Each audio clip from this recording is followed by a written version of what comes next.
Quiet down, please. Find seats. Good afternoon and welcome to today's New York City Council hearing for the Committee on Hospitals, joint with the Committee on Health and the Committee on Civil Service and Labor. At this time, we ask that you silence all electronic devices and at no time should you approach the dais. If you would like to sign up for in-person testimony or have any other questions throughout the hearing, please see one of the Sergeant-at-Arms. Chair Narcisse, we're ready to begin.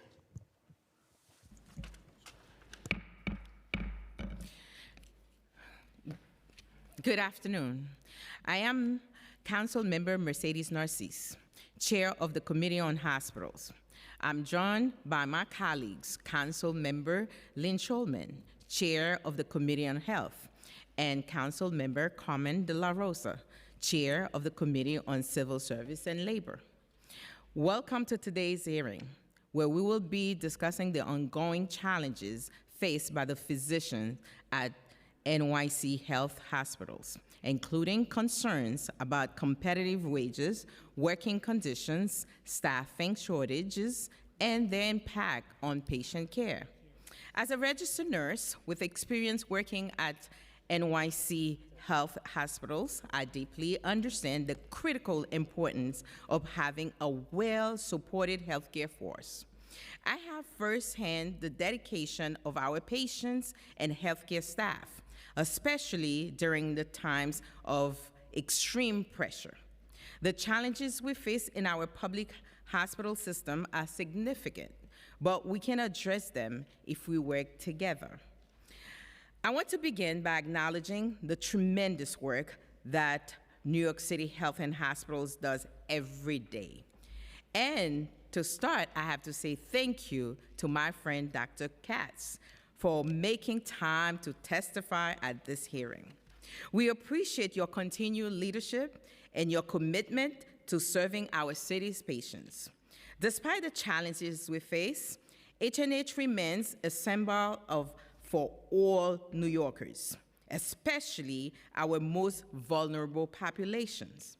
I commend H&H for its ongoing commitment to ensure that no one is turned away from receiving the care they need.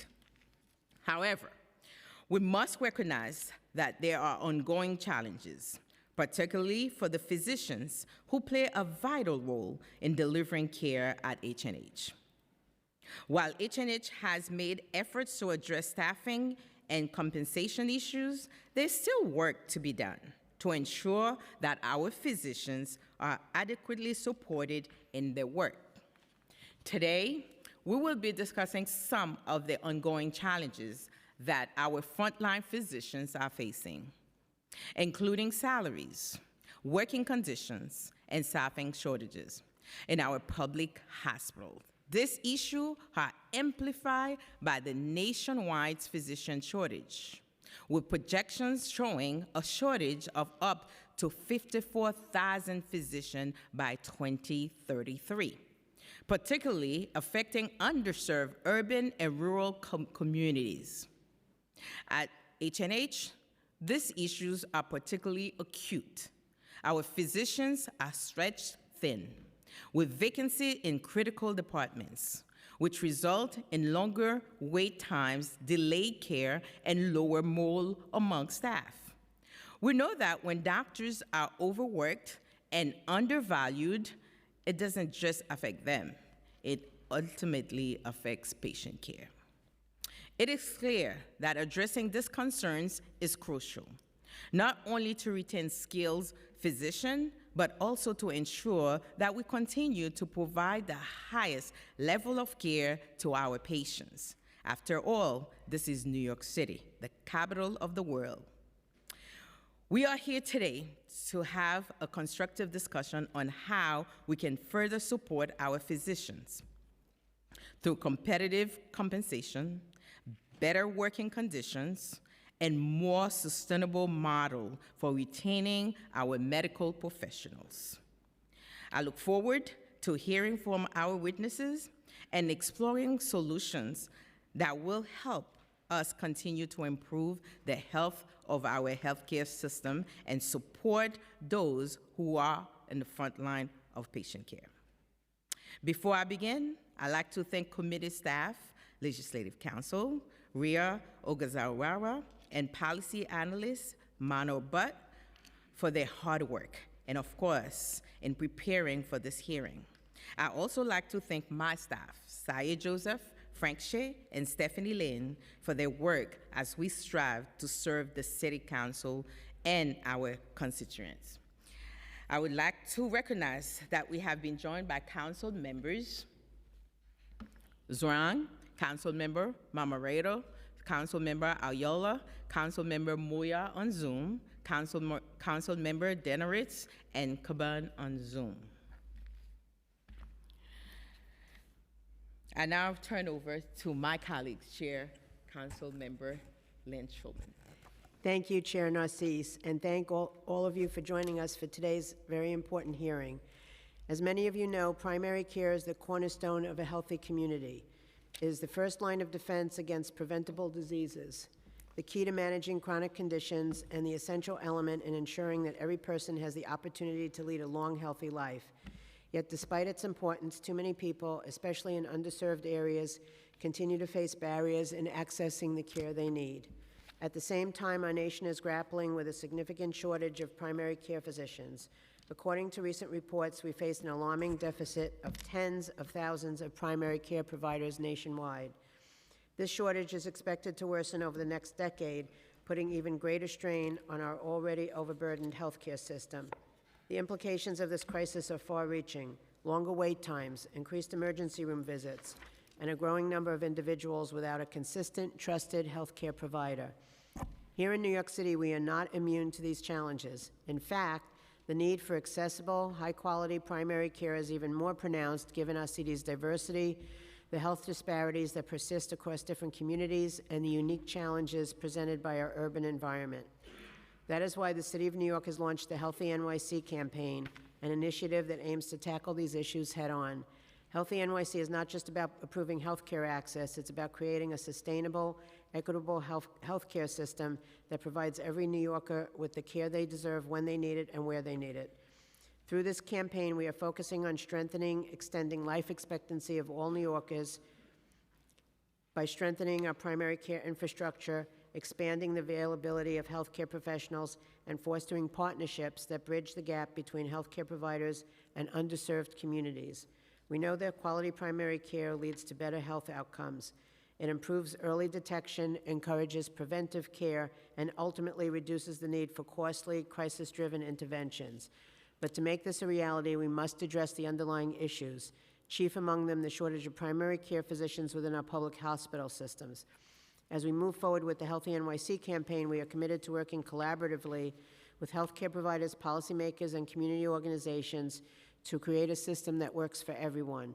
By increasing the pipeline for primary care providers, investing in training programs, ensuring that physicians are adequately compensated, addressing physician burnout, and expanding access to care, we can build a healthier, more equitable future for all New Yorkers.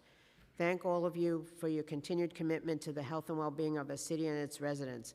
I look forward to a productive discussion on how we can collectively address these pressing issues and ensure that every New Yorker has access to the care they need. I want to conclude by thanking Chair Narcisse, Chair De La Rosa, members of the administration, the committee staff, and my own staff for their work on this hearing. Before I pass the mic on to Chair De La Rosa, I want to acknowledge we've been joined by Councilmember Bottcher. I will now pass the mic to Chair De La Rosa for her opening statement. Thank you, Chair. Good afternoon. I am Councilmember Carmen De La Rosa, Chair of the Committee on Civil Service and Labor. I'd like to start by thanking Chair Narcisse and Chair Schulman for convening this hearing and for their commitment to ensuring that all New Yorkers have access to high-quality health care for all of their medical needs. Today, we will be discussing the potential upcoming work stoppage across 4 New York City health and hospital locations. The Doctors' Council, the nation's oldest and largest union of physicians, recently voted to authorize a work stoppage to shed light on the challenges caused by the current understaffing crisis. In a recent press release by the Doctors' Council, the union pointed to reductions in sick leave, cuts to benefits, high rates of burnout and stress, and contract negotiations that have eluded an agreement since September of 2023. Understaffing is not an issue that is unique to New York City's public hospital system. Unfortunately, low recruitment and retention rates have been reported across the country while coinciding with the aging population that requires consistent medical services. Understaffed hospital systems lead to overworked hospital staff, which then threaten the quality of care that each patient is able to receive. Physicians in New York City shoulder an incredible amount of responsibility and do so with grace and selflessness. We are extremely grateful to them for their service to our city of over 8 million patients. In a city where the cost of living is 130% higher than the national average, these doctors deserve a competitive salary that addresses increased cost of living, robust benefits, mental health supports. This will give them the peace of mind knowing that New York City's healthcare system can deliver high-quality care, even when a physician takes a sick day. We understand that negotiations are ongoing, and we respect the limitations on what can be discussed today. However, we would like to take this opportunity to better understand the concerns that doctors have with their working conditions, learn about the mechanisms in place for physicians to request and receive help when they encounter physical, mental, or emotional challenges, and try to determine what impact a potential worker strike would have on our city's healthcare system. I'd like to thank our committee staff, Senior Policy Analyst Elizabeth Arts, and our Legislative Counsel, Rie Osawara, for their hard work in preparing for today's hearing. And I'd also like to thank my staff, James Burke, Kiana Diaz, and Frey Familia. I now turn back to Chair Narcisse. Thank you. Thank you, Chair. I would like to acknowledge we've been joined by Council Member Gennaro. We'll be hearing testimony from representatives from the administration. I now turn to committee counsel to administer the oath for the panel of administration officials. Thank you, Chair. We will now hear testimony from the administration. Before we begin, I will administer the affirmation. Panelists, please raise your right hand, and I will read the affirmation once, then call on you, Dr. Katz, to respond. Do you affirm to tell the truth, the whole truth, and nothing but the truth before this committee, and to respond honestly to council member questions? Thank you. Thank you, Dr. Katz. Now you may begin. Thank you.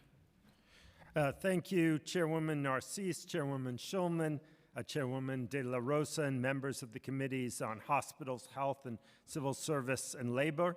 I'm Dr. Mitch Katz. I am the president and CEO of New York City Health and Hospitals, and I'm also a practicing primary care doctor. Thank you for holding this important hearing. Health and Hospitals has an amazing group of physicians. Our physicians are well-trained and deeply committed to taking care of vulnerable populations. Many of them have told me about their own experiences as children growing up in immigrant families where they took their own parents and other relatives to New York City Health and Hospital facilities and made decisions as children that they were going to work at health and hospitals as their way of giving back to the city. We are absolutely committed to them, and we are committed to paying a fair wage. As Chair De La Rosa said, the negotiations have been going on for quite a long time. All of the people involved on all sides, I think, have the same goal, which is a happy physician workforce, which Chairwoman Narcisse referred to. We like to say happy doctors make happy patients, and a vibrant health and hospital system. I don't sense in spending many hours with our doctors any difference in the goal. I think we all share that as the goal that we're aiming for. I am very hopeful. We began a mediation this week under the aegis of the mayor, and I think progress has already been made, and that I hope, although the number of issues, as you've referred to, is complicated, and I'll mention a few of the reasons why it is as complicated as it is, but I remain hopeful that with mediation, we will be able to resolve this. So in terms of understanding the complications so that we're all have a level understanding, the majority of doctors who work at health and hospitals are not employed by the city. There is a group that is employed by the city, but that is the minority. The majority of our physicians are employed by 4 different affiliate groups. The largest affiliate group is PAGNY, the Physicians Affiliate Group of New York, which is a nonprofit that was created explicitly and solely for health and hospitals. It was created at the time, it was about 25 years ago, when the city and some of the medical schools decided that they did not want to work together any longer. And so PAGNY was created. And when PAGNY was created, all of the existing agreements that existed between physicians and, say, Columbia for Harlem, Jacobi and Einstein, the New York Medical College and Metropolitan, Lincoln and Cornell, all of those agreements were then mirrored in PAGNY, which has had the complicated effect that PAGNY, which is just one of our affiliates, has multiple different agreements with each of the doctors' groups. So part of what you hear, and Chair De La Rosa, you had mentioned, the sick leave, and part of the issue is that each of the different groups have different numbers of sick days, different numbers of CME days, different numbers of vacation days, even different number of hours, which has caused quite a bit of both jealousy, because people say, well, but over there they get 3 days and we only get 2 days, or we get 7 days and 5 days. And so while I know it has not been easy for anyone, the goal has been to try to come up with a common work set of rules which will make everything more efficient for PAGNY, which has to maintain all of these separate agreements and to try to make it fairer to everyone. And I recognize, and I want to be honest to everybody's face, everyone is not experiencing that. And I understand that, and I think that's important, and that's part of the goal of today's hearing, is to allow an airing of that.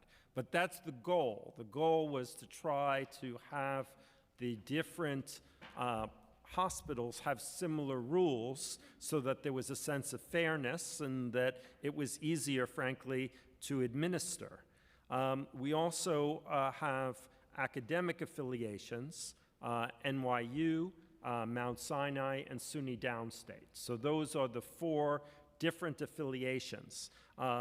So now going beyond the differences within PAGNY, we all want, again, I feel both myself and the doctors who are going to speak for themselves, we all want a fair and equitable contracts. That's all of our goals. We all want to be able to have salaries that enable us to recruit and retain. All 4 of the affiliates have different arrangements, different salaries, different work hours, different pension plans, different numbers of days, different longevity bonuses. And so it becomes extremely difficult to get to what we all agree is what we want, which is fair and equitable contracts, and very easy to feel, well, this is unfair because the doctor over there is earning $20,000 more than me. And we don't want that, but it also isn't easy to then say, okay, but we have to look at what is their pension plan versus what you have, what is their hours. And so, again, I just say this to provide some color on understanding that part of why this has been so difficult, even though we all share the same goal, is that we're starting in a very complicated place. And that I'm hoping that where we're going to end is both with more common rules, more common practices, there's less sense of jealousy, but in a way that everybody feels good about, which I acknowledge we haven't yet received. Regardless of who our doctors work for, we are committed to them. We are committed both to their economic well-being and to their well-being from a mental health point of view, from a physical health point of view. It's hard to be a doctor. It's hard to practice. Everybody within the healthcare role has difficult aspects of their job, but a lot is expected of physicians. in terms of the ones to decide what the ultimate orders are, and especially in a safety net system where things can often feel more chaotic, where there may be less support staff, people do experience secondary trauma. Secondary trauma is when you're hurt because somebody else was hurt, because you couldn't get what you wanted for them. We've done our best both before COVID and even more intensely after COVID to try to put in place the various supports that would enable our physicians to feel good and to be able to do their best work. I think this is an area where there is more that can be done. I do want to note, as one practicing physician through COVID, there was, and I think it's one of the things that's led us to where we are, you'll remember that there was a lot of talk about combat pay and rewarding the heroes. Well, my doctors, we went into the rooms, we put our faces right against the faces of people who had COVID at times when no one even knew yet whether or not the masks were effective. And at the end, there wasn't any economic reward for the physicians. I mean, I think that our physicians should take a great deal of pride for what they did. There was a state program that you'll remember that did reward people, but it capped at $110K, so no physician benefited from that program. And I think that sense of how people put themselves on the line, how people did so much during what was, apocalyptic moments, is part of why we are where we are today. I know that besides the better mental health services and better professional opportunities, I know our physicians are seeking better compensation. I'm certain that there is not a single physician nor a single person at Health and Hospitals who came to us because we were the highest paying hospital. We are a safety net system. We have never been the highest paying hospital. With the support of the mayor and the city council, and I want to give a special shout out to our nurse chair, Chairwoman Narcisse, we were able to get equity for our nurses, but it was equity to the safety net. It was not the market that's available for nurses. It was a huge step, and I was told today that since then, and you'll be particularly happy, Chairwoman, I asked just today, we have hired 3,659 nurses since that time, and we are almost at the end of any registry staff. Today, Metropolitan Hospital, we met with them, is using 0 registry staff.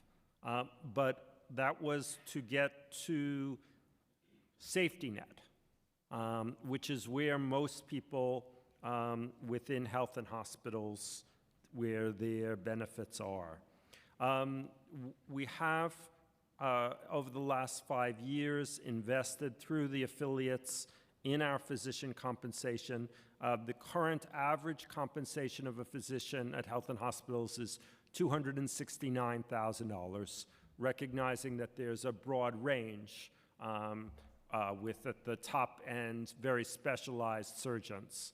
That the 269 does not include most of our physicians, although not all, but I'd say 80% benefit from faculty practice income, which is an additional $20,000 to $80,000, depending upon the hospital. But there is no question that salaries have grown for physicians across the city. Many physicians after COVID left practice or felt that they were going to at least cut down on their number of hours because of the traumas that people had during COVID. We do work hard to try to find other ways of compensating people, and one of the things that I'm proudest of is that through generous private donations, we've been able to put together a loan repayment plan for behavioral health, which is one of the hardest areas for us to recruit. I love loan repayment because it enables us to recruit effectively from the communities that our patients serve. The people who typically have the largest loans are people who grew up in lower income settings, and so being able to provide them that additional loan repayment. I want to close and say that I've been involved in my 30 years with a lot of union negotiations. This has been particularly painful for all sides. We, among the physicians, we are a kind of family, and sometimes families have issues that require mediation. That's not unusual. But I am very hopeful that with the mediation, with today's hearing, I think it's always good for things to have an airing and for people to have an opportunity to talk about the issues. We all learn from that. And I'm hopeful that we will soon be able to reach agreement with our physicians. Thank you for your time and consideration and support of our physicians. Thank you. Thank you so much, Dr. Cass. I think we spoke about that many times, like saying the contract, the different contracts, because we're human beings. So when we work together, we're doing the same work, and knowing that your partner is getting more money than you, and sometimes you probably do more than the other partner, and the partner getting more. So we know that in New York City, you know how expensive that is to live in New York City.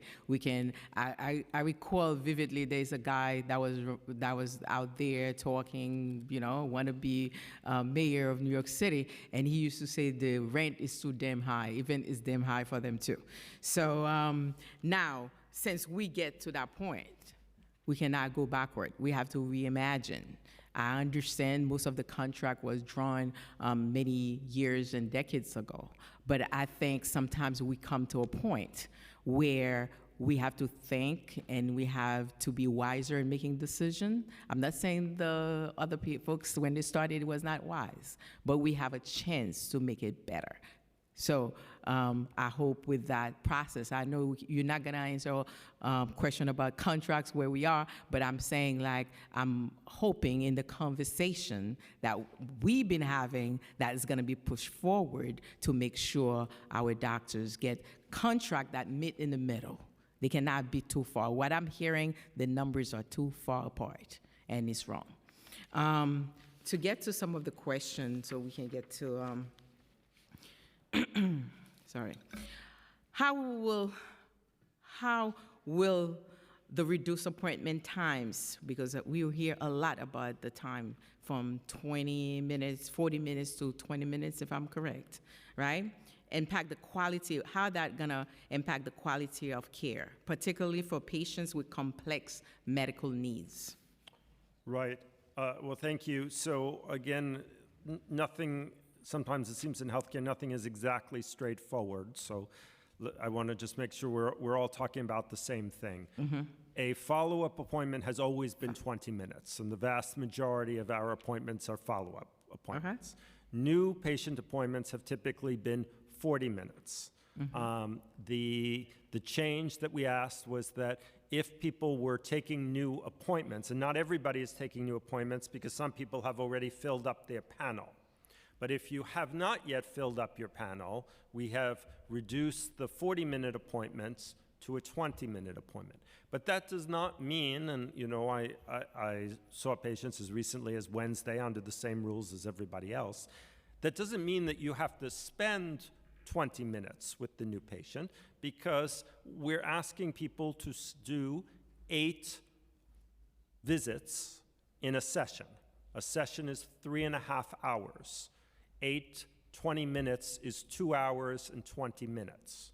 So you have 3.5 hours to do 2 hours and 20 minutes of appointments. And that's important because you have to chart, right? You have to fill out forms, right? So we would never use up the whole 3.5 hours, right? You have to give people time to catch up. But asking people to see 8 in an afternoon is certainly well within the community standard. Many people in other federally qualified health centers are seeing 10 to 12. When I looked up the overall US data, it's 11 in a session. Asking people to see 8 is not unreasonable for the standard. But again, I want to go a level deeper and say, we didn't do this for money.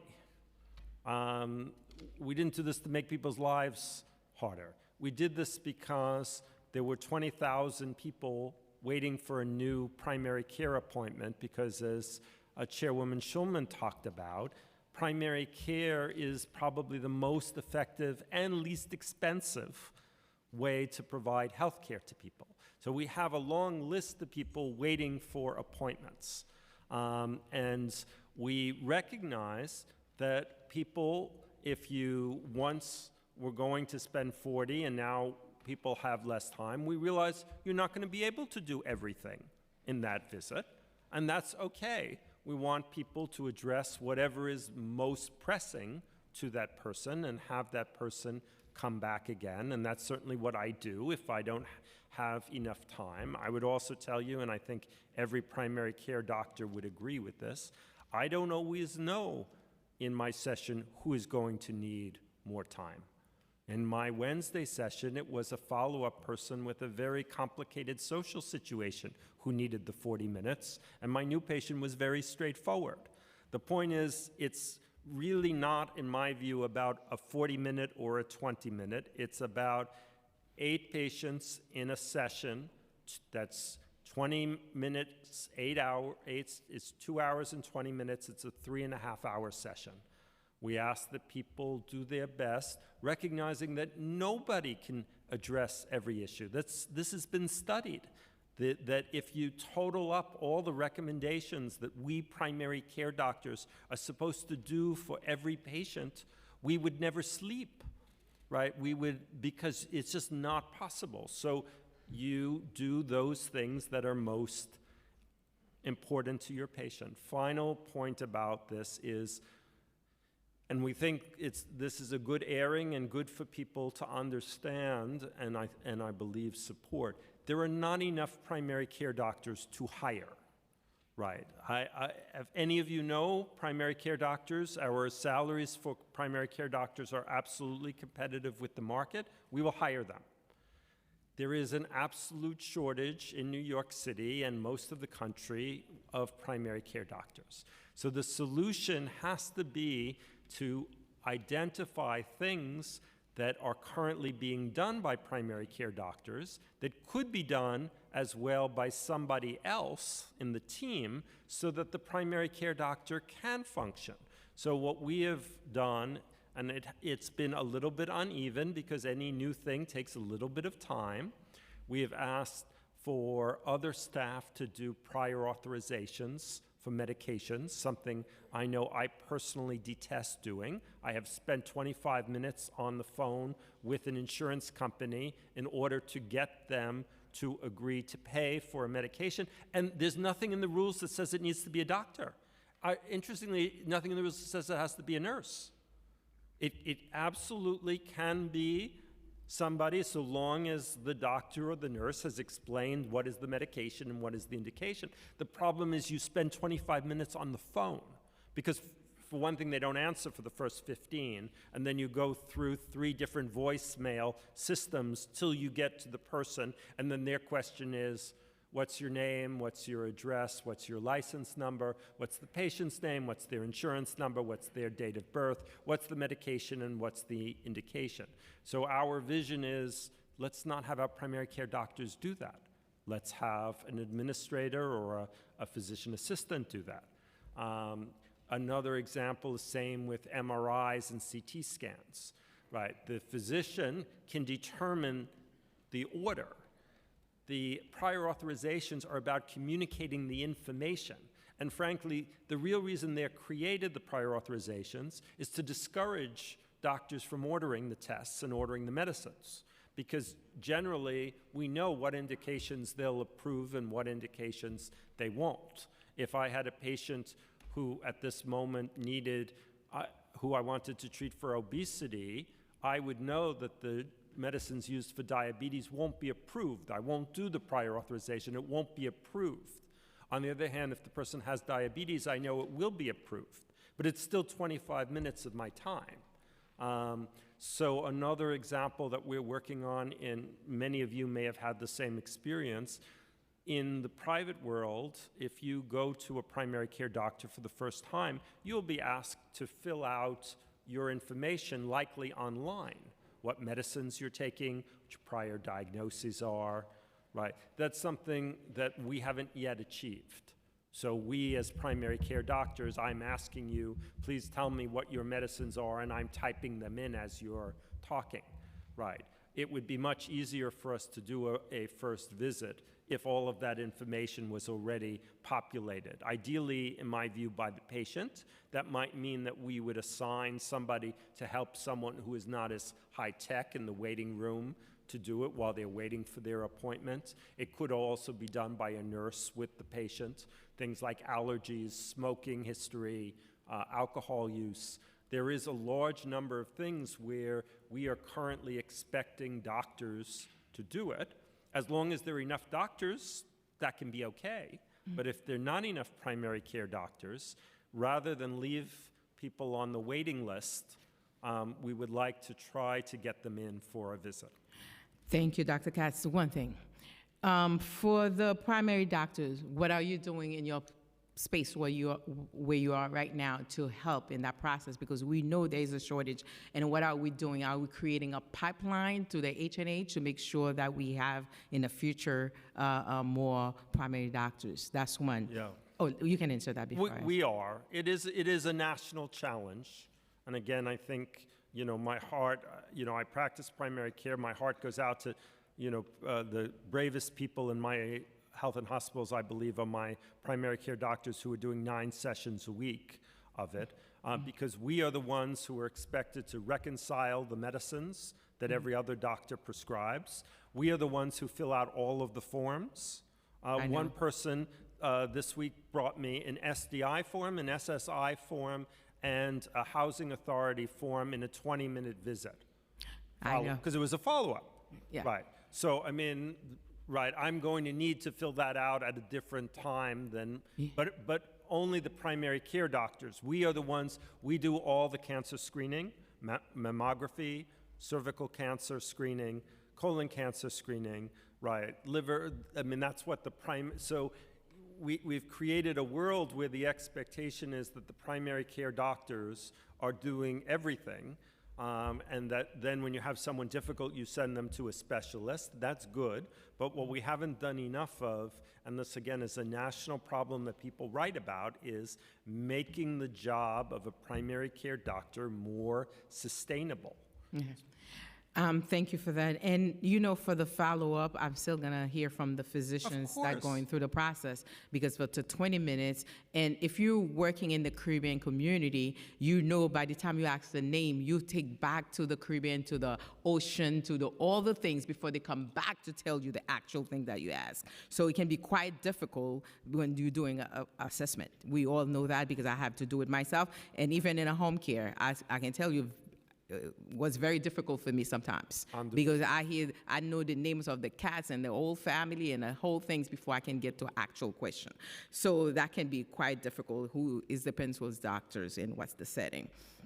In terms of the medication, how far in proximity that the doctor will be when they're doing the authorization? Because sometimes, let's say if you have a complex medication, somebody have no knowledge of medicine, cannot answer the accurate question, and then that can put you to where you're going to get a deny. Am I correct?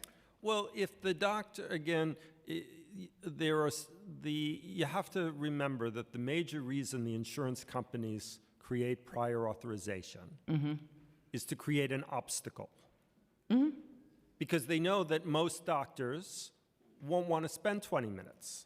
Correct. Right? My doctors will, but most doctors won't. And that's what the whole system is based on.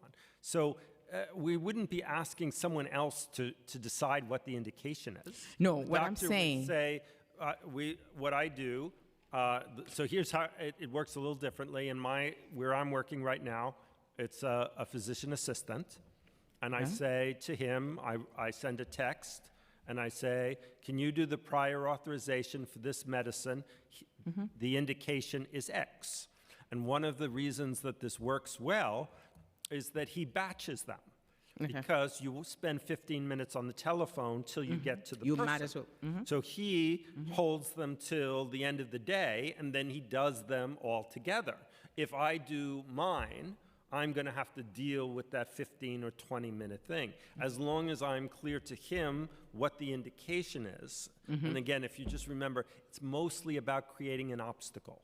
Because they could just as easily create a box that I would just check diabetes. So I know in the case of the medicines that the GLP-1 inhibitors, I know that if the person has diabetes, they're going to approve it. So why can't I just check the box? Because that doesn't create an obstacle. And the insurance companies are trying to create an obstacle to expensive medications or expensive procedures, hoping that a certain number of doctors will say, I'm sorry, your insurance won't pay for it. Let me have a clear understanding. For you, you have a PA. You can kind of like delegate that.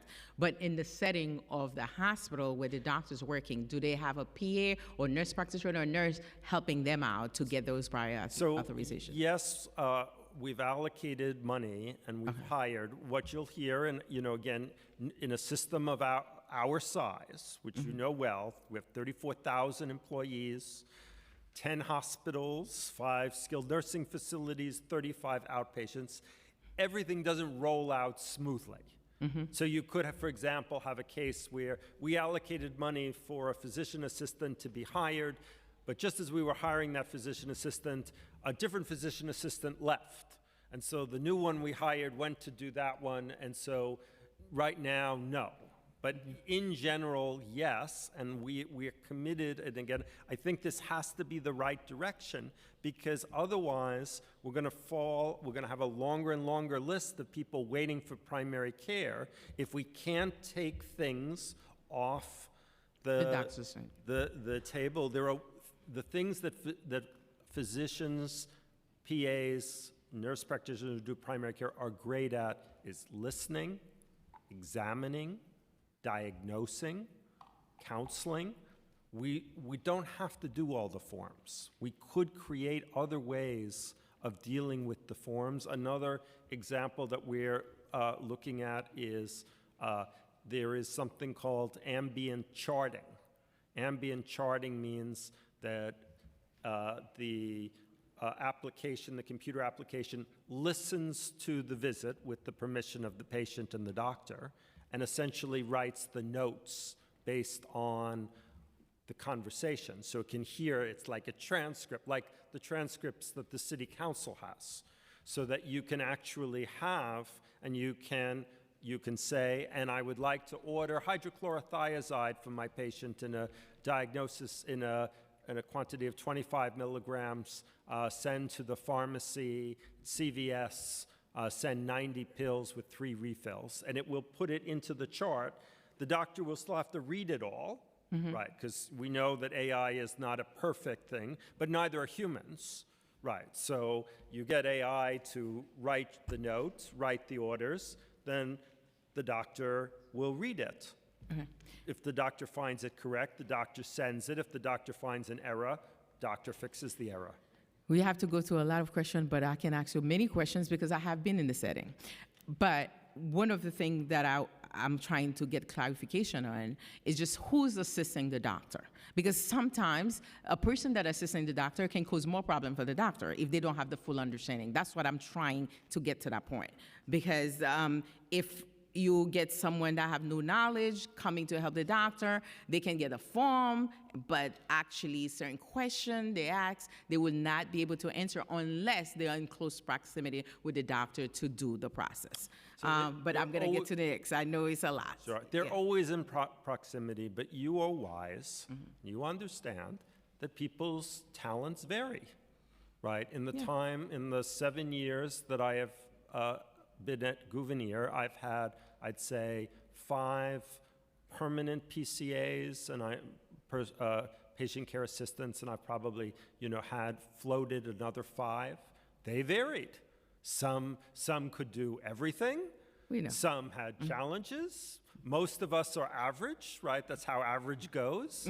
But in all these areas, we can make it better if this is our commitment. If we continue to say doctors have to do everything, then we will not have enough doctors. And again, this is not about money. This is purely about access. I understand that. Can you please share your understanding of how an understaffed workforce could affect the quality of care of the patients, for the patients? Sure. Well, think about what we want for ourselves, for our family members when we go to see a healthcare provider. We want somebody who will listen. We want somebody who will listen with intention. We want somebody who cares. I think there are many ways to show that you care. I don't think that, again, people greatly vary. Not everybody, I take care of also at Gouverneur, working people who I can tell would like to get in and out of my office as quickly as possible, who I have, no trouble seeing in 5 minutes because they have a job. They want to know, were their labs okay? Blood pressure good? Do you need any refills? Got it. And that's what they want. I have other people who would like to talk for 30 or 40 minutes because they have very complicated social situations and they trust me. And what you try to do as best you can as a primary care doctor is you try to see everybody in your 3.5 hours. You try to allocate the correct time. But if it goes wrong, right, if people come in late, right, and so if someone, for example, comes in 40 minutes late, do you see them? Do you not see them? It's not an easy question. On one hand, they made it to the clinic, you want to see them. On the other hand, if they're now 40 minutes at somebody else's slot, do you make everybody else late? Do you stay late?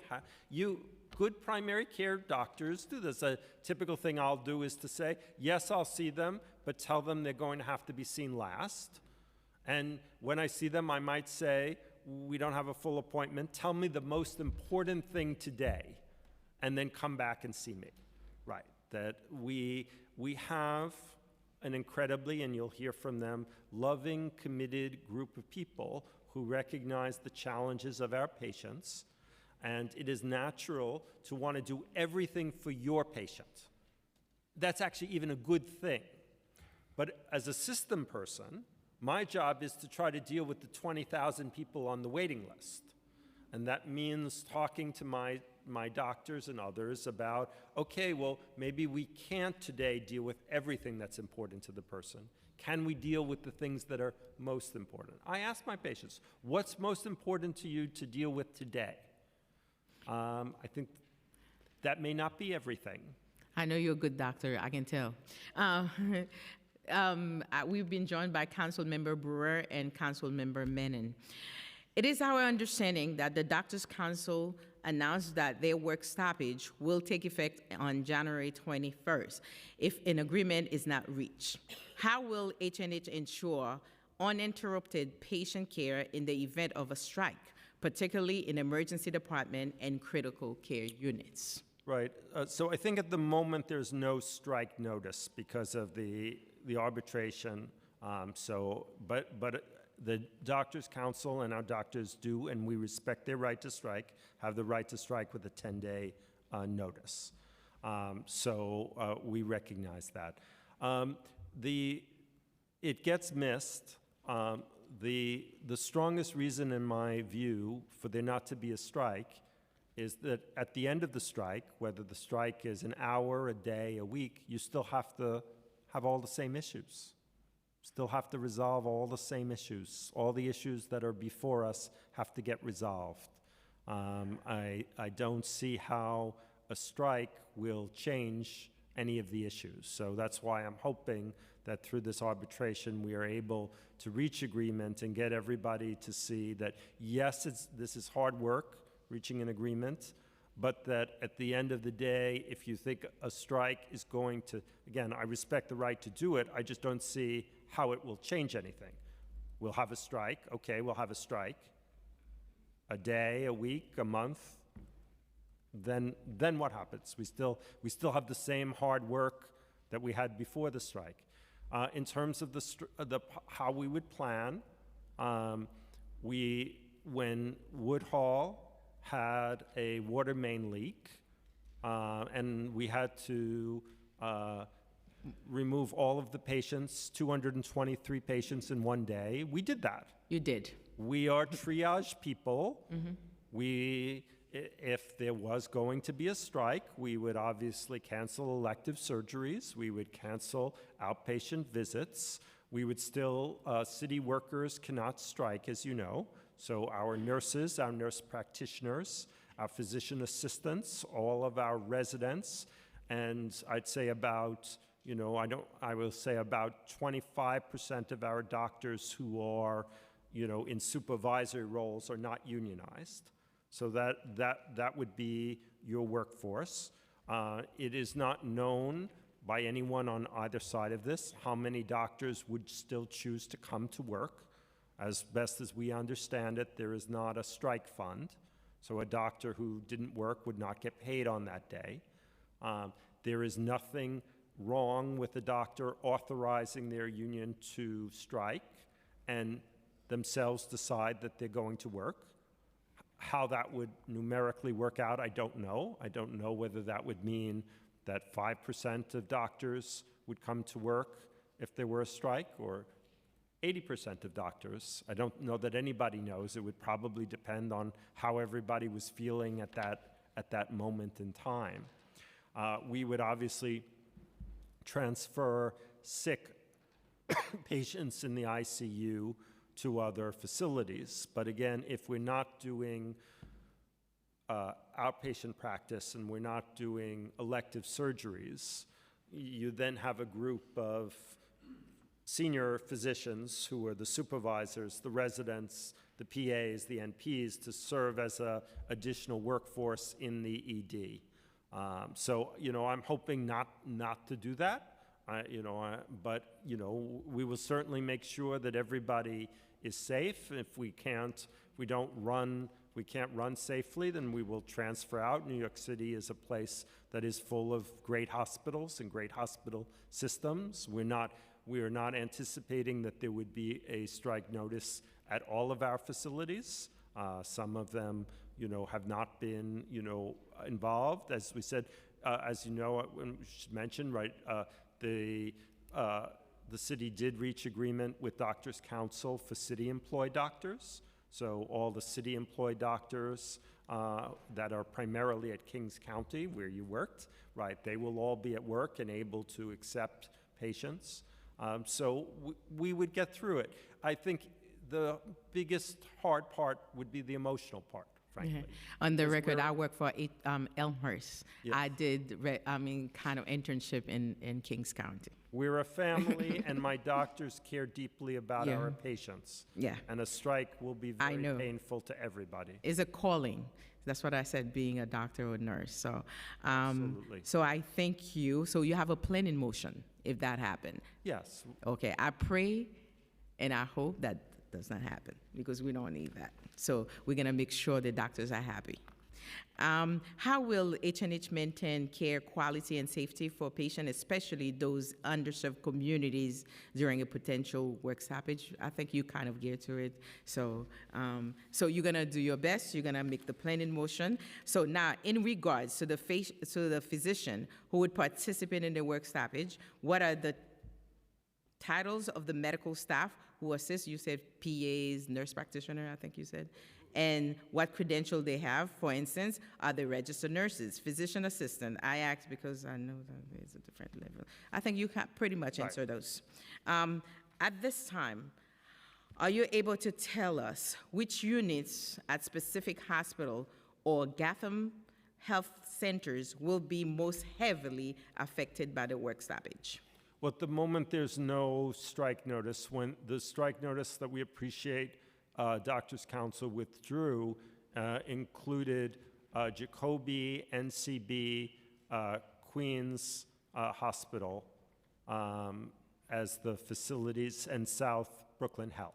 So those were the 4 facilities that were affected. Doctors' Council would have the right to put in a strike notice about any of the facilities that it has, assuming it has the appropriate votes. So it doesn't, they are not limited in the future to those facilities, but those were the ones that they put in the strike notice previously. You know, I don't have any hospital. My closest, is Harper thing, and of course Kings County. So therefore, it become a personal too. So I have to make sure that we can work something out. The doctors belong in the hospital, not outside the hospital, right? What training or support has been provided to other healthcare workers to prepare for potential disruption in physician availability? Yeah, we're not going to have non-physicians do physicians' work in clinical. I mean, I'm a big fan of non-physicians doing administrative work for physicians, but not clinical work. So we would instead be relying on the residents who are still, coming to work, and the supervising doctors. And then, as you know from your own work, nurse practitioners and PAs commonly work in emergency rooms. So it's not a new scope of work. It might be a different site of where they're working, but everyone has to work within their scope. We can't change the scope because of a strike. If we have to transfer patients out, we'll transfer patients out. We will not operate unsafely. Okay, that would be my last before I turn it over. For the resident, you just mentioned the resident will come to work. Or the resident, like when they work after certain hours, do they get extra pay? They can. You legally cannot ask them to work extra hours. There's a law that limits 80 hours is the work week. So we would not ask them to work additional hours. Because in some state, I think like if after certain hours, like even your 4th year or 3rd year or something, you can make some extra money? Yes, it's complicated. I don't want to say, I'm not expert on, you are correct. I'm deep because I have kids. Years, in certain fields, you're allowed to moonlight. I think you're allowed in New York to moonlight, but not at the same facility. It's a complicated issue. But that is not a major part of our plan. Moonlighting. That's what we used to call it back in the days. Yes. All right. Now I'm going to pass it on to my colleague, Chair Schulman, for some questions. Thank you very much. Hi, Dr. Katz. Hi. Welcome. Thank you. So I want to talk about some other aspects of this. One is, if we can go back to the panel for a second. Sure.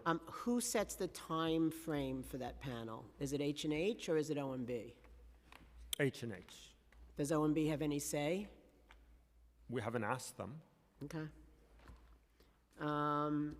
Because I know they talk about productivity for other agencies and everything else, so that's why I wanted to figure out if there's any. I mean, we would not be considered a high productive system on primary care. We are not that, even with the 8. We currently average 7. Is where we currently are. But I also agree, and you'll hear from our physicians more articulately, but I do it myself, so I know. Our patients often have problems that go beyond their hypertension or diabetes. And as you know well, sometimes that's the easy part. The easy part is my prescribing the hypertension and diabetes medicines, and it's meeting the other needs. And I think in a lot of other systems, nobody would care. They'd say, I'm a doctor, ask someone else. My, very committed doctors came to health and hospitals to do this work. That's why they came. And so I think, anything that feels like I'm going to have less time for my patients who are homeless, my patients who are domestic violence survivors, my patients who are in difficult family situations, feels bad, and I understand. I just would say it also feels bad that there are these people waiting for visits for whom we're doing nothing. So let's do something for them. Let's figure out what their number one problem is. No, thank you. So if a provider doesn't hit 8 patients per session, What happens? Anything, or? Okay, so first, I should say 8 is scheduled. Okay. That doesn't mean that you're going to see 8. Okay. Right, you're going to see who's scheduled. We don't discipline people on productivity. Okay. What we try to do is to have a reasonable expectation. So we book you. So, I mean, a primary care doctor will be booked for 8 appointments. They may or may not get it depending upon the number left without being seen. Since we've changed how we've done it, we've actually had lower left without being, fewer people not coming because we're scheduling those new appointments closer to the actual appointment. Okay. And that seems to be resulting in smaller, losses of people not coming. But, we try to set expectations. We try to say this is what's reasonable for a gastroenterologist to do. This is what is reasonable for a pulmonologist. But we try to counsel people who are outliers. But we are not people who go around firing doctors because they're at 6, not 8. Okay. So the affiliation agreements are convoluted, as we know. That would be the nicest possible word for it. And we can talk all day. I mean, as you know, I worked at Woodhull for a number of years in the leadership, and I actually helped to draft the NYU affiliation agreement when I first joined Woodhull. So I'm aware. So what I wanted to ask you was, so you talked about the different salaries, you talked about the different pensions. If a physician is burnt out or has some issues or whatever, is the process the same across the board, or it's dependent on what the affiliation is? If somebody is in an FMLA kind of spot, then I'd say it's a legal issue, so it has to be the same. But if they have issues or concerns about their work hours, that kind of stuff.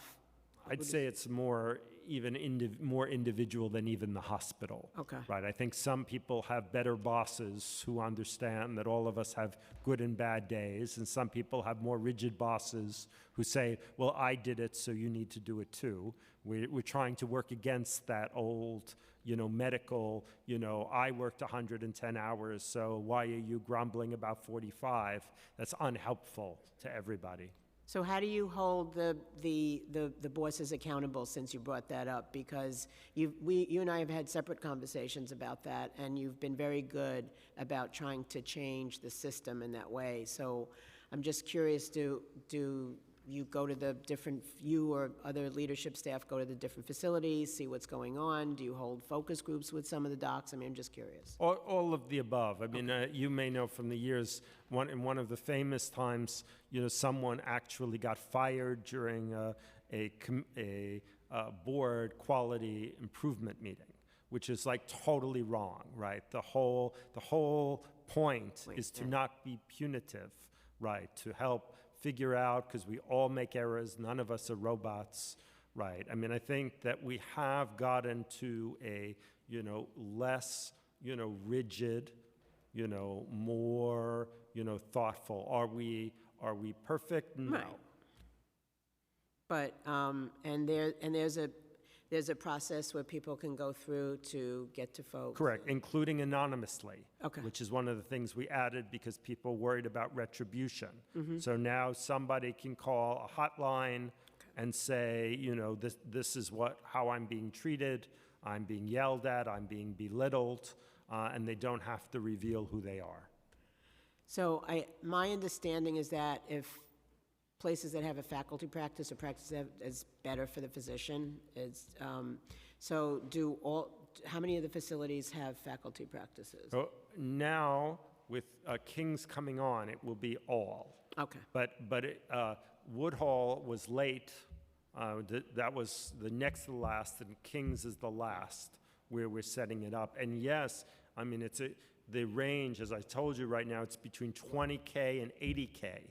So, and it can also vary based on whether you're a surgeon. Each group determines what the allotment is per doctor. And it is it's one of the complications, because in any negotiation, we're looking at base pay.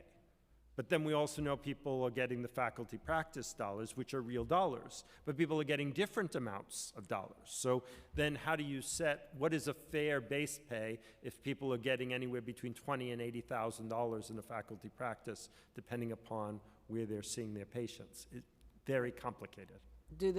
So the chairs of the practices, are they selected by the affiliate or by H&H, or it's a joint decision? The medical group at the so in your example, the Woodhall Medical Group determines it.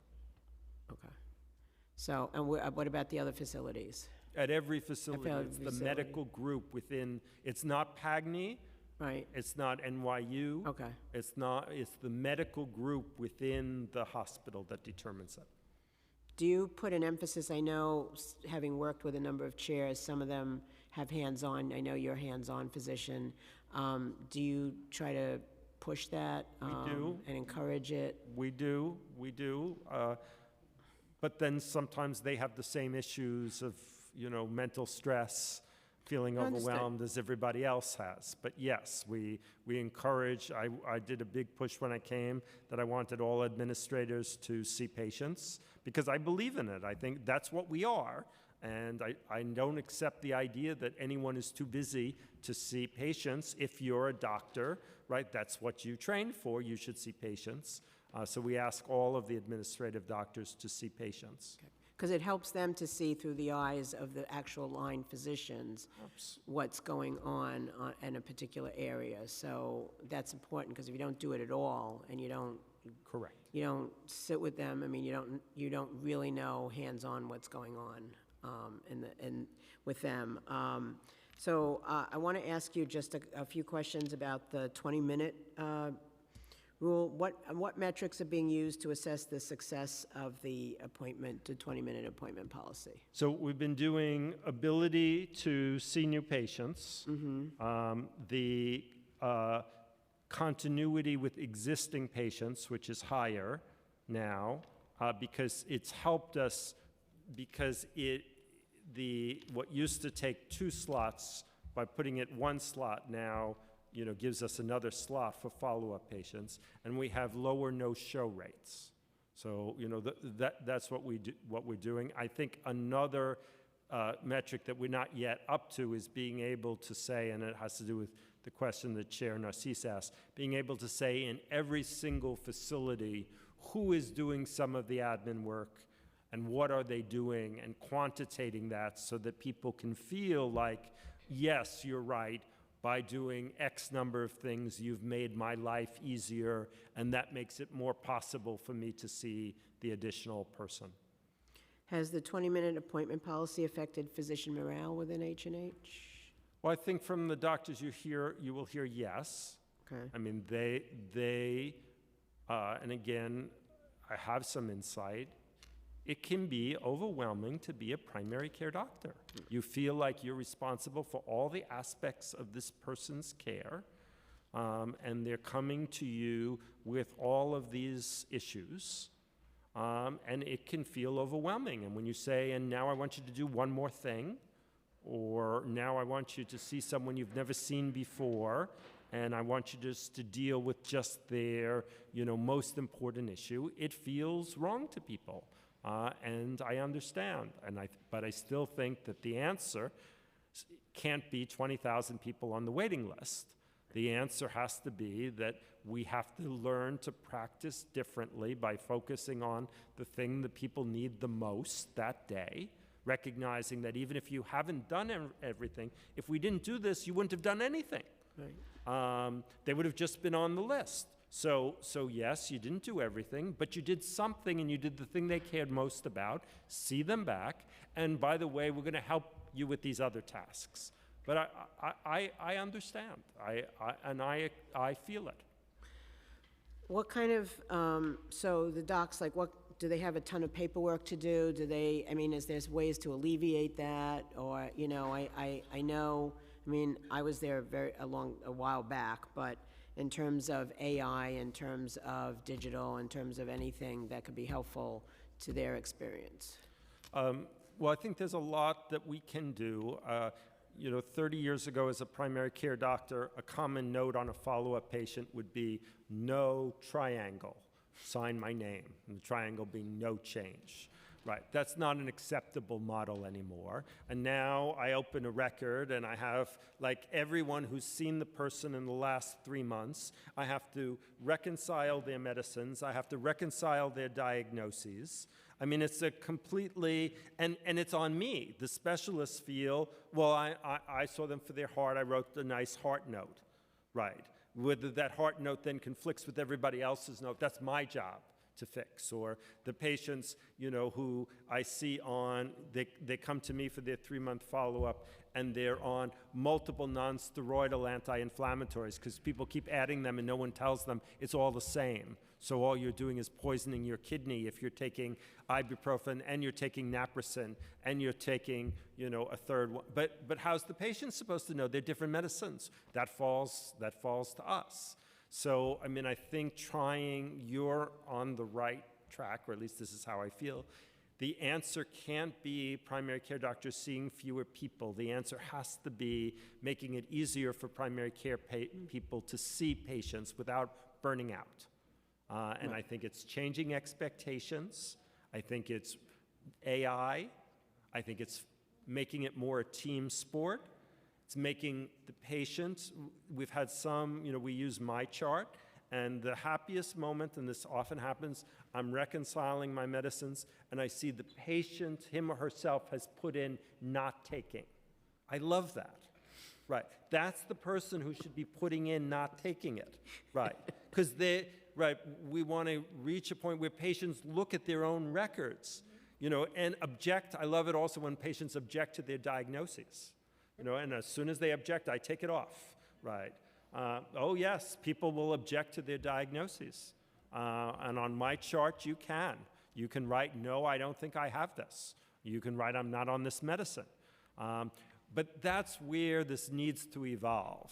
Right. And people say, well, our patients, are not tech savvy. That's not true. Our patients all have a smartphone. There are language challenges.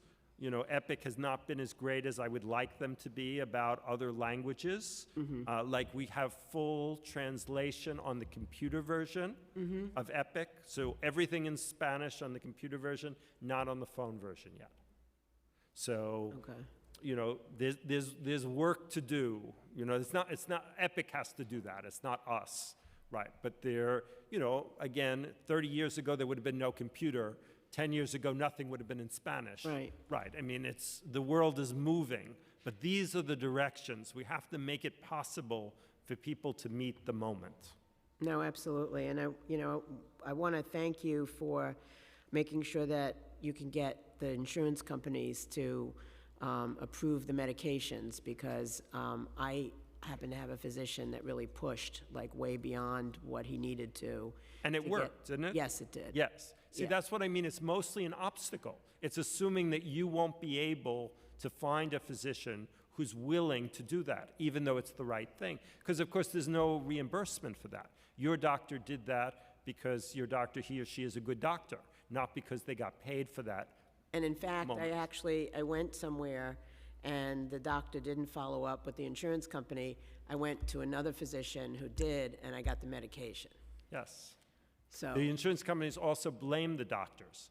What they write is, if you ask for a medication and they deny it, they write, your doctor did not submit appropriate documentation. yeah, I've gotten that. All that means is they decided that what the doctor wanted to use was not appropriate. Your doctor did submit appropriate documentation. They just decided that they didn't like the reason. So, but how the patient comes to you, and I've had that, my insurance company says that you didn't put down the right thing. It's like, well, I put down what was honestly true. Right, I can't make up diagnoses, right? I can't say you have diabetes if you don't have diabetes, right? I can't do that. But I can push, and I do, and I know our doctors do, and that is one of the ways that our doctors are different and why time causes more a crunch than in a make money, fee for service, churn people through, just get the dollars. That's not my doctors. You know, speaking of which, when you brought that up, what is H&H doing in terms of the new federal government that's going to take over in another week or so, in terms of the federal dollars that H&H gets, and how is that going to affect the doctors and Right. patient care? Well, I think it could be, very difficult. I mean, on one hand, whether you're a Democrat or Republican, a conservative or a liberal, everybody cares about health care for themselves and their family. And frankly, hospitals and drug companies and tech companies are big business, right? And they are interested in selling their drugs. They are interested in selling their stents. So on one hand, I feel like there will be, a push to keep that going. On the other hand, the interest in low-income people and the various ways that, New York is unique because New York City, due to people like you, provide the same standard of health care. I can prescribe anything for an uninsured person that I can prescribe for an insured person. I can't prescribe anything. It has to be the right indication. Right. But as long as it's the correct indication, I can prescribe anything. That doesn't exist in other places. There are, San Francisco, Los Angeles, New York, that's probably about it, where there is one standard of care. In other places, people who are poor are just expected to get by with less. And I don't know that we're going to be able to get the same federal contribution that enables us with your contribution as New York City leaders to do it. Okay, so the last question I'm going to ask is what, considering that there are some difficulties and, and the doctors are, they just have a lot on their plate and everything else, what do you do to recruit and retain high-quality doctors? Mission. At the end of the day, I think most people in jobs most reverberate with their mission. Both what you're doing and mission. By mission, I also include, do you like the people you work with? You like the people you work with, you stick it out. But several of you mentioned New York City is an expensive place to work. Very hard for me to recruit anybody from out of New York. Right, to my system, you tell people, you tell them about the job, and then they look up what the rents are, right? If you're not, if you've, like many of us, been here for a long time, it sort of works out, but if you have no family connection, New York City, very expensive place to live. The good thing is we have a great mission. A lot of people, like the idea that they can provide care with one standard. Again, very few places would allow you to do that, Right. To not have to make decisions based on somebody's insurance status. But we have to have also competitive wages. And again, I think everybody agrees on that. I think the whole, what we're trying to figure out is, in this context with these multiple affiliations and these multiple plans, what is fair compensation for, and I didn't even mention, right, we're not talking doctor, we're talking pediatrician, Right. internal medicine, hospitalist, general surgeon, vascular surgeon, orthopedic surgeon, neurosurgeon, so you obstetrician, gyne. So we, in some areas, for example, the doctors may not agree, but I think there's some areas where we're at market. I think there's some areas where we're not at market. It turns out we don't all agree on which those are, right? And again, it has to do with how you define the market. Do you mean what NYU and Presby are paying? Is that what the market is? Is the market what you can hire someone today for? What exactly is? There are various measures that you might hear about. But the measures are all self-report measures of hospitals, and they lag in time, and there's no New York City one. There's Northeast doctors, there's a Northeast academic doctors, there's a Northeast non-academic doctors. Is that the standard? Is it what you can hire for? We all want the same thing. We just have to get to something that everybody can feel good about. Okay, well, none of us wants to see a strike, so I'm hoping that there's some kind of settlement that's done fairly soon. And I appreciate Me too. your responses, and I'll hand it back over to Chair Narcisse. Thank you. Thank you. Thank you, Chair. And before I get to the next chair, I have one of the nurses in the house that want to ask a question, Councilmember Susan Zhuang. I do have some questions. I really appreciate the work you guys doing, and also as a wife of a doctor, also primary care doctor, I understand how much they put in their work. I have to say, during COVID time, I asked my husband, take off your clothes in your car before you get in the house. That I did. To ask him, he did that during COVID time. He never complained because we have 2 little ones at home. I said, I understand you see a lot of patients, we love you, but still I want my kids safe. So in the period of time, he's scared to come home because he wants to protect his children. I'm sorry. It was a horrible time. I'm sorry that you were subjected and your children, and I'm sure it was very hard on him. Yeah, but in New York City, sorry.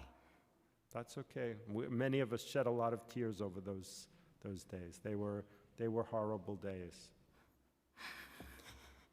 In New York City, a lot of time people feels like doctor make a lot of money.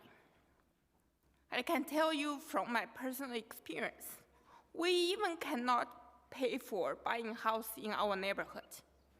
It is very expensive to live in New York City. And a lot of doctors love to work in hospital, but the salary just cannot work. Is anything H&H is doing to help those doctors? And also, do you think the doctor is trying their best to do their job?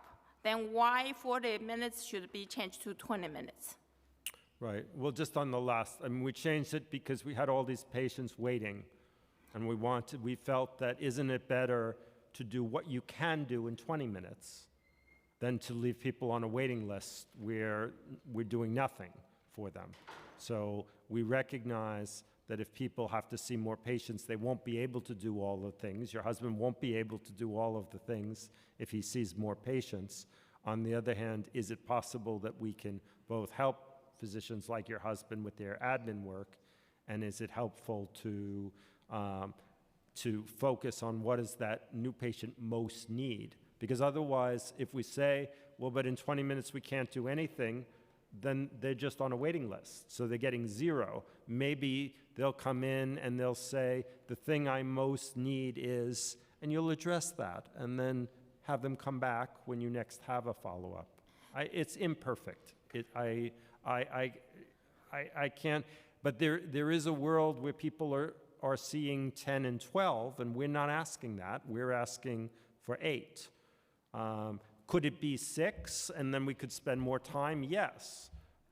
You have to decide where is your balance between access and how much you offer to that individual person. Is this access is doctor's fault?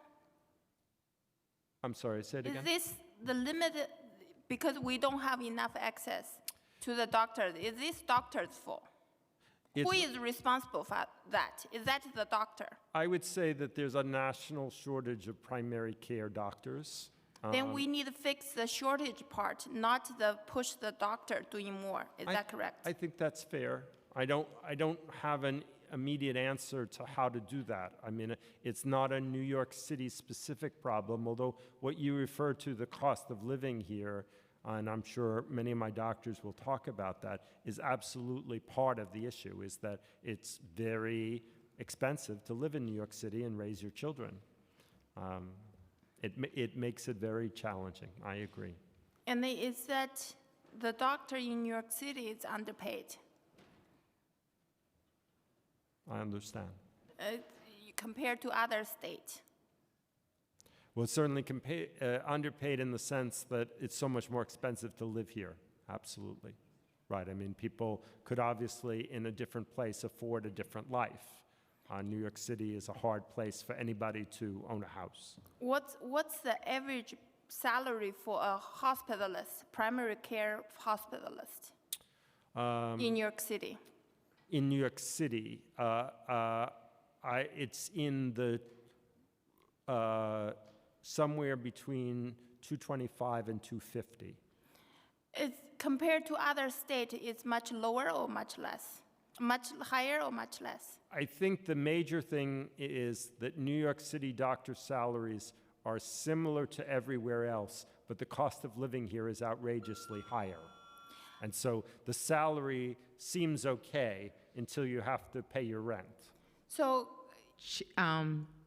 Colleague, I have to say Okay. sorry because the Chair De La Rosa been waiting and that was her turn. So I apologize, but we have to move on to Chair De La Rosa. Thank you. Chair De La Rosa, you have the mic. Thank you, and I also want to thank Councilmember Shuang for sharing her personal experiences, and I appreciate her comments and how hard and difficult it is for families contending across our city with the conditions. And I want to thank you, Dr. Katz, for being here as well. We've talked about the understaffing issues. We've heard some of the real challenges that you have with understaffing and retention. Have you heard of any successful initiatives taken in other systems to improve recruitment and retention for their staff? Well, I mentioned loan repayment, we think is a real one, that it's a real winner for all of us because it recruits exactly the people we most want to recruit. And we have heard that one of the reasons people don't go into primary care is because they're coming out of medical school with hundreds of thousands of dollars of debt, and therefore need to, pay off that debt. And so loan repayment is, and we already have one, especially in behavioral health, and we want to roll out another one. But obviously that doesn't deal with the doctor's salary who's 10 years in already, right? That's more the recruitment tool, especially for people with large loans. So what would we need in New York City to make something like that happen? Well, we're working pretty closely. We think that we might be able to actually do it. So I'm hoping in the next few months that that's something we're able to come forward with. It's like everything else, has slightly complicated legal things. What can you, right? We don't have indentured servitude, right? You can't, so you have to figure out can people be asked to do in terms of a commitment. In a right? dignified way, absolutely. Right, but you ultimately, you don't really want somebody who doesn't want to be there, right? On the other hand, you can't be paying people's loans off if they're, for 5 years and then they're leaving you at 1 year. So we're trying to figure out some of the legal aspects of it. But I think loan repayment is one certainly very positive thing. Just to give credit to your city council, I've heard a lot about trying to make New York City more affordable for the housing crisis. And I think we all agree that having minuscule vacancy rates drives everybody's rent up, right? Because the competition, at every economic level in New York City seems so extreme that if we could build more housing successfully, it would in fact drive down the cost of housing, which would make it more possible for people to live here. We also hear a lot, and I think the council has done good work also on quality of education. I mean, that's a lot, after the affordability, that's the second question we have. Is my kid going to be well educated? Right, I'm a product of the New York City public schools. I got a great education. We need to be able to deliver that. Great. I'll come back to some of the comments you just made, but I did want to ask a clarifying question. You've mentioned several times as you respond to questions and in your testimony about a waiting list. Can you shed some light on what that waiting list looks like? We have a waiting list. I don't know where it is today, but at the start of this, we had 20,000 patients waiting for a new patient appointment for a primary care doctor. Okay. And again, just to distinguish, on one hand, we're a triage system. If you need something, we'll give you something today, but that's via the emergency room, right? So anybody who's sick, I mean, we have, 11 great emergency rooms for people to go to. But in terms of connecting people to, what Chair Schulman talked about, primary care and why we think that is so important, we have 20,000 people waiting. And again, partially that's because if you're uninsured, you have very few choices. There are some wonderful FQHCs in the city, but they also are having trouble recruiting doctors. And all of them would require more than 8 appointments in a session. They have to, because they can't make their margin otherwise.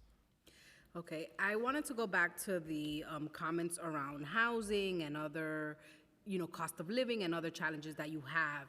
Other than increasing salaries and obviously hiring more staff to share the workload, are there any adjustments that hospitals can make, such as providing housing, improving benefits for employees that may help decrease attrition rates? We know, like, in the private hospital system, sometimes housing accommodations are made. What is the state of that for HH? Yeah. I mean, there was a day when there was a nurse residence and there was a doctor residence. I think most cities have decided that we're not experts at, running housing. In part, there turned out to have been some awkward moments when the doctor didn't pay the rent, and do you evict the doctor who you expect to come to work tomorrow because they haven't paid the rent? And I think most cities sort of got out of, that business. Mm-hmm. I think it's important for all of you as thoughtful people to keep it in mind. These are issues that face all of my workforce. Mm-hmm. And so it's hard for me to ever, all of my staff are working at safety net salaries with safety net benefits. My staff are not working at private hospital salaries and private hospital benefits.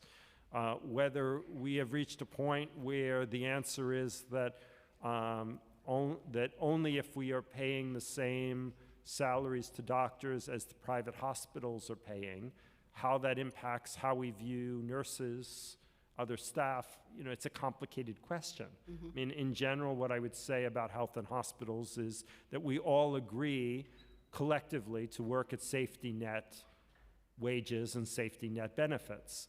It's not uncommon for an administrator to come to me and say, but I've looked up the market, and by the market I should earn way more. And I say, but we're in this collectively together.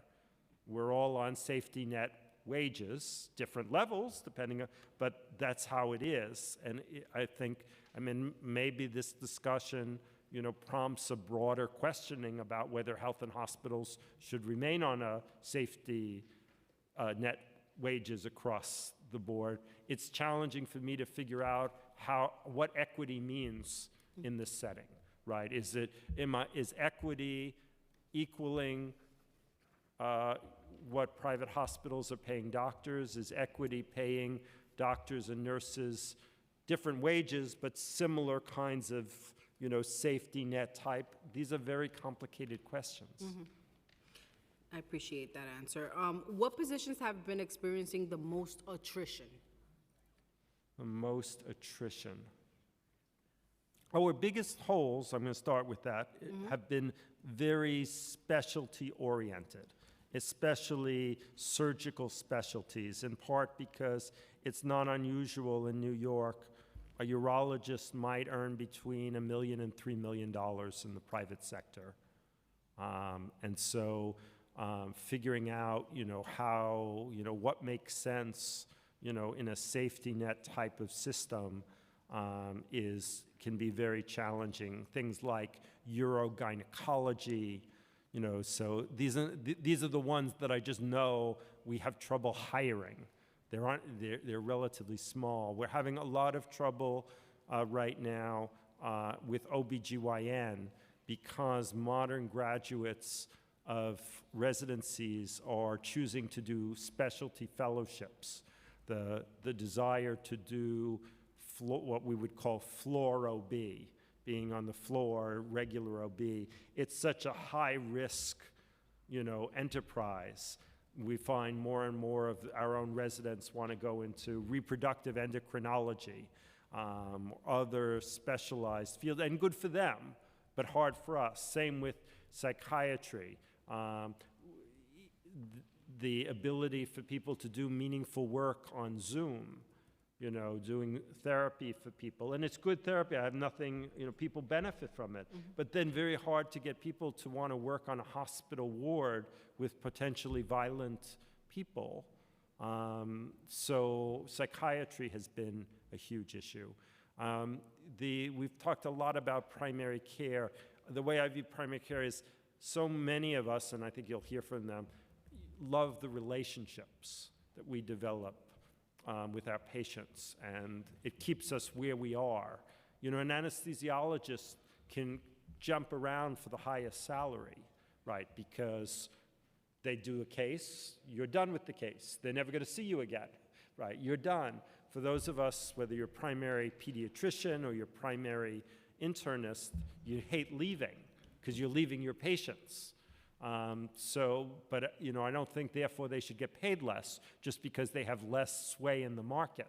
But I think that's one of the reasons why primary care doctors and pediatricians get paid less, because we have less sway. The radiologist, the anesthesiologist, they can just move for a better offer.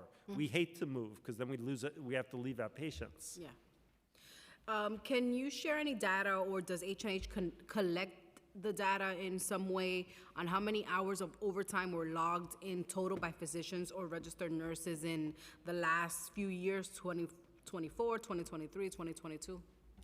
Well, we could get you, certainly, I mean, the nurse stuff is known. I don't have the figures. Just say a little bit about physicians. Physicians are FSMLA exempt. You know that from your civil service work. So they do not get overtime. What we do is we pay sessional rates. Okay. So we create, you know, let's say you're a doctor on a Monday through Friday, 8 to 5, but then you're going to cover in the hospital from 5 to 11. We'll hire you at a separate sessional rate, and we move the sessional rates based on the market, what's necessary in order to hire. It's generally a higher rate because a sessional doesn't have separate benefits if you already have benefits. But there's no, strictly speaking, there's no overtime.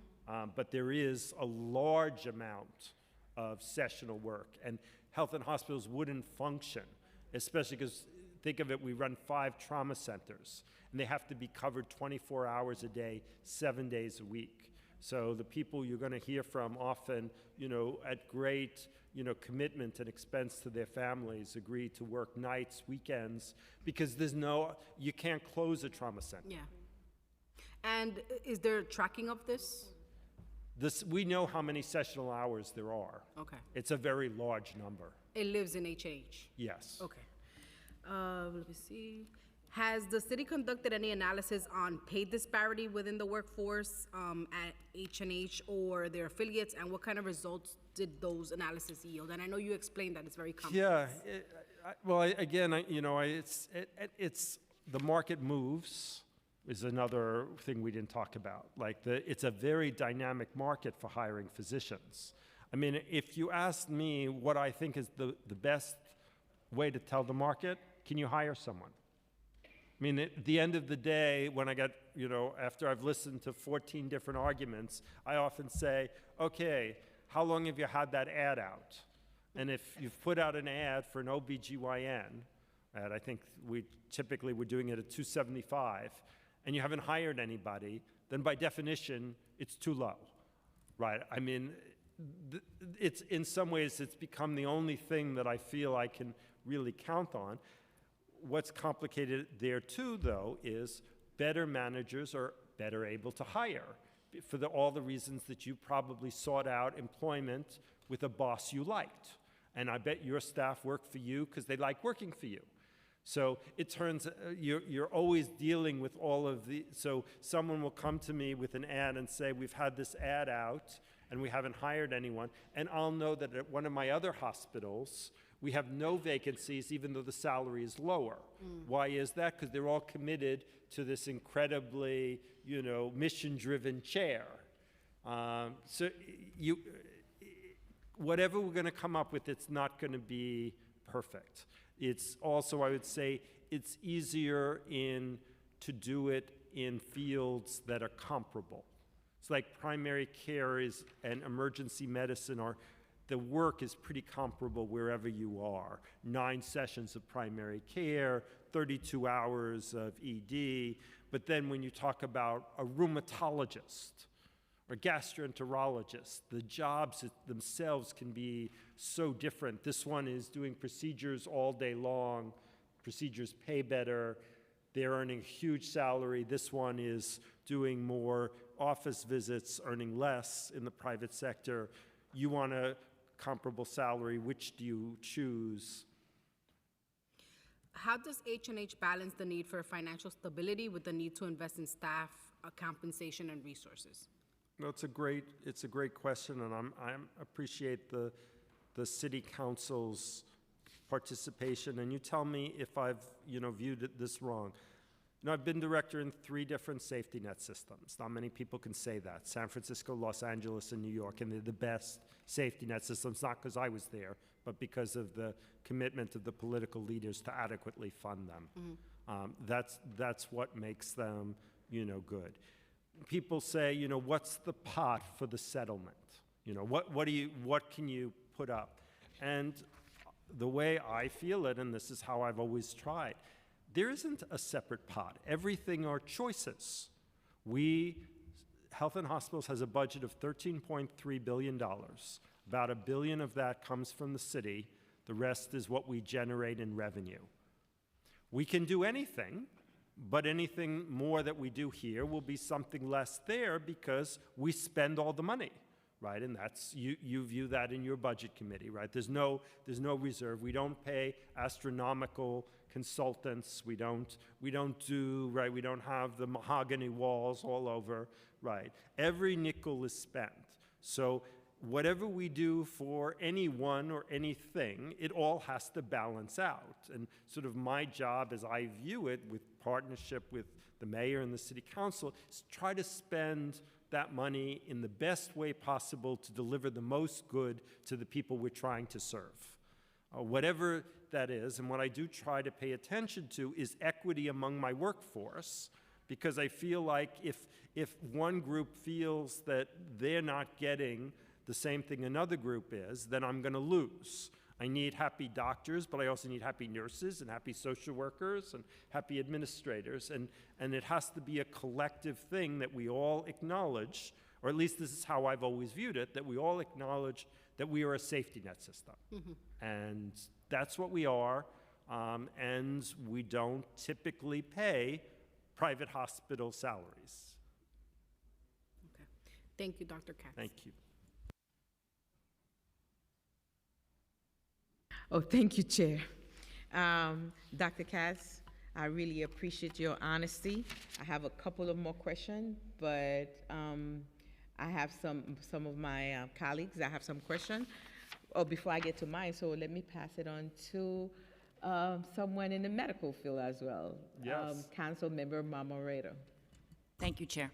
So I just wanted to ask you, when did this begin where you're not, where these doctors and PAs are actually pre-authorizing treatment and medications? When did this practice begin in health and hospitals? Submitting prior authorizations or allowing people other than doctors to submit? Them submitting them themselves. So I would say we've been doing it for several months. Okay. We always do it on behalf. I mean, they're clear.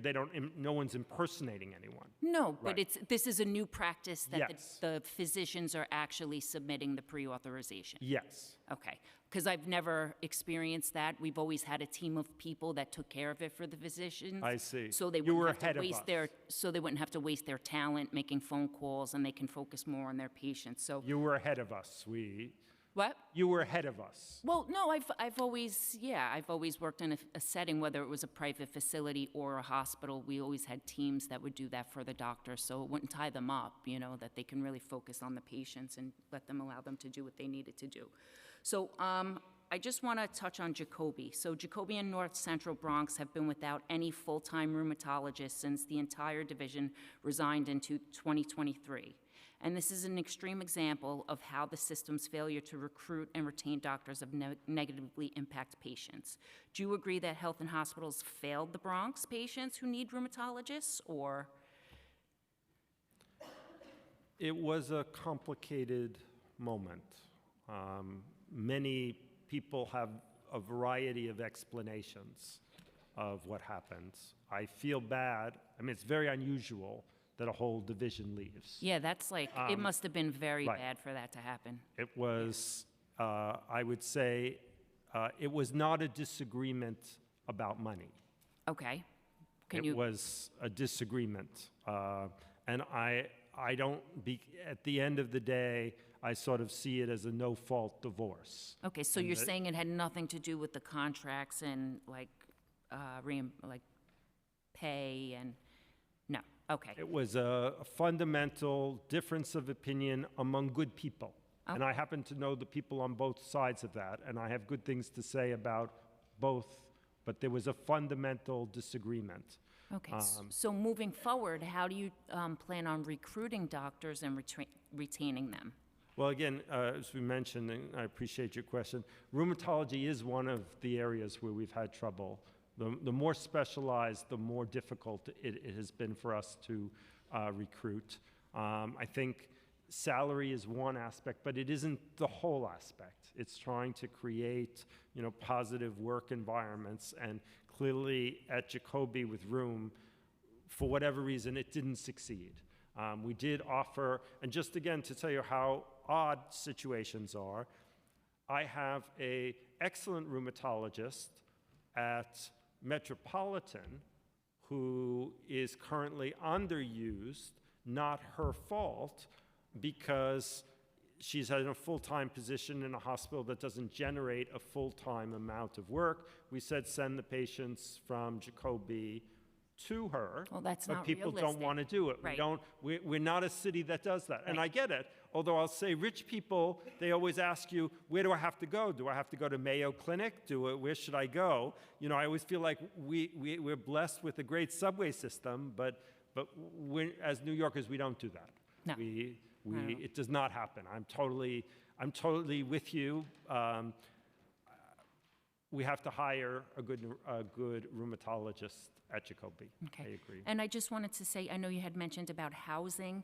So you do have on the property of Jacobi Building 278 vacant studio apartments. That would be a really nice bonus and blessing to your 525 doctors that could possibly walk out on a strike. So that would always be a bonus or a plus to help them with the housing and the affordability problem here in New York City. Understood. Okay. Thank you. Thank you. Thank you. The next is Councilmember Boer. I have a question. Two questions. One, you have several medical schools that are now free. Are you recruiting from them? We will. I mean, I think it will really help with Councilmember Brewer with the things like primary care that people will leave. But remember, this just started, so you haven't, right? They still have they have the full 4 years, then they have the 3-year residency. But you're focused on trying to But- get from them. Absolutely, absolutely. And I think they will, simply because I think a lot of people were choosing specialty because they had $300,000 in loans. Right. Okay. I'm just, you'll let us know that you're doing it and not Yes. just talking about it. Yes. Okay. Second is, you're closing a lot of the migrant shelters. I just got the list today for April 4th. Will that give you some money to pay the doctors? No. Why not? Because the way the city does the dollars, we're paid actual expenses for the shelter system, right? And that was something that we arranged early on because I said I wanted to help, but I wasn't prepared to sacrifice the dollars that we were spending on health care. So OMB agreed with us that they would, it's essentially like boarded off. We have actual expenses, we report to them, they keep us whole so that no one could say that we have less because of the migrant crisis. But at least that money is not available to me. I mean, to you as a Well, it just seems to councilman. me that, that was a lot of money, and it's going to go somewhere. It's not going to be paid. It seems to me that you have the greatest health system, you have to keep the doctors. It would seem to me that we should be all advocating for whatever the amount is that would make the doctors whole, figure out what you need, retention. For God's sake, why are we not advocating for that? I know, but you could do the same. but you have the power. Well, I'm just saying, I guess what I'm asking for you to provide is what are the dollars that are being quote-unquote saved? Could be a one-time, we're not talking necessarily sustainable. Oh, it's millions. Okay, well, we could use that number. We could use that number so that we could advocate for your staff, which does need more funding, and your hospital system, which does need more funding. So we would appreciate for the committee to get that information, what is being transferred, I guess, back into the general fund, because that's where it goes if it doesn't go to you. Right. And we'd like to have it stay in the system for the good that needs to be done. You'll get us that information? I know that at least 7 or 8 are being closed, if not more. So it's a on very the large, April 4th, I'm very aware of it. it's a large number. Okay, we want that number, to know Okay. what it is, and to know what we can do with it that would be alternative for your system. All right, thank you. Thank you. Now, you heard it. She's going to advocate, and whenever she started, I'll be right there because whatever we can get money for the doctors, why not? For the Epic, right? You use Epic to Correct. all the system throughout the Everything. hospitals? Everything is Every hospitals, right? So is a doctor that have to enter all the process? Or because when we were talking about staffing before, yes, we can get some help. It can some like kind of doctors or trained PAC, whatever that you have in the front to start doing the primary questionnaire? So the doctors don't have to do all of it? Yes, so historically, yes, the doctors have done all of it. In my own place at Gouverneur, the nurses have started to do, for the primary care patients, put in the medicines, the allergies, and do some of the questionnaires. Again, I think the ideal is actually for the patients with help on the tech, because that's the primary source.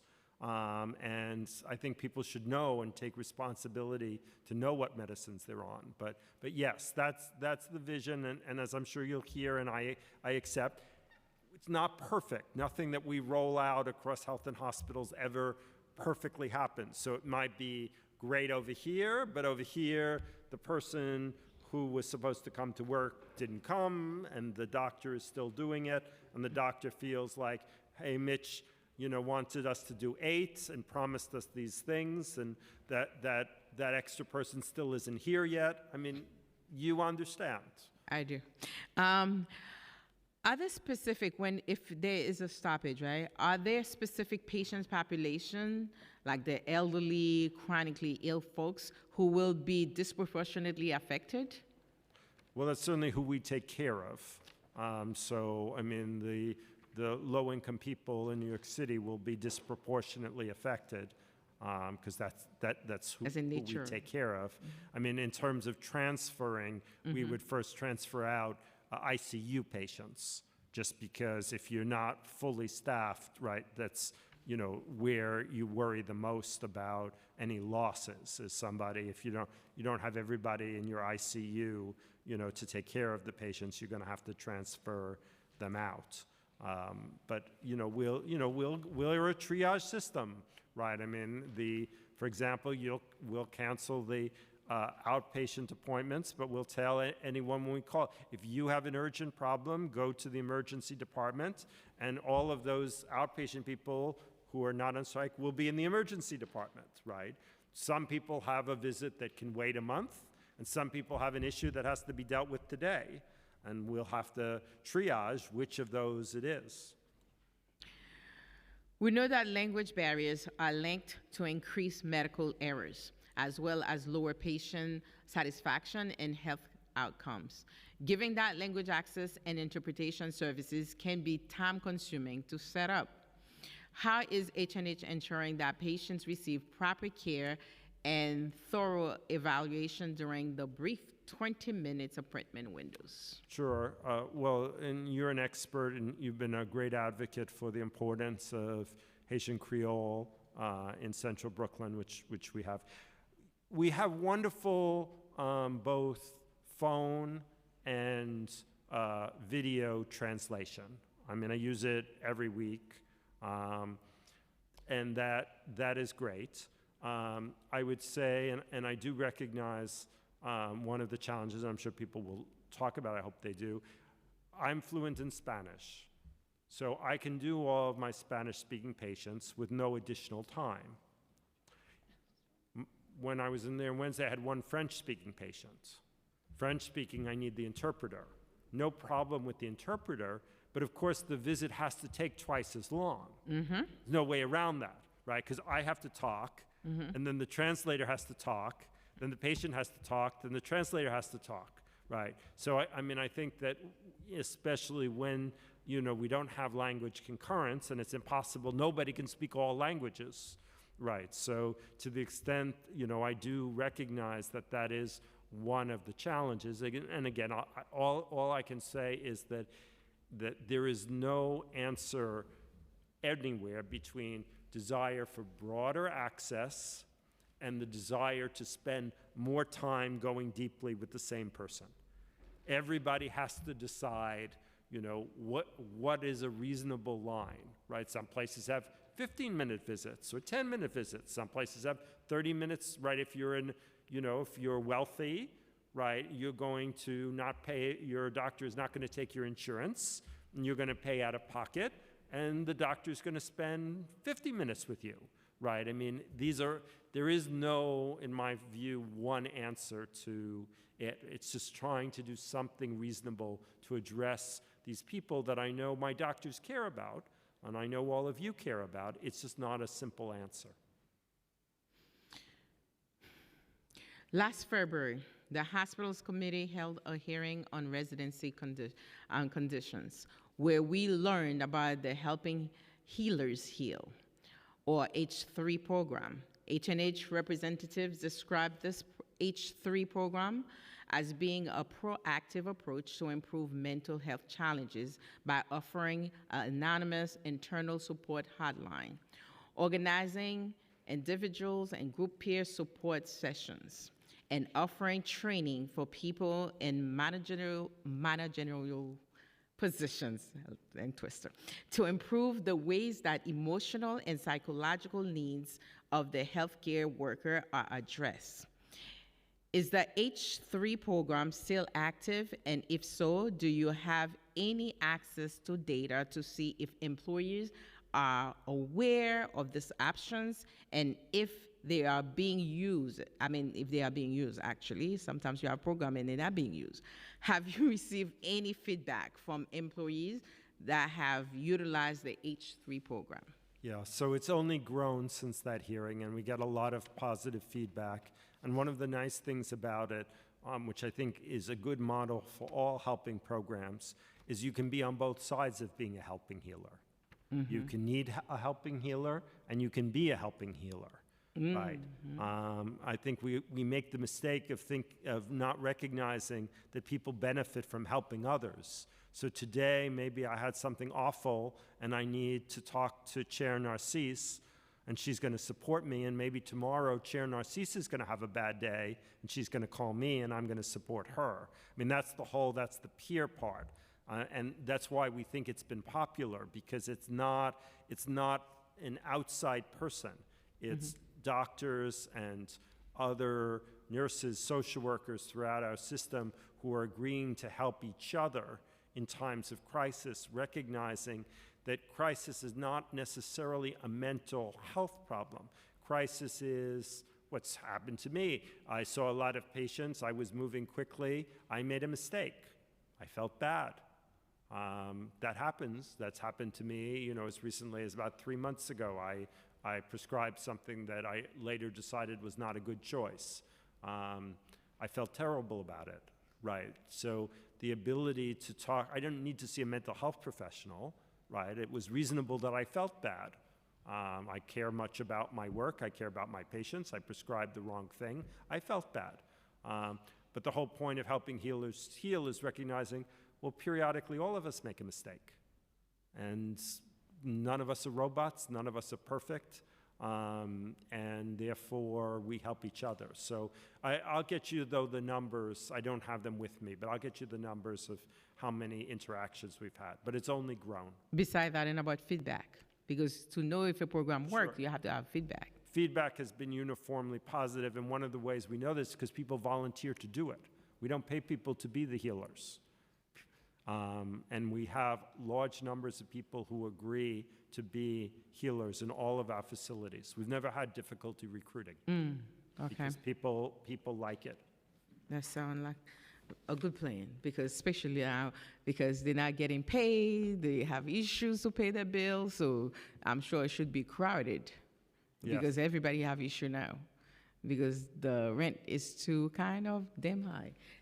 Chair, you have any? No, that's true. New York City is tough. It's a tough city, and we want doctors inside the hospital, not on the street striking. You have any questions here? Yeah, I did want to ask one follow-up. Wasn't there a time when H&H helped physicians find apartments? When I was there, I thought, my understand, yeah, they did. Seems like a good idea. I mean, again, maybe with all of these things, maybe we don't necessarily want to do it ourselves, right? You probably don't want No. me to be looking Right, for your but- apartment. But, you know, But- with the mayor's State of the City yesterday and talking about having a ton more affordable apartments, maybe there should be some conversations around that. Right. I mean, what we do, and it actually makes me sort of sad, right? We mentor people about things like maybe you can live in Jersey City, or, right, it's not the, as a New Yorker, it's not the answer, but that's often what we wind up doing is, okay, well, you know, what would be a reasonable commute? Where does the, you know, the new train line go?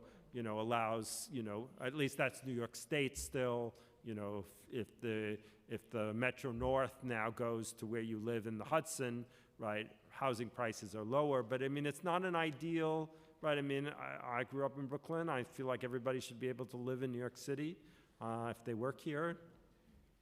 Dr. Katz, we're about to go into budget negotiations. My suggestion is to make the ask, and we'll see what we can do as a group here.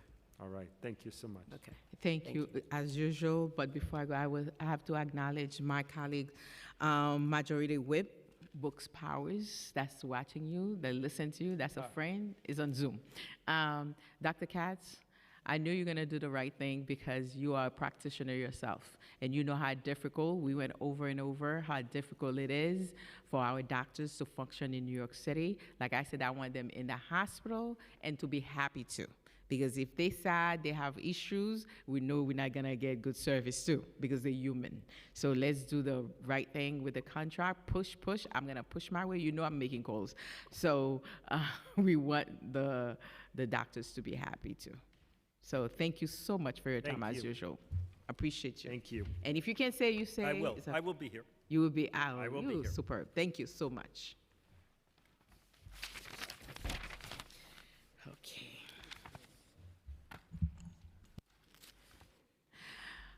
I now open the floor to public testimony. Before we begin, I remind members of the public that it is a formal government proceeding and that the quorum shall be observed at all times. As such, members of the public shall remain silent at all times. The witness table is reserved for people who wish to testify. No videos, recording, or photography is allowed for the witness table. From the witness table. Further, members of the public may not present audio or video recordings as testimony, but may submit transcript of such recordings to Sergeant-at-Arms for inclusion in the hearing record. If you wish to speak at today's hearing, please fill out an appearance card with the Sergeant-at-Arms and wait for your name to be called. Once you have been recognized, you will have 2 minutes to speak on today's hearing topic regarding New York City H&H Doctors Council work stoppage. If you have a written statement or additional written testimony you wish to submit for the record, please provide a copy of that testimony to the Sergeant-at-Arms. You may also email written testimony to testimony@council.nyc.gov within 72 hours of the hearing. Audio and video recordings will not be accepted. When you hear your name, please come up to the witness panel. For the first panel, we invite. You acknowledged something was on. I did already. Oh, you did? I did. The first panel, if I butcher your name, I'm sorry. I'm trying my very best here for the name. Francis Quiu, Adidayo Adeji, Andrew Goldstein, Jennifer Almanzar, Sonia Lawrence. Please approach.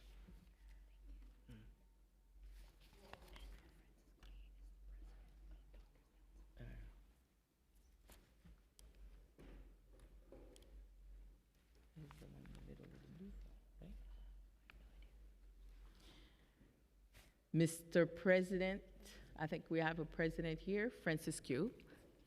Thank you. Oh, Mrs. President, Madam President. I love it even more. Madam President, sorry. Hi, good afternoon, City Council. We really appreciate you having us here today for this hearing. I am Dr. Frances Kui. I am the president of Doctors Council SEIU, and I am a practicing primary care doctor at Gotham sites. I've been working with health and hospitals for 30 years. As president of the Doctors Council, the largest union of attending doctors in the country, I'm here representing 2,200 members who serve New Yorkers regardless of the color of their skin, the country where they're from, and their ability to pay. We love the work we do, and we stand by the mission of New York City Health and Hospital Corporations. But we also demand respect and equitable treatment. I'm also here today as a physician representing my own patients and their families because I believe in the mission of health and hospitals to extend quality care to all New Yorkers. I am here today because I'm concerned that the mission that we dearly love is in danger. In order for us to provide highest quality of care that we want to give and that our patients deserve, we need qualified and principled doctors. That requires an investment in attracting talented doctors and retaining the doctors who have dedicated years like myself, even decades to serving New Yorkers who need our care the most. Instead, health and hospitals are making short-sighted and rushed decisions without the input of the frontline doctors.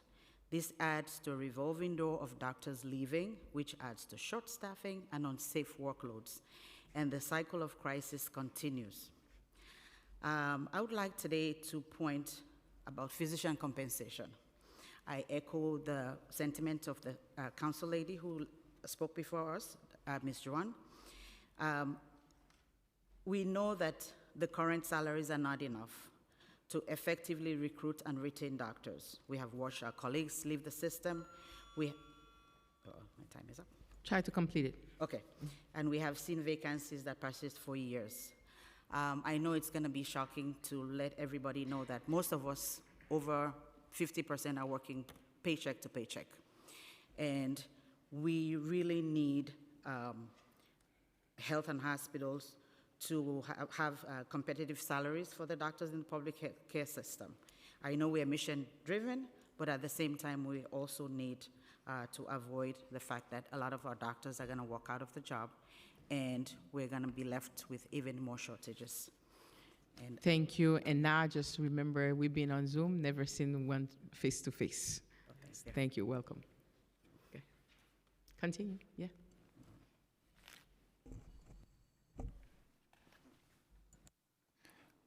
Good afternoon. My name is Dr. Adidayo Adeji. I work at Kings County Hospital, and I've actually been a medical doctor for about 31 years now. I started working at Kings County in August of 2020 after 20 years in private practice because it just became a case of I just didn't want to work for money alone. And I trained at Kings County Hospital as an ID fellow, and I decided to go back there and I was very impressed by the work they did. I do 2 12-hour days and 2 8-hour days, and in those 12-hour days, I have 29 patient slots. And usually, I have 4 double-booked new patient slots for those 12-hour sessions. Recruitment and retention at Kings County has been terrible. I mean, most of our new doctors in primary care are just newly graduated residents. And we all know, of course, the longer you spend on a job, the more experience you do have. There has been no screening colonoscopy that I've sent a patient for in my almost 5 years at Kings County Hospital because we just don't have any gastroenterologists to do them. We shuffle everybody out now to South Brooklyn Hospital. GYN is not taking any appointments. We've got very little ENT, cardio, neuro. We have got an increased complexity of patients that we've got to see in 20 minutes. And as you all know, when you ask anybody a question, you get back 10,000 things before you actually get what information you need. PAGNI, our employer, unilaterally implemented a contract which basically cuts vacation time, CME time, sick days for providers, and they're very unhappy about it. I'm in negotiations now with the union and the mediator. I can tell you now we're all going to be unhappy with our contract. And the soonest chance that people get out, they will. I do my prior authorizations, there's nobody to help me to do them.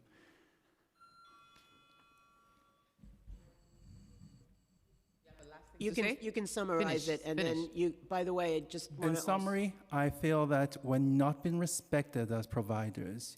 Gratitude is great. You know, I don't need anybody to thank me. I know what a good job I'm doing.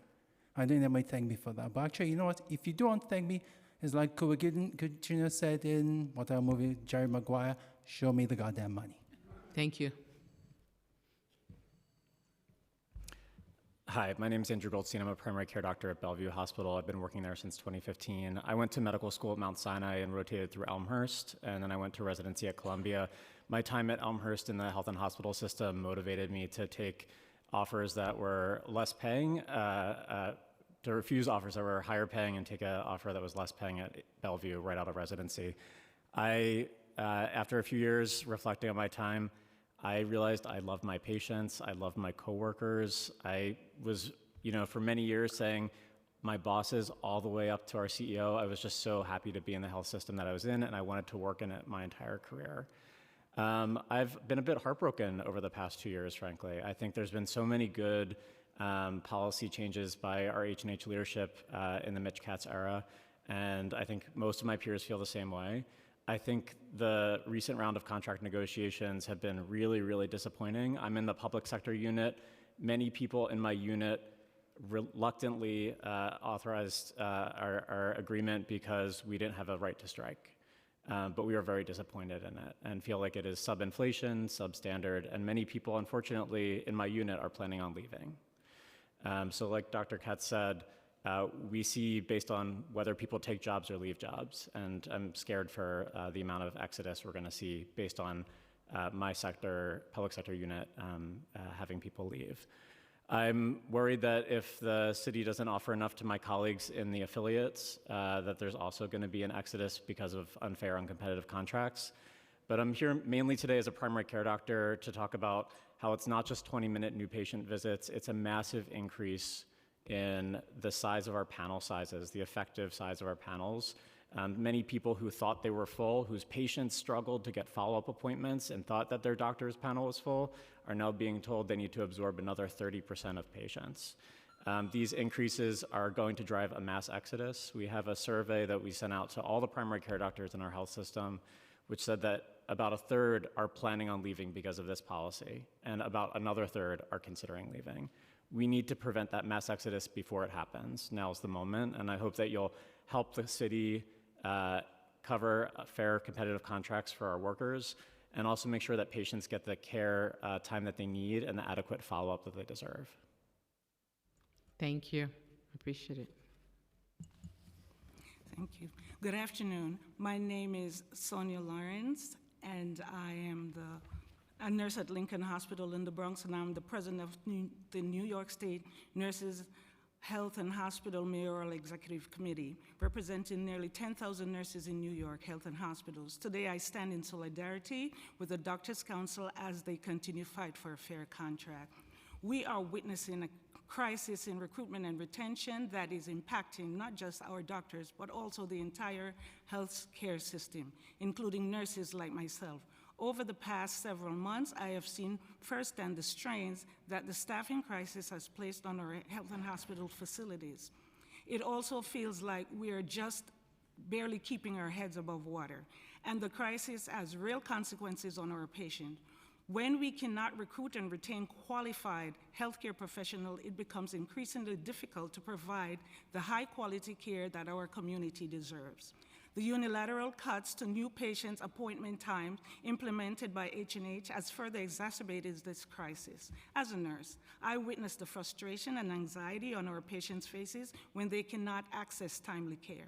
This decision has forced doctors to see more patients in less time, reducing the opportunity for meaningful interactions and proper assessment. Comprehensive patient evaluation are critical to accurate diagnosis and development of effective treatment plans. Rushing through assessment due to insufficient staffing and unrealistic time constraints increases the likelihood of misdiagnosis, improper treatment, and ultimately worse health outcomes, jeopardizing our well-being and the well-being of the community we serve. The Doctors' Council decision to plan a work stoppage is not just about physicians, it's about all of us who are dedicated to the mission of providing health care for all who needs it. Doctors are taking the stand for their patients. As we have seen with nurses, residents, and other frontline workers, collective actions to demand safe staffing and better working conditions results in greater working retention and better patient outcomes. NISNA victory for nurses' parity pay and real staffing improvements have shown that improvements in our public health system are both possible and that the path to stronger patient outcome. The employer and H&H should follow the model to get the Doctors' Council a fair deal. NISNA supports the Doctors' Council, demands for fair pay and better working conditions. I urge the City Council and the members of this committee to recognize the critical nature of these negotiations and to advocate for fair treatment, adequate resources for all H&H healthcare workers. Our patients deserve a robust healthcare system that prioritizes their needs and ensure that those who serve them do so without fear of burnout or inadequate support. Together, we can create a healthier New York City for everyone. Thank you for your time. Thank you. Good afternoon, City Council. My name is Jennifer Almonds, and I'm here to testify on behalf of CIR-SEIU, representing over 6,000 residents in New York City, and as someone who has directly benefited from New York City health and hospitals. As someone who grew up in New York City and received care at the public hospitals, I've seen firsthand how vital H&H is to our communities. These facilities were a lifeline for my family and for so many others who rely on them, just not for healthcare, but for hope and dignity.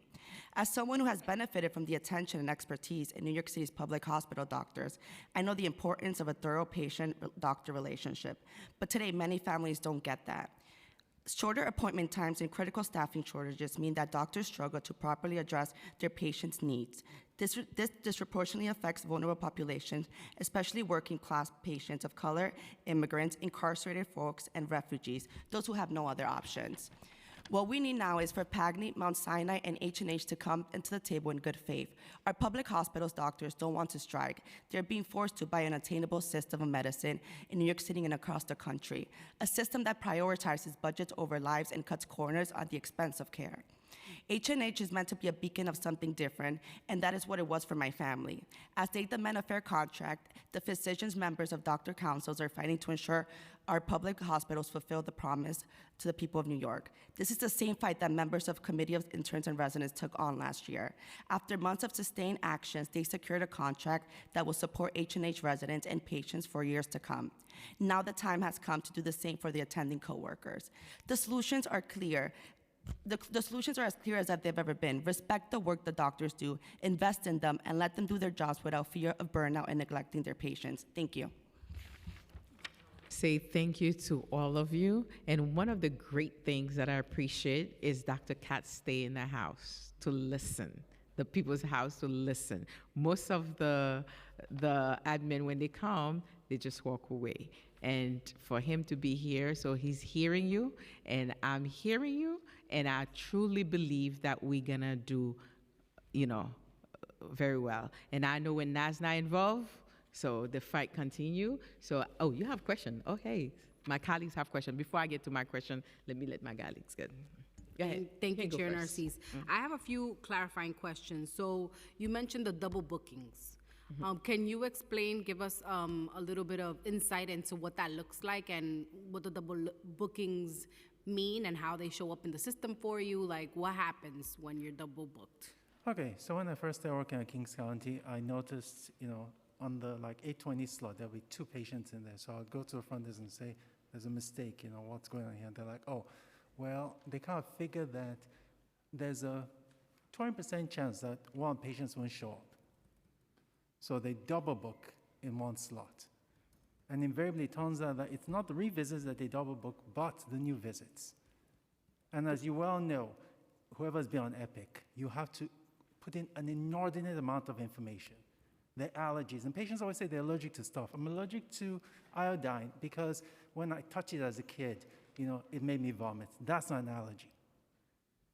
So I have 4 new patient slots, and they're all double booked. And invariably, what will happen is all those 4 people show up. This one needs an interpreter. This one needs social services. This one's depressed. This one has no food. And of course, being in a safety net hospital, you're responsible for everything. Patients come in and just tell you everything. And So in that, sorry to interrupt, but so in that situation, yes, if you're quadruple booked and all 4 patients show up, those 4 patients are added to your 8-patient portfolio for the day? Well, Or so you see those 4 and then... Instead of 4 new patient slots, there are actually 8 patients in those 4 slots. So there are 2 patients per slot.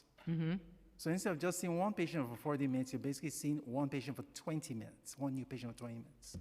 And if you spend 30 minutes with each of those 4 patients that are quadruple booked, that for new patients, then you'd have the time limit, the new policy for the time limit, correct?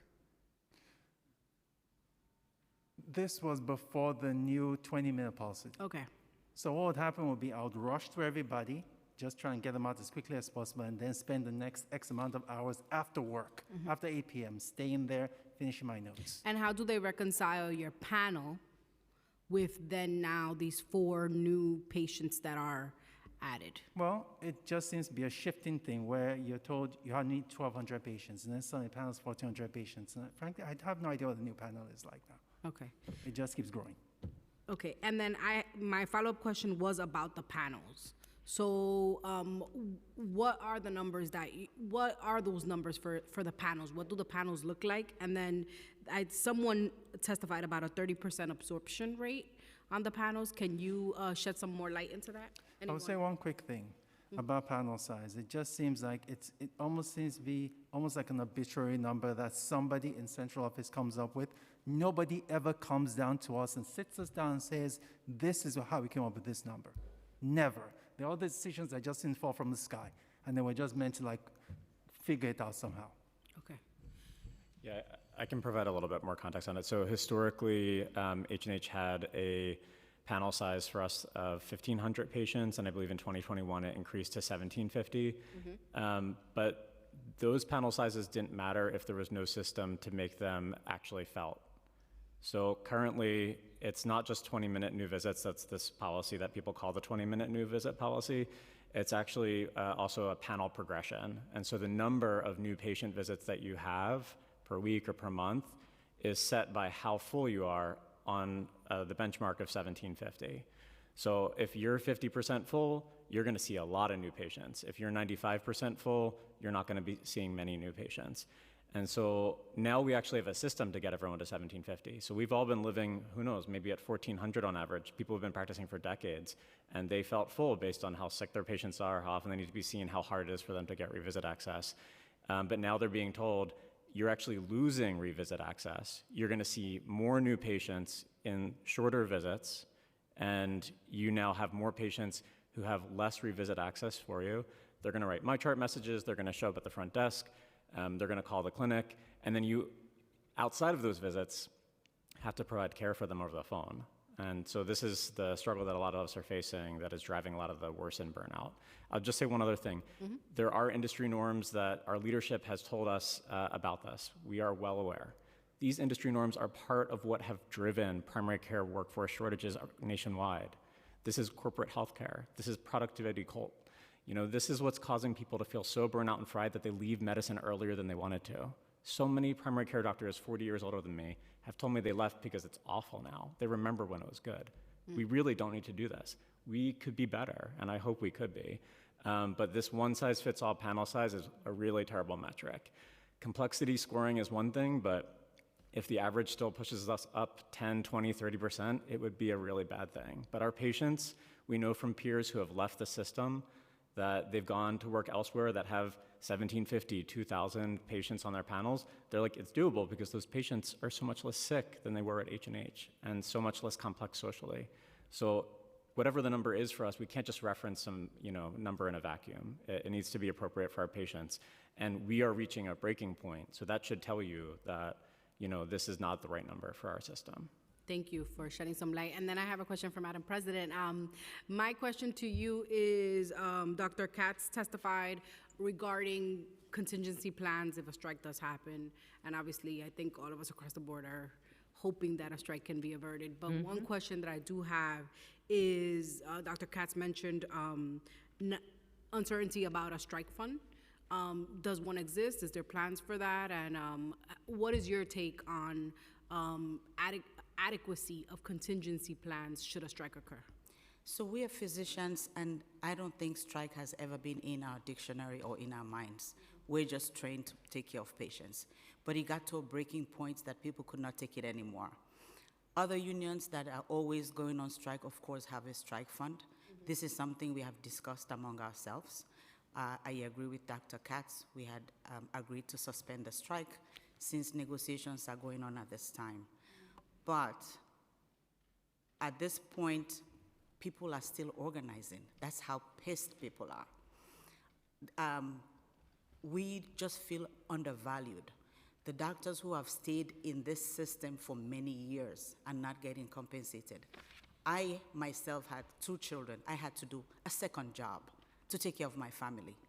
So we are not here to be rich, but we just want those of us who have been in the system for a longer period of time that are aging out. Once we leave, we want other people to replace us, but nobody's coming.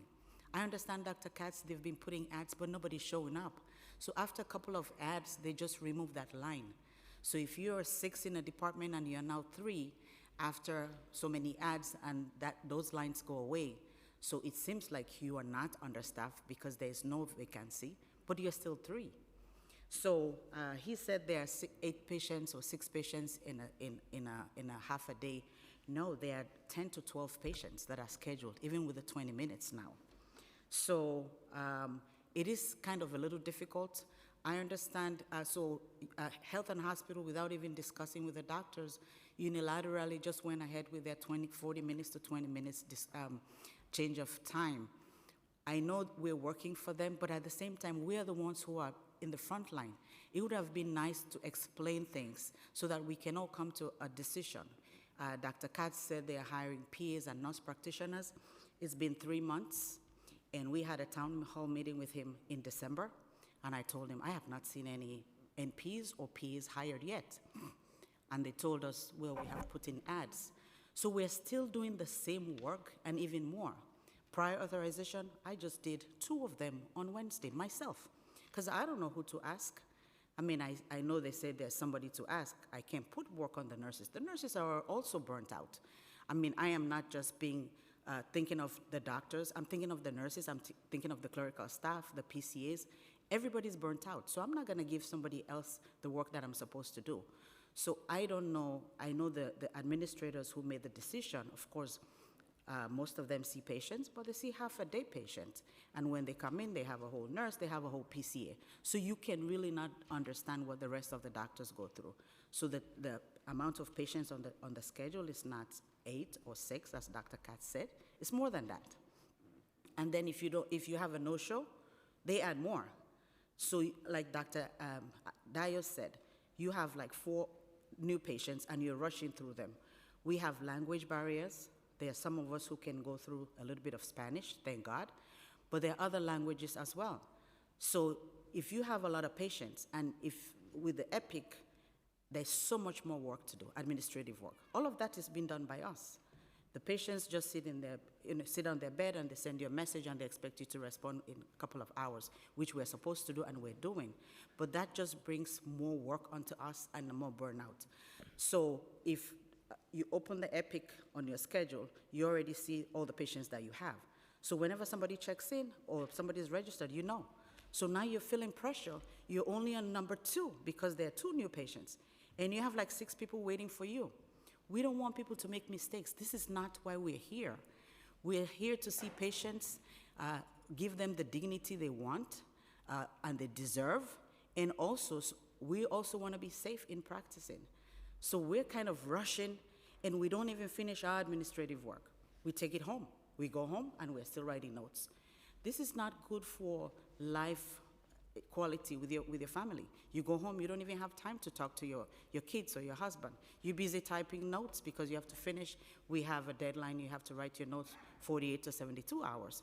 So there's just so much burnout, like Dr. Goldston said. We did a survey with the primary care doctors before we had the second town hall meeting with Dr. Katz. We've had 2 with him. And a lot of the doctors are just saying, this is not just for me. I understand there's primary care shortage, I told Dr. Katz, and he's aware of it. Let us not let the people who have invested all this time in our system leave. They're looking for people everywhere. I know people say, so why don't you just go look for another job? This is where we want to be. We want to take care of the people who nobody wants to take care of. So that's the mission we're here for. Thank you for your insights, Chair. I'm glad you asked the questions because I'm going to get to another part because I was going to ask a question and go around. But this is what I'm asking right now. I heard it. So I'm going to start with you. Were you involved in the process at all of recommendation when it comes to turn the 20 minutes, 40 minutes? No, ma'am. No.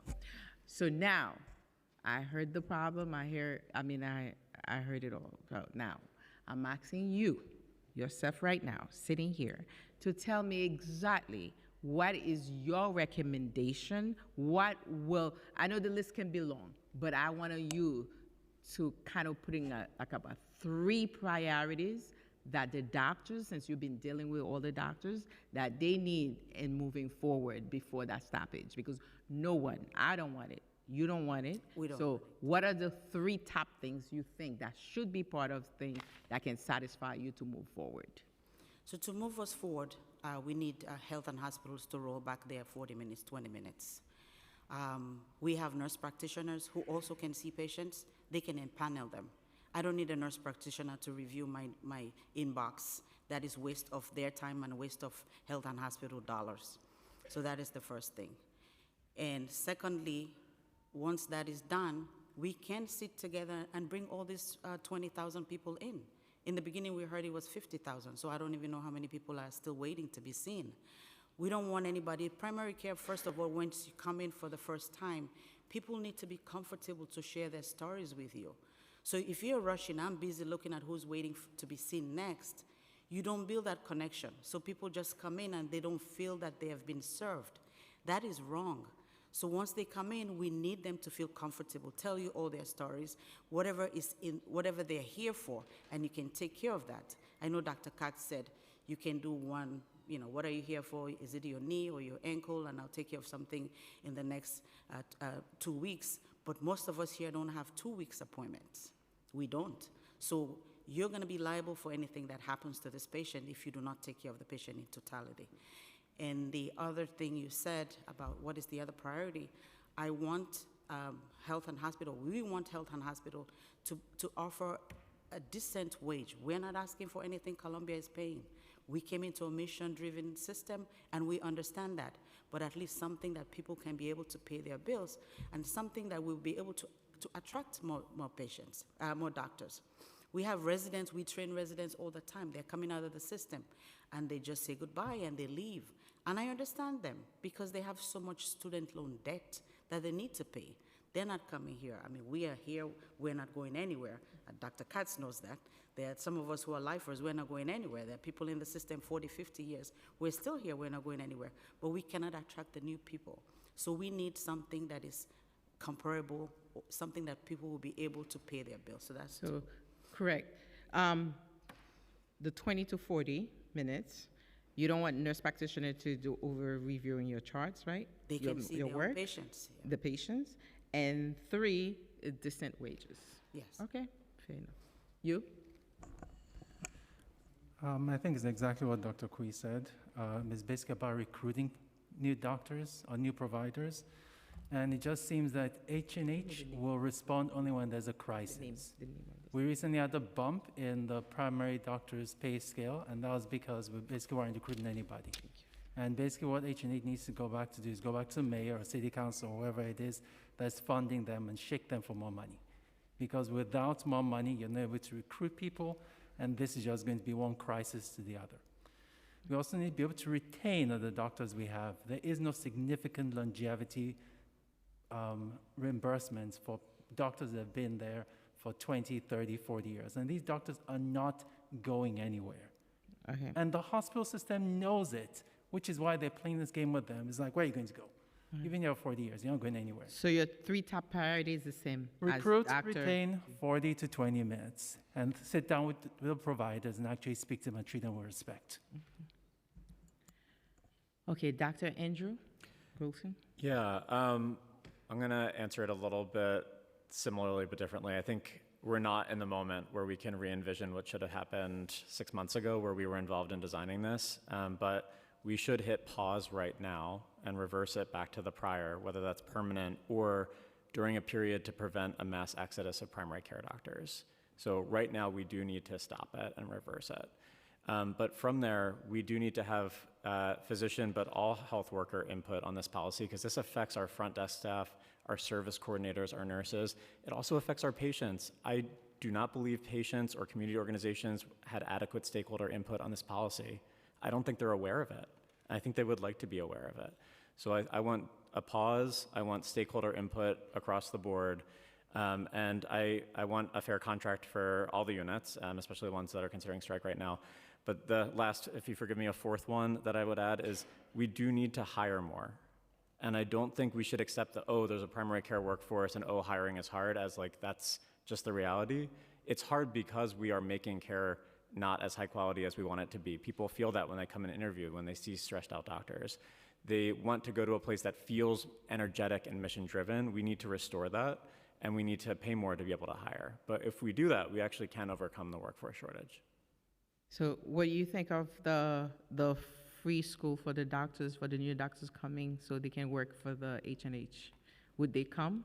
I want to hire people who are going to be lifers. I don't want to hire people who it helps in the beginning of their career when they're struggling with student debt. I worked so many extra shifts to pay off my student debt, but that doesn't help me anymore once I'm out from under that. So having an unfair, uncompetitive, sub-inflation contract at this point still is not enough. It's helpful, but I don't think that's adequate as the solution. All right, any idea before we close on? Any recommendation? Every patient should be treated as a VIP, and healthcare is a human right. And H&H needs to be fair to those who give care to especially our most vulnerable patients. And being in the emergency room, I used to say that word too. Every patient is a VIP for me. Everybody is a VIP once you walk in. So I want to say thank you. Thank you so much for your time, and we appreciate it. Before I close, I have to ask my colleagues. I want to thank everybody here for testifying, and it's really important. And I want to tell you that Dr. Katz is taking notes as you guys have been testifying, so which is really good. So thank you. Yes, and thank you for staying with us. Now we're done. If you don't have any questions, thank you so much for your time. Thank you. Yeah, we have to do a little faster.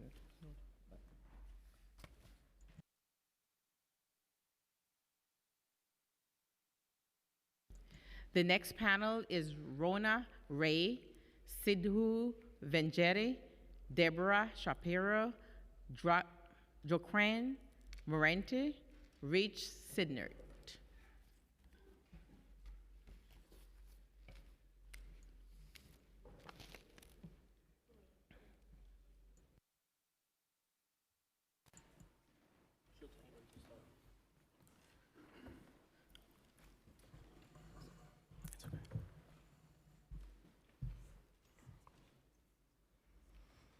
Thank you for coming, and you may begin. Hi, thank you. My name is Runa Ray. I'm here to support the public hospital doctors who are planning to strike for a fair contract. I would have been one of those doctors voting to strike.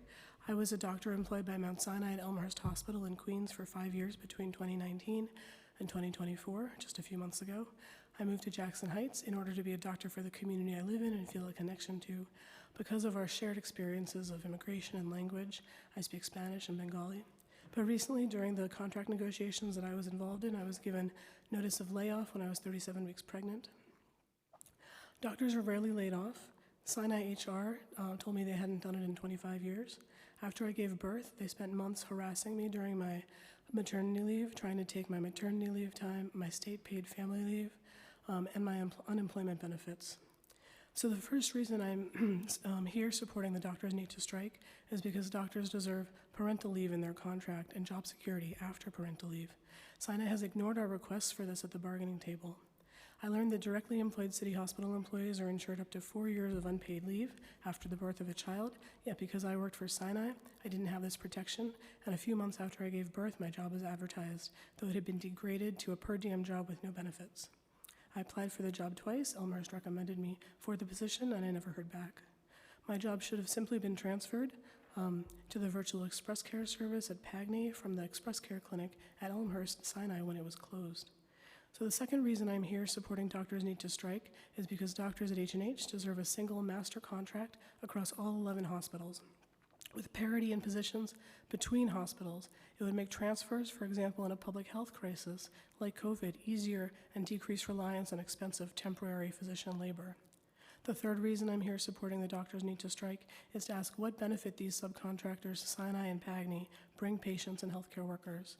In my case, they just created a confusing bureaucracy and a cover to get rid of a worker taking a maternity leave that was considered a bothersome expense, and they allowed H&H to turn a blind eye to Sinai's unsavory and infamously racist and sexist employment practices. When I spoke with Dr. Katz last July, he told me that I didn't work for him. It was ironic because he had just published an article in the Journal of the American Medical Association a week prior titled "Administrative Harm, Common and Sometimes Preventable." So the fourth reason I'm here supporting Doctors Need to Strike is because we need to take substantive steps toward ending healthcare segregation. The New York City Commissioner of Health, Mary Bassett, in 2021 declared racism a public health crisis. And DOH research has shown that structural racism tragically affected health outcomes in the COVID pandemic. We can create better public sector physician jobs, which will set the tone for better jobs in patient care for the immigrants and people of color who make up a significant portion of the H&H workforce and patient population. The fifth and final reason I'm supporting the Doctors Need to Strike is, as the Vice Chair of Physicians for a National Health Program here in New York City, I recognize that doctors' collective action represents the most powerful challenge to the corporate race to the bottom in healthcare. The callous way I was treated individually was no different from how my colleagues and I were ignored and disrespected at the bargaining table by Sinai.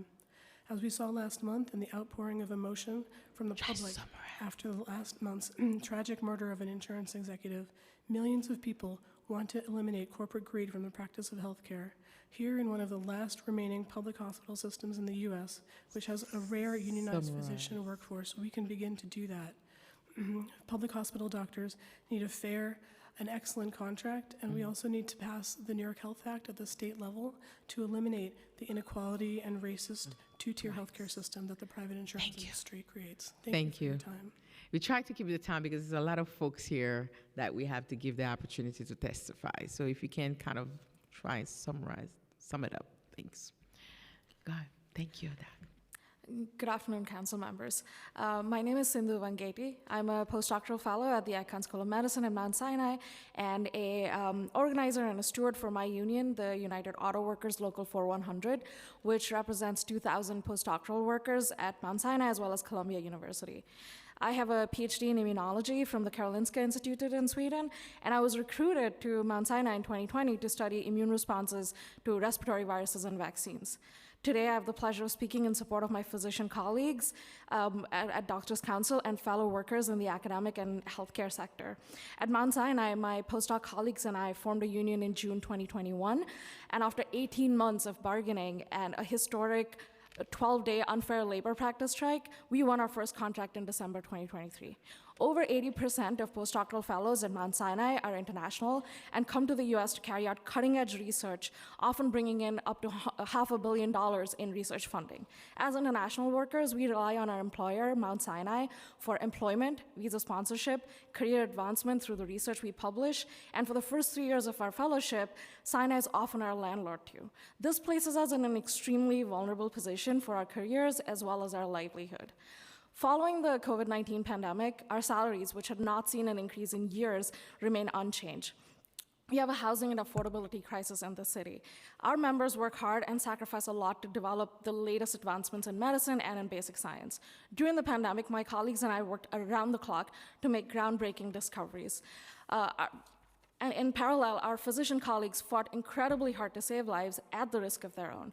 Our contributions are always acknowledged, but we saw no measurable changes to our compensation or working conditions, while our employers continued to make record profits. We won a strong contract, but we had to fight Sinai very hard at the bargaining table for every single thing that we won. With our strike, we won a record-setting contract. And in the past few years, postdoc unions have raised standards and improved working conditions across New York City, even at institutions without unionized workers. Our physician colleagues and members of Doctors' Council deserve the same sense of security and a strong contract so that they can continue to protect health and save lives. For New York City to thrive, we need policies that support its essential workers. We need our doctors to have safe working conditions, even if they need to go on strike to win. Local 4100 stands with our colleagues at Doctors' Council, and I thank you. Thank you.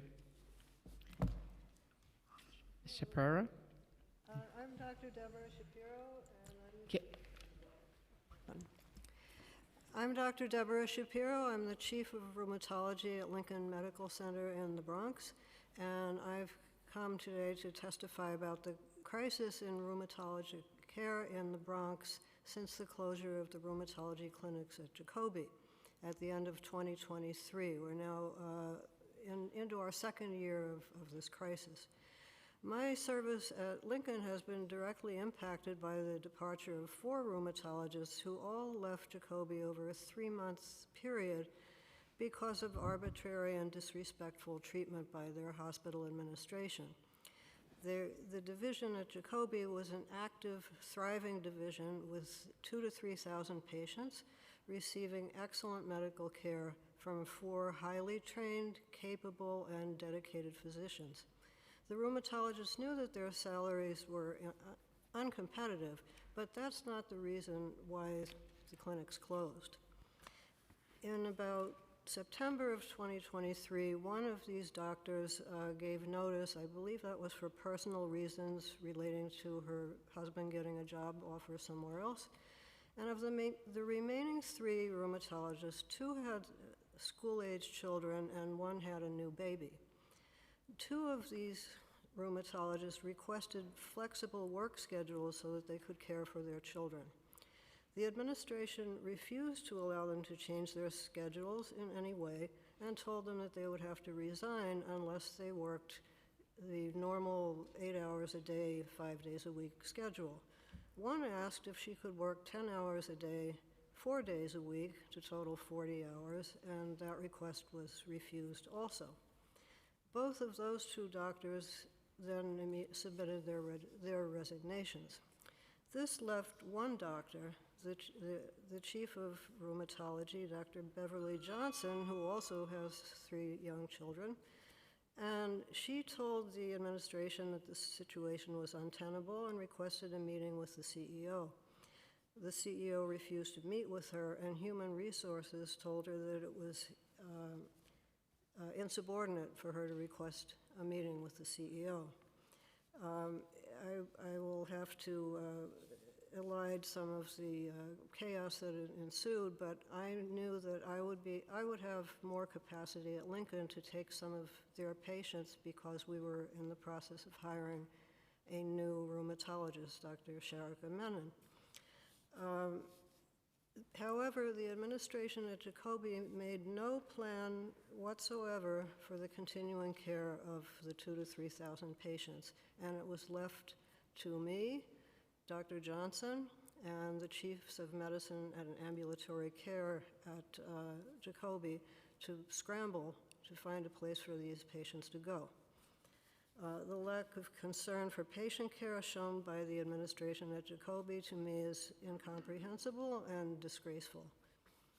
I was well aware of everything that was happening there. I had multiple discussions with everyone. I cannot begin to describe the number of hours I spent every evening working on this.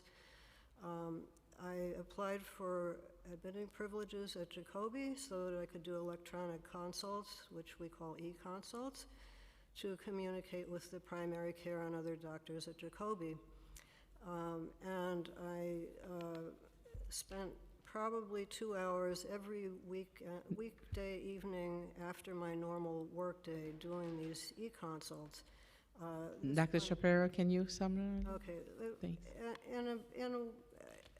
In a word, there are no more rheumatologists at Jacobi because anyone who applies there who has half a brain is going to ask, why did your clinics close? And then ask the rheumatologist who left why they left. And so no one who has young children is ever going to apply to work there. The proof is the fact that they've never been able to hire anybody in all this time. So it's really not a salary issue. It is an unreasonable administration at Jacobi. Since the hearing is for the doctor, we try to keep it for the doctors to listen to see what's going on. But if you can summarize, that would be nice because we have a lot of folks that are coming to testify. So thank you, Dr. Shapiro. And we can get all the writing, you can share it with us. I will definitely share the written Thank testimony you. with you. Dr. Morante? Senator. Thank you. Oh, Sen. Okay. Oh, you sit in. Okay. Thank you. You can move here. So this is I'm Richard Sinnert. This is my 40th year at Kings County. I've been in the emergency department for over 30 years, and when I look at my legacy, I look, who's going to replace me? There's no one. There's no one 10, 20 years in my seniority. We have a department because in decades, and this is not just Mitch Katz's time, we have decades of underfunding and paying doctors below the fair market rate. So what happens? So occasionally we can recruit because everyone wants to work in Kings County. So we can recruit medical residents, emergency medicine residents who spend a year or two with us to get a reputation, to get clinical experience, and then they burn out because the salary is so low, they have to work these procession shifts, and they work a tremendous number. Thank God, because if we didn't have those procession people, we couldn't cover the staff because we're so short. And then, if you're lucky enough to keep them a few years, there's no longevity differential. So I told you I'm 30 years in the emergency department, 30 years clinical experience. I'm an NIH principal investigator. I've worked for pharmaceutical companies. I've taught statistics. And if a new graduate out of the residency, so 3 or 4 years out of medical school, gets hired, it's the same salary that I get. Well, who's going to stay for that? That doesn't make sense. Who's going to stay for that? And no one stays for that. Why did I stay? I'm a lifer. I'm like Dr. Queen. I'm a lifer. That's it. But you're not going to find many people like that. The other thing I want to talk about is the strike. So 40 years healthcare industry.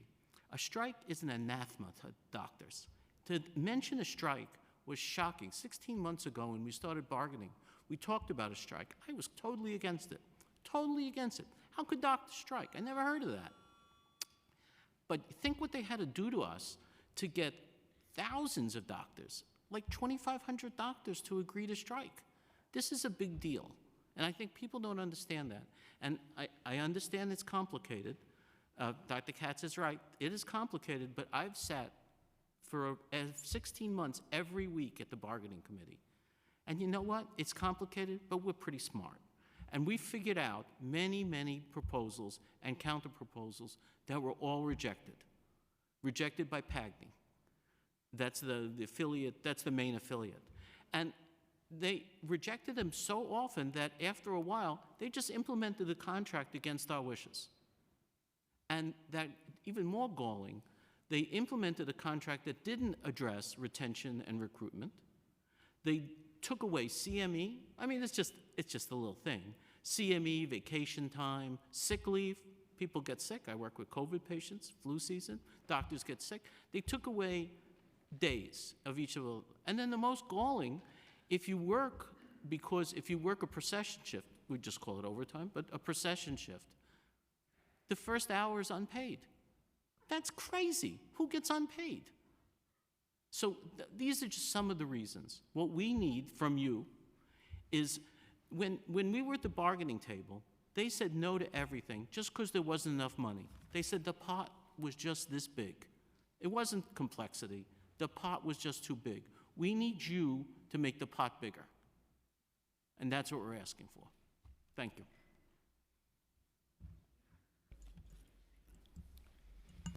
Good afternoon. My name is, good afternoon to all the council members. My name is Joaquin Morante, and I'm a pulmonary critical care physician at Jacobi Medical Center and a member of Doctors Council. I completed my internal medicine residency at Woodhull Medical Center in 2016. Hello again. And began my career as an attending physician at Jacobi Medical Center in 2019. As a child growing up in East Harlem, my hospital was Metropolitan. I have family members and lifelong friends who currently obtain their care at Woodhull, Lincoln, North Central Bronx, and Jacobi. I believe that one of the key characteristics of a humane society is its dedication to ensuring that all members of that society have access to quality health care. The public hospital system of New York has always cared for some of the most marginalized in our communities. On a daily basis, its health professionals execute its mission to provide care, regardless of one's ability to pay, and to treat people with respect, no matter their race, gender, country of origin, or immigration status. Que no se olviden el idioma que hablen tampoco. As a witness to the care that we provide at Jacobi, I can attest that since the pandemic, our public hospital system has continued to be in crisis. It is in crisis because one of its most important resources, physicians, are now stretched so thin that our patients are suffering. We are in a crisis that prevents us from recruiting and retaining the necessary physicians to deal effectively with the swell of community members living with chronic disease that was only exacerbated by the COVID pandemic. This has led to a greater demand for appointments for primary care and specialty services. The solution has been to cut visit times to accommodate the growing need for people to see doctors. Unfortunately, the answer has not been to address the physician shortage by improving recruitment and retention throughout the system and improving staffing ratios. This is evidenced by the lack of a negotiated physician contract by the affiliates over the last 15 months. As a result of insufficient physician staffing, especially in the subspecialties, I'll concentrate on that right now, we have been forced to start to transfer care of our patients to other facilities. As a personal example, I treat people with complicated lung disease. Allow me to finish, please. That often require that doctors of different specialties collaborate on the care of one patient. At Jacobi, as a consequence of the lack of competitive salaries, we have been without a rheumatology division for over a year. This has led us to have to send our patients to Lincoln and Metropolitan, further straining their own patient panels. This is not a proactive solution. This is a crisis management solution. As a pulmonologist, I'm often asked to perform procedures to aid in the diagnosis of various lung diseases, one of those being lung cancer. The biopsies that I obtain and my colleagues obtain are then examined by pathologists whose expertise is to discern whether a person may have a malignancy or something that is benign. Currently at Jacobi, because of the lack of pathologists, it takes approximately 2 weeks, 10 business days, but then you include the weekends, to have a biopsy specimen examined. Our pathologists are responsible for examining not only specimens obtained at Jacobi and NCB, but also several other H&H facilities. In order to ensure that the specimens are examined in a timely manner, the solution has been to outsource the work to a private company. And why is it that it takes so long to be able to provide someone with a diagnosis of cancer? It's because the Department of Pathology and H&H and its affiliates have proposed non-competitive salaries, and they've been unable to hire new pathologists. But to make matters worse, the Department of Oncology is also woefully understaffed. I'll finish. After a diagnosis of lung cancer has been made, because these are real-world examples, patients may have to wait anywhere between 3 to 6 weeks before seeing an oncologist at Jacobi. To make this concrete, I do a biopsy today on January 10, 2025, and that person, that Bronx resident, will have to wait 2 weeks to find out if they have cancer and another 4 weeks to then get a treatment plan from an oncologist. They're talking about now being seen at the end of February into March, all the while living with the uncertainty or living with a disease that can end your life. The inequity is a direct result of the lack of recruitment and retention of physicians to address this massive need. Instead of providing proactive plan, we have decided to address this crisis with short-term crisis management solutions, paying high hourly wage private contract doctors to fill the gaps instead, also known as locum physicians. Salaried and per diem physicians, a group of physicians that make up 20% of Doctors' Council membership, see themselves as part of the solution to helping our communities get healthier. We are not the problem. I am compelled to speak out when I see a system that is letting down those who it is supposed to care for. It is up to all of us to make sure that we do not accept less than the very best for our patients, and they should be able to have access to physicians who have enough bandwidth to treat them with dignity and the respect that they deserve. Therefore, in summary, I am asking that we come together to focus on recruitment and retention of physicians at H&H facilities by increasing their salaries so that they are at least competitive and not allowing for the erosion of benefits as proposed by the current affiliate contract. Our communities very much need the services that our public hospitals provide, and our public hospitals very much need the physicians to provide those services. We're in this together. Thank you for your time. Thank you. And my colleagues, I know you have questions? No? Yeah, you do. Okay. Doctor, it's so good to see you. It's good to see you. I know. I'm so glad you stayed with the system. We were sad when you left Woodhull. I was never going to leave. I have a question for the panel in general. So when I was at Woodhull, because I know every hospital has a community advisory board, and a lot of times we would get anybody that had some issues, whether it was the doctors or nurses or staff or whatever, would come and make a presentation at the community advisory boards. Have any of you reached out to your community advisory boards? I'm just curious. That's a better question for Doctors' Council. Okay. You know, I think in terms of the outreach and community outreach, my outreach is directly with because they meet, they meet once a month, and it's another avenue to. It's a good idea, but you know the problem is system-wide. It's not. No. It's not just Understood. at each hospital. It's Understood. a system-wide. This needs a system-wide Right. solution. No, understood. But there was some folks that did testify that had specific to their particular facility. So. Problem with recruitment and retention. and Yes. talent. No. Absolutely. I And that's the agree main with you 1,000%. 1,000%. Okay. Thank you. I want to say thank you so much for being here because hearing from you meant a lot to us. So thank you for your time.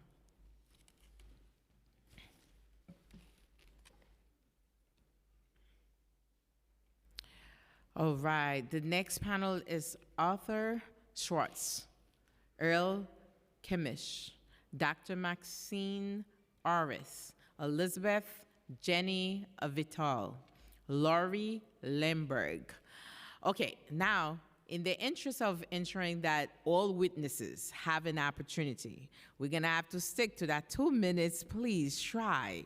Any additional testimony can be sent to testimony@council.nyc.gov, and we will review all testimony. Thank you.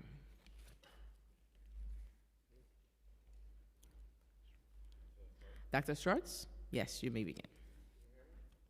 Push the button. Yeah. Good afternoon. I am the General Counsel of the Center for the Independence of the Disabled in New York, the Democratic District Leader for Greenwich Village, First Avenue to the west, and I am counsel for a coalition of groups and community leaders who have been suing to keep Beth Israel Hospital open for the last year, and we've had an injunction in place since last February. In 2023, Beth Israel Hospital had 535,572 ambulatory care visits.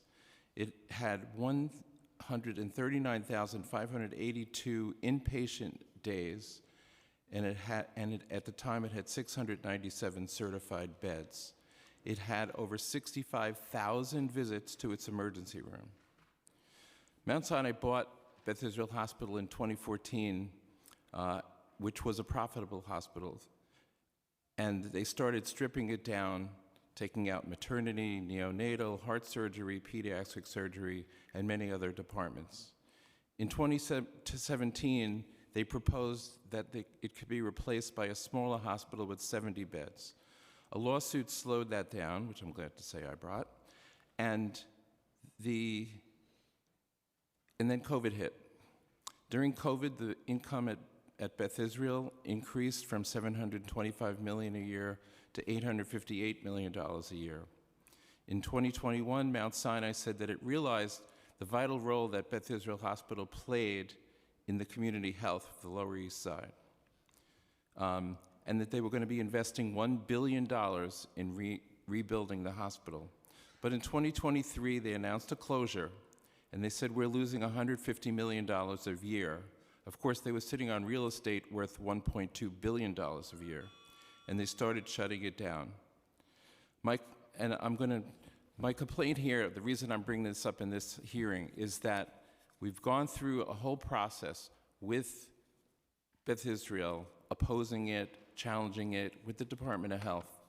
And the Department of Health approved the closure in August. The judge hasn't lifted the injunction. But one of the key parts that they had to show, key elements that they had to show to justify the closure was that there was an alternative place for the patients to go. Those there's still 55,000 people in the ED this year in this pared-down hospital. And they said they'll go to Bellevue, HHC.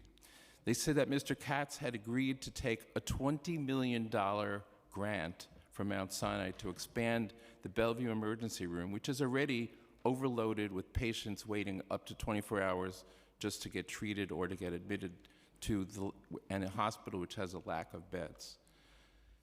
Should HHC doesn't have to do that. HHC's approval of the closure of Beth Israel, their CEO's approval of a $20 million gift to Bellevue Hospital was a key piece of that. And if it happens, and if that $20 million is all that HHC wants, the doctors you've been hearing from, the extent to which they're overworked, they will not be able to exist, nor will the community. Thank you. Thank you. You next.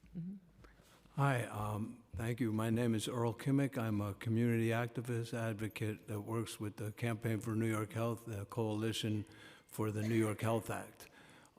We heard over and over again how there's visits with patients are limited to 20 minutes, and yet you have 25 minutes to talk to an insurance agent. The profiteering, insurance that is denying care, that is denying medication, that is, then this is life-giving care, life-giving medication where people suffer, families suffer, and so I'm here to say, of course, I support the doctors who are short-staffed, the nurses who recently won some victories and agreements to no longer be short-staffed. We'll see what happens with that. Congratulations on those fights, both in the health and hospitals and the private sector nurses. But then there's also the nurses and the doctors tell me that there's a shortage with transport workers, phlebotomists, porters, social workers, and the whole infrastructure in the hospitals. And everybody, like a team, is picking up to make it happen, but everybody's overworked, and there's zero reason why doctors should be on the phone for 25 minutes with an insurance agent denying care, denying medication when they could be treating patients. And so whatever we can do as far as New Yorkers to push for the statewide bill, the New York Health Act, whether we're city council, union members, or just citizens, we need to make that happen for us in this time. Thank you. Thank you.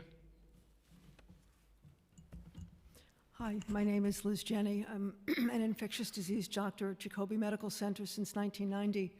Dr. Katz is absolutely right. None of us came to H&H to make money. I finished my training at Bellevue. I was offered a job at Jacobi for $66,000, and I think the salary someplace else was $87,000, but it was a great job. I have no regrets. I wanted to be free from the constraints of working for corporate medicine. I didn't want to have to think about profit as an incentive. I truly believed in safety net hospitals as bastions of quality where we could deploy magic bullets that would transform lives. Just like penicillin and tuberculosis medications were magic bullets earlier in the last century, the job that I took in the HIV clinic was totally transformative.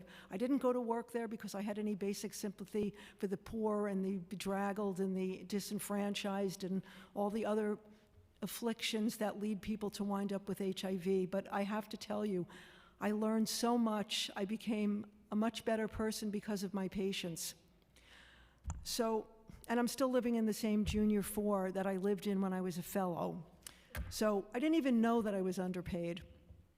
Fast forward to the corporatization of healthcare in America. Healthcare is expensive. It's too expensive. It's probably egregiously expensive. And maybe most doctors get paid too much. But that doesn't solve our retention problem.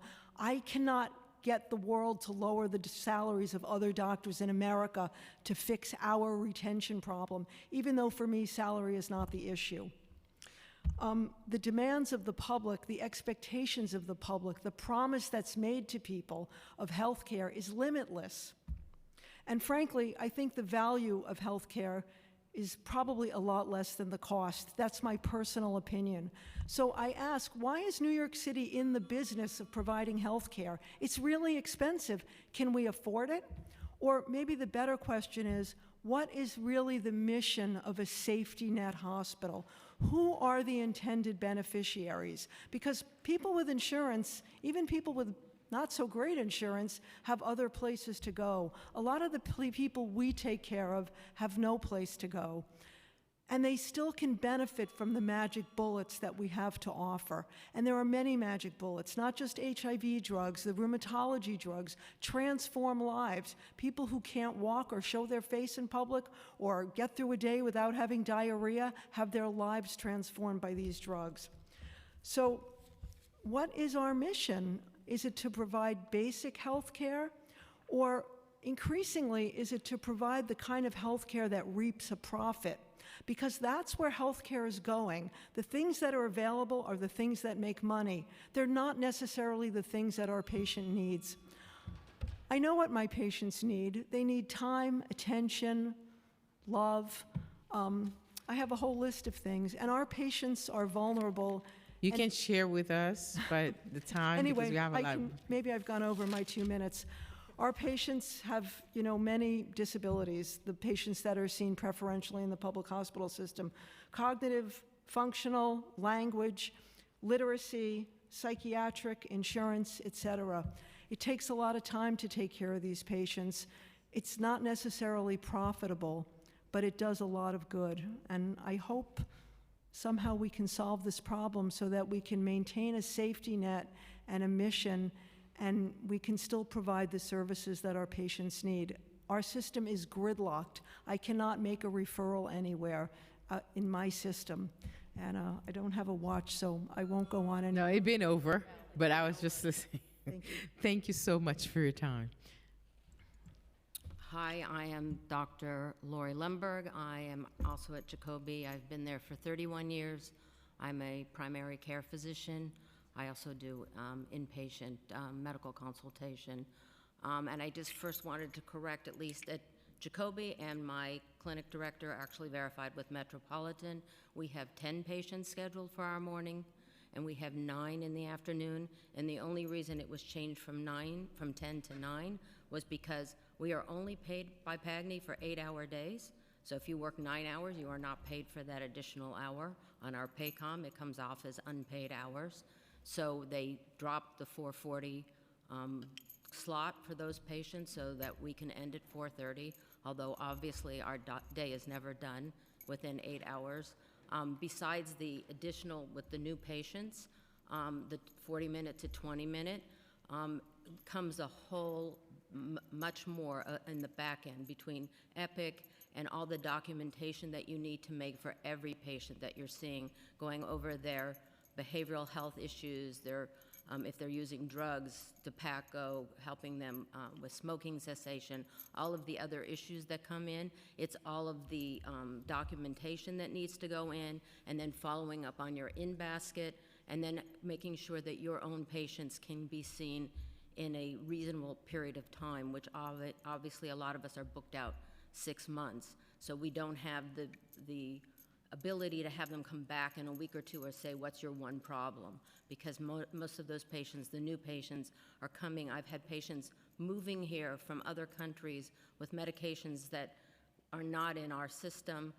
They don't know their medications. They have uncontrolled diabetes, uncontrolled hypertension. And then, you know, on the back of that is your in-basket. So you have to do your prior authorizations. You have to renew medications and check labs. And that just becomes a bigger and bigger issue.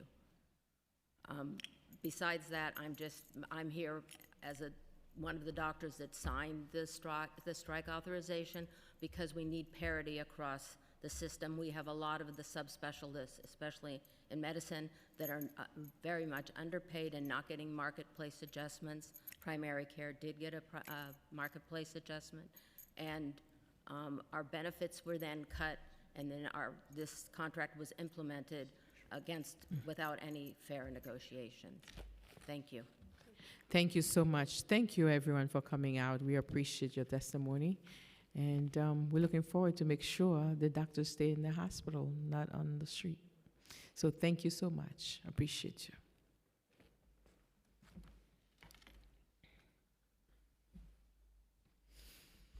Next panel is Roberta Pixar, Mary Louise Patterson, Adam Hill, Ann Belvey, Ascendi Garcia. Okay,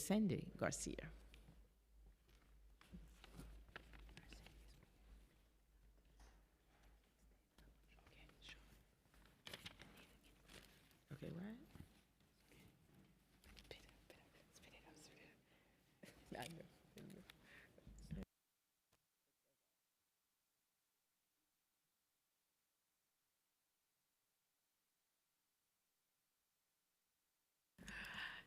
You may begin. Thank you.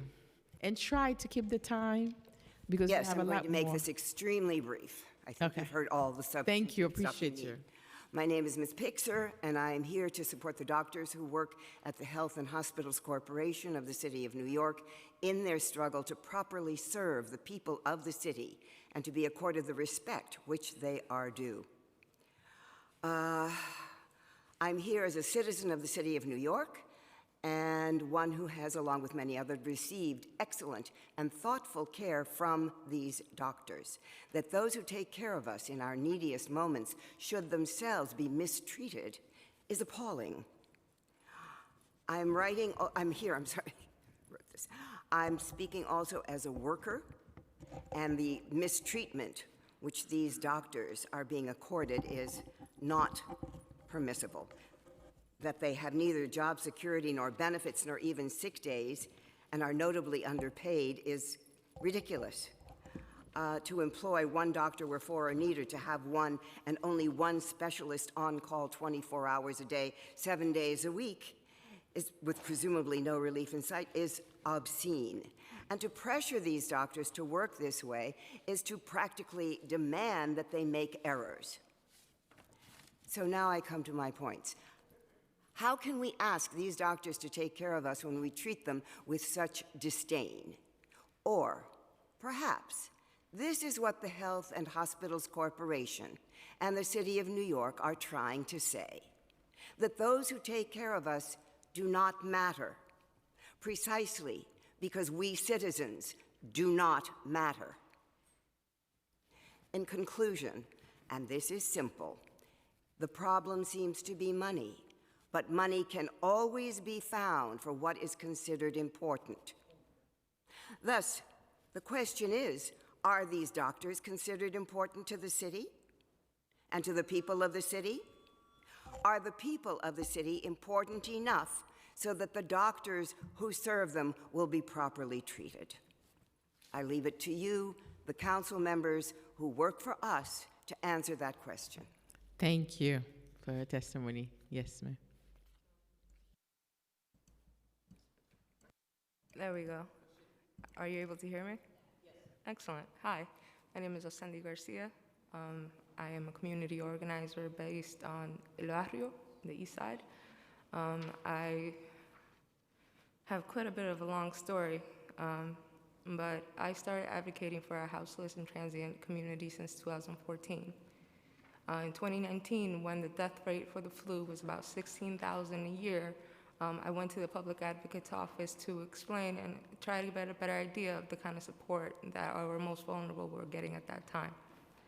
Shortly after that, about 2 months later, there was a news of what we now know as the COVID-19 pandemic. During this time, the health and hospitals did everything in their power to ensure that those that were most vulnerable, who were not able to actually get to shelters, who were able to actually get some hygiene support, because a lot of the vulnerables and transient individuals who were living in the street without access to bathrooms, without access to any medication, without access to any support to the services that they relied on, ended in health and hospitals. Unlike our Supreme Court, I defer to the professionals, to the need of the contracts and to the details of what needs to happen for them to be happy and well. But I can tell you without a shadow of a doubt that if our doctors were to strike, this will mean death, continued death, for our vulnerable individuals. I am still very much holding on to the strength of the structure that was created during the pandemic, specifically around our shelters and the services that are provided to the community. I also have a tremendous respect for this council and for the work that you've done to make sure that you hold the pharmaceutical companies accountable. And please, I would hope that you continue this work in actually holding the insurance companies accountable for the lack of effort and for the lack of time that they have put into actually caring for people and actually drowning our doctors in paperwork instead of actually supporting us. Please hold them accountable. Thank you so much for your testimony. Next. Hello, my name is Ann Bove. On a personal note, I'm a retired nurse from Bellevue Hospital after 40 years of service. I'm here to represent CPHS, which is the Commission on the Public Health System, which has spent over 35 years advocating for access to care issue, founded by Judy Wessler and Marshall Anglin. And we're here in support of the Doctors' Council's concern in regards to the fact that they need to have that contract settled as quickly as possible. In 1980, I went out on strike.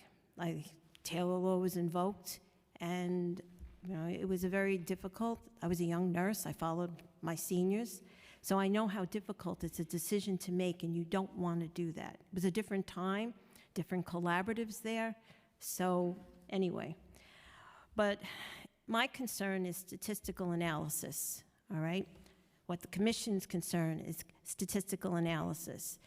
People say, oh, the benefits of, cutting the time down, we didn't see any real deficits, but what was the sample size? What was the patient population? What was the parameters that you looked at accordingly? I remember years ago, there was something with Harlem Hospital and saying that the Harlem community had a decrease in asthma.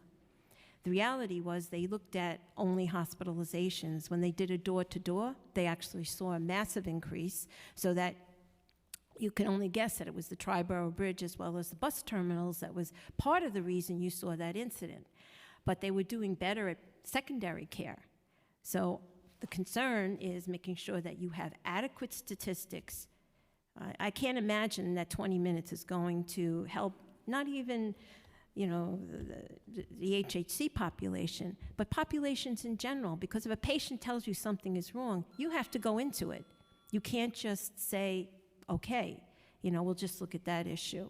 So I think in terms of looking at statistical analysis and making sure that those statistics are real and pertinent, and we can see how we can do better, because I've lived through it, and I've had to, in this room actually, had to show how those numbers were wrong and do the footwork myself. So thank you for your time. Thank you so much. Commission on the Public Health System. Hi, I'm Adam Hill, an emergency medicine physician currently at Elmhurst Hospital, previously at Woodhull in my early career. Part of the Elmhurst Bargaining Committee for this current contract.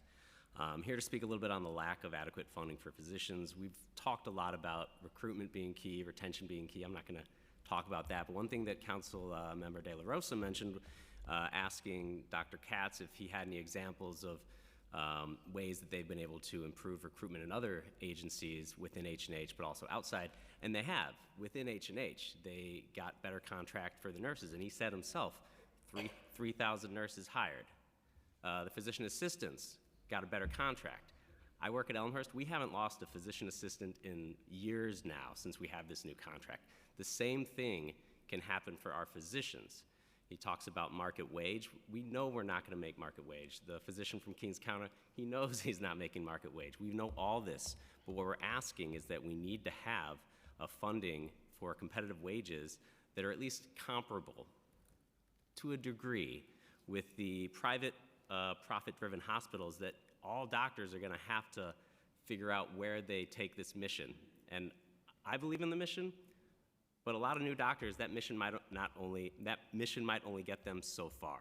So what I'm asking for this council is to help by helping fund the public healthcare system, fund H&H, invest in your fellow New Yorkers, and help me and all the other physicians here continue to take care of this city. Thank you. And thank you to all of you. Thank you for your testimony. Appreciate it.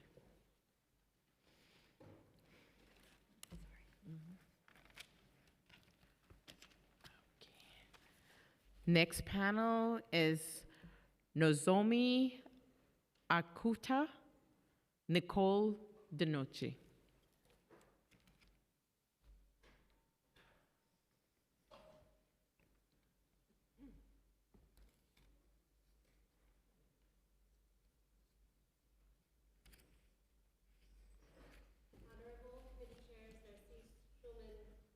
Thank you. Honorable Committee Chairs Narcisse, Schumann, and De La Rosa, thank you for calling this hearing today. My name is Nicole DeNuccio. I am a midwife at NYC H&H Woodhull Hospital. I am here to testify to the fact that the failure of H&H and its subcontractor employers to offer fair and competitive contracts to its physicians is not only a labor issue, but also a patient safety issue and an issue of systemic racism and medical apartheid. At Woodhull Hospital, we continue to grapple with an increasing and devastating series of perinatal deaths in our care in recent years, all of which can be linked to issues of chronic understaffing and physician staffing shortages from the crisis of recruitment and retention, a dire situation that clinicians in our service have sounded the alarms about to our hospital administration for years. The crisis has been deepened by a corporate-style takeover of our current OBGYN leadership in 2023, using an autocratic and punitive leadership style that has sought to weed out staff who are not loyal to them by making it a hostile environment for them to work, blaming and punishing individual clinicians and scapegoating midwifery care for adverse outcomes that are truly rooted in underfunding and other systemic issues, and thus failing to address the real root causes of preventable death and iatrogenic harm to the people we are supposed to serve. The most egregious and unforgivable harm caused by this crisis is the preventable deaths in recent years of 3 Black mothers, one of them Afro-Latina, as well as the other intrapartum deaths of a Black baby and a Latino baby. In addition, the numbers of people that have suffered preventable morbidity due to this crisis at Woodhull Hospital are far more numerous and warrant further investigation. During the COVID pandemic, my OBGYN physician colleagues took it upon themselves to take more shifts beyond their contract obligations to meet the need. Simultaneously, a crisis of recruitment and retention in Woodhull's anesthesiology department due to severely non-competitive pay allowed a dangerous anesthesiologist to remain in practice despite multiple reported safety concerns. In 2020, Black mother Shaeja Semple was killed by a fatal error by this anesthesiologist. Since that time, the anesthesia department at Woodhull has been overhauled, but this action came too late for the life of Ms. Semple. As the crisis of physician shortages and chronic burnout deepened in March 2023, Woodhull OBGYN physicians issued a collective plea for help to the Woodhull Hospital, H&H, and NYU Langone affiliate administrations, flagging the dire situation and demanding active physician recruitment, competitive pay to make recruitment efforts viable, and the temporary hiring of locum tenens physicians to fill coverage gaps and prevent more physicians from leaving or reaching dangerous levels of burnout. These demands were not acted upon by the administration. Physicians were also forced to work shifts that they did not feel were safe for them to work. One key example being an OB physician in his 70s who faced health complications, who requested not to be scheduled on the night shift. Please to summarize, please. Pardon me? Please summarize, because your time is up. Okay, sure. I'm sorry, I have 2 more human lives that have been lost to discuss. In September 2023, issues with unsafe staffing ratios and cultural norms formed in the setting of chronic understaffing and burnout contributed to the substandard monitoring care that a Black mother in labor received leading up to the death of her baby that day. In October 2023, a Latina mother lost her baby and uterus in labor to a uterine rupture. An OB attending worked sick with a packed surgical schedule that day and handed off the floor that night to the same attending who did not feel it was safe for him to work at night. Delays in this mother's cesarean birth resulted in the death of her baby and loss of her uterus. The following morning, this attending again expressed his dismay that the safety concern was not honored. 2 weeks later, he remained scheduled for a night shift, and that night he made a fatal surgical error and post-surgical management decisions that resulted in the death of Black mother Christine Fields. Some demands in the physician's March 2023 letter have now been met, but again, far too late, and only in response to these catastrophic losses. In 2024, again, the administration's prioritization of their bottom line over the lives of Black and brown people came with deadly consequences when a locum tenens physician had been reported for unsafe practice, remained on the OB schedule months later, using up the remaining funds in her contract. You already have 3 of your... I'm sorry. I wanted to mention that as a result of this decision, Afro-Latina mother Beverlyn Garcia Barrios' care received substandard monitoring and delays in her necessary cesarean birth, during which she died later that day. The case study of Woodhull's OBGYN service is a warning to you in this moment. You can share the testimony with us. I will. I stand with the H&H physicians who have appropriately recognized the severity of this crisis.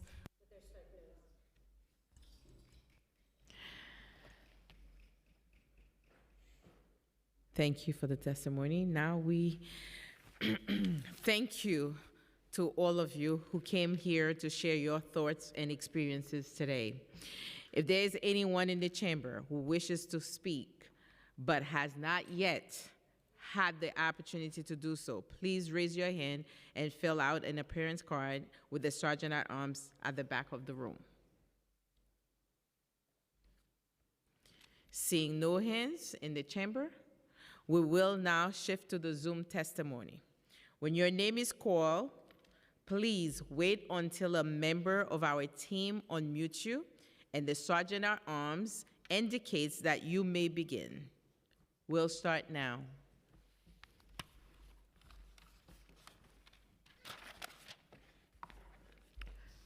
Sean Petty. You may begin. Is that you? All right. If you hear your name, you're on, please raise your hand.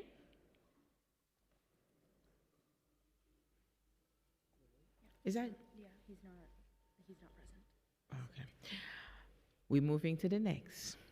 Jasmine Sendhu. Yes. Hi. Thank you.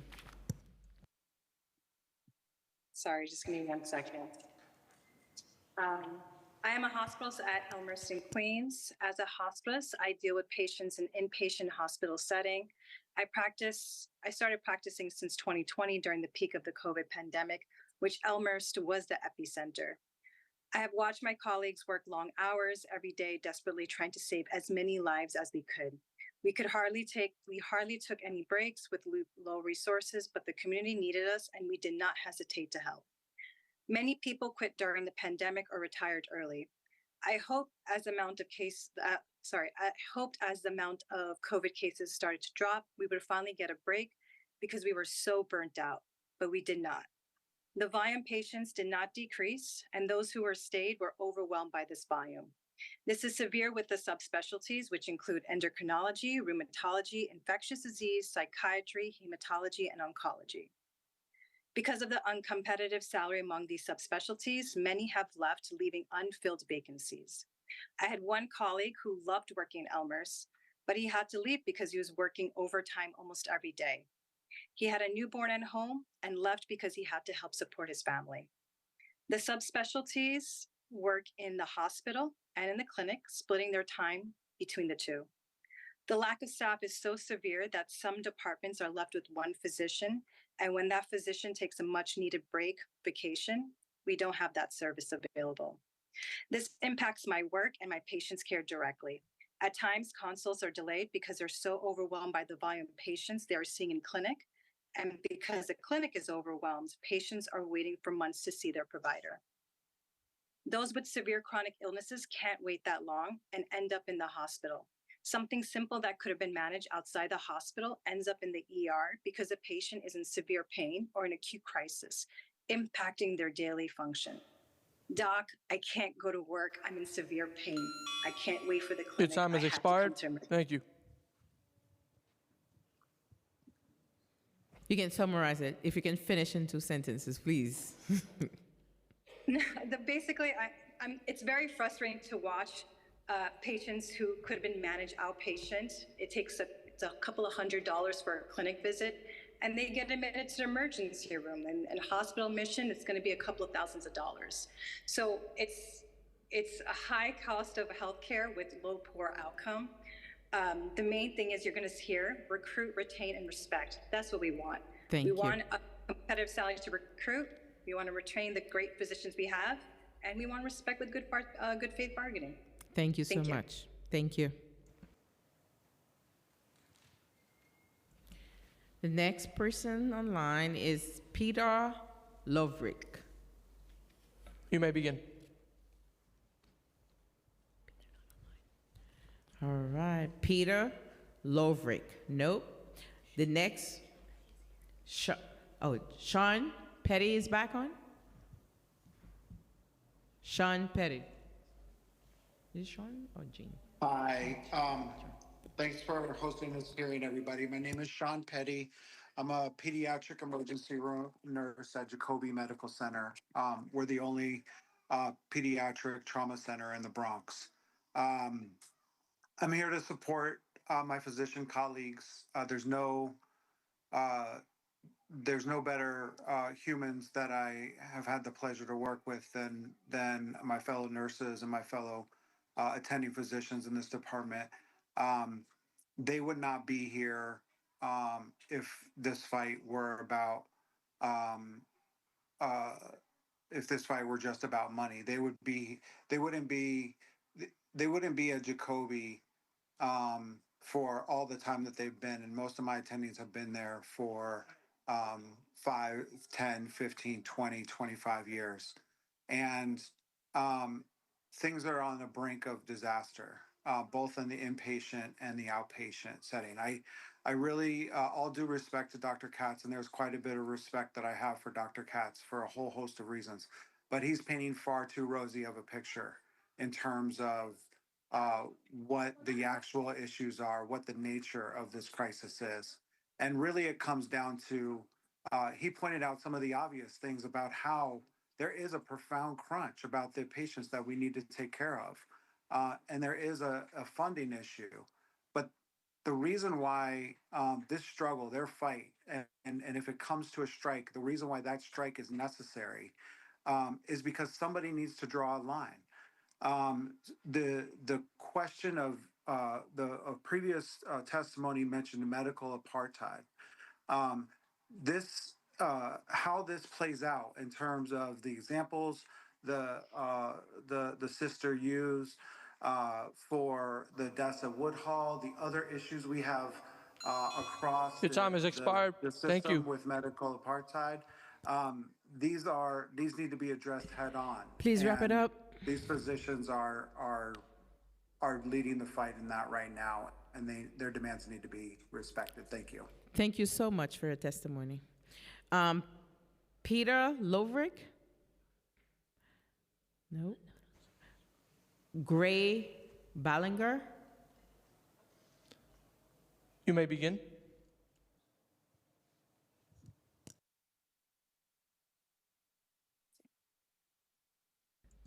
Gray Ballinger.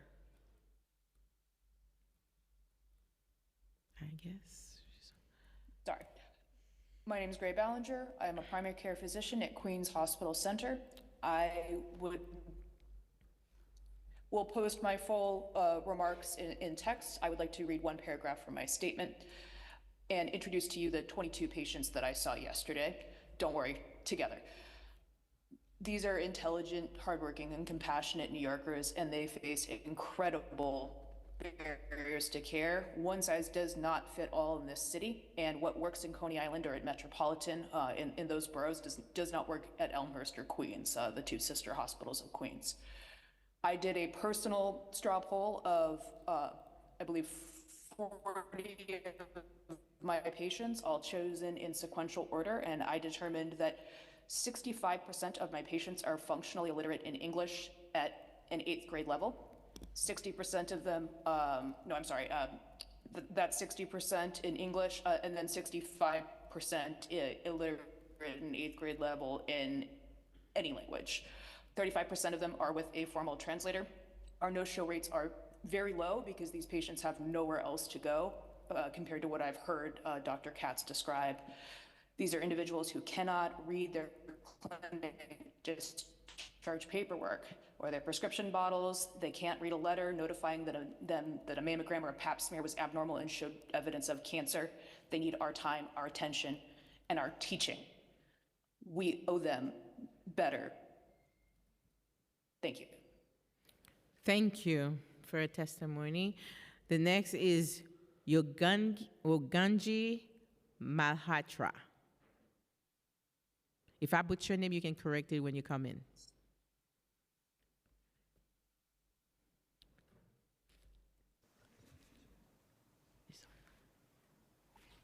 Should be? Hi, this is Dr. Malhotra.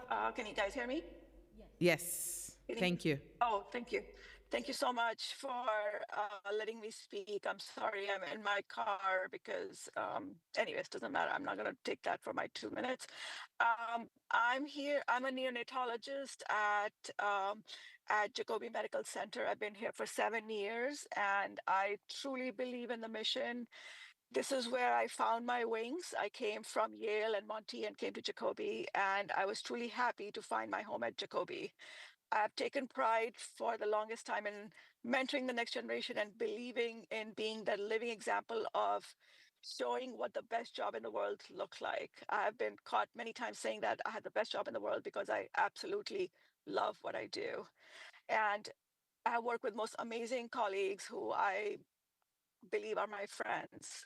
But over the last couple of years, I've seen many of these friends leave, and I have seen the light and the spark leave the eyes of many of my dear friends who are still continuing to work despite all the circumstances everywhere they are pulled in every direction.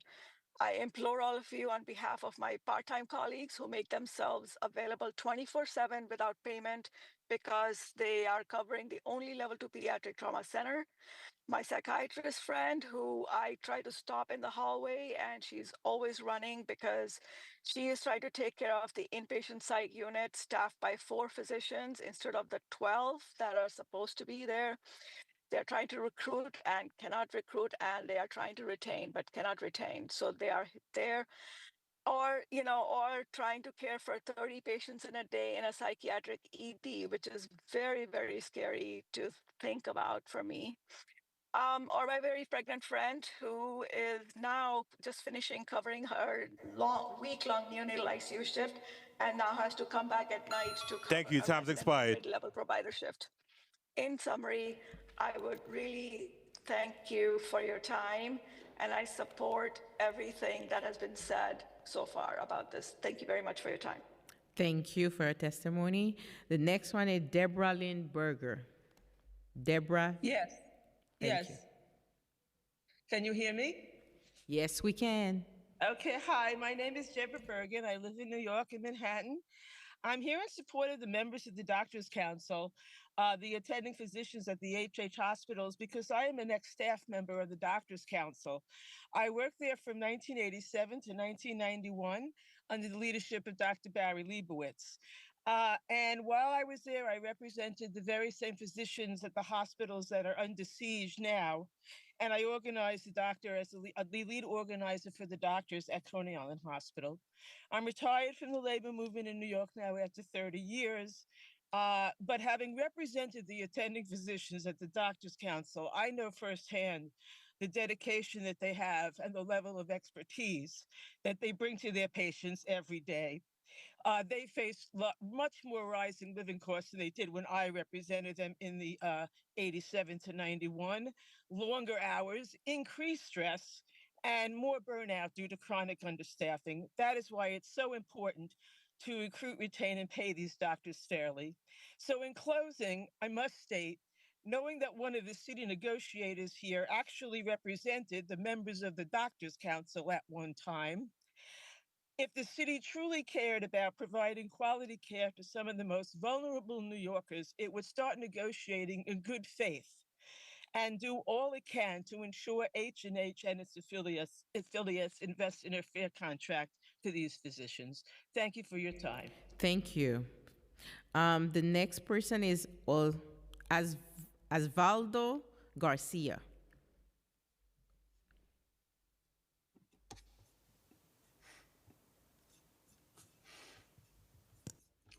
Hello, everyone. My name is Osvaldo Garcia. I was raised in the South Bronx, born in Washington Heights, and currently live in East Harlem. And I'm here in support of the Doctors Council. When I was about 4 years old, I had my first asthma attack, and I'll never forget the horror on my mother's face as she ordered a taxi to take me to the nearest public hospital. Sorry, let me just take off my mask real quick. And she ordered a taxi, and I want to emphasize a taxi because calling an ambulance was too expensive. And this is a harsh reality for many South Bronx residents who face many burdens, including environmental health injustices and financial insecurity. And public hospitals are a lifeline for families like mine, serving not only individuals with chronic conditions, but also some of the most vulnerable members of our community. These doctors at our facilities working tirelessly to care for a number of vulnerable populations, asylum seekers, people experiencing homelessness, New Yorkers with mental health challenges, new immigrants, and more. And their dedication ensures that these populations receive the care that they need and preventing them from ending up in our city jails, shelters, or on the streets, where managing their needs may cost taxpayers far more in the long run. So if city council truly does care and is truly committed to making our city safer and managing taxpayer dollars responsibly, it must ensure that Health and Hospitals and its affiliates invest in a fair contract for these physicians so they can continue to deliver the quality care that vulnerable New Yorkers depend on. Thank you. Thank you. The next is Cheryl Smith.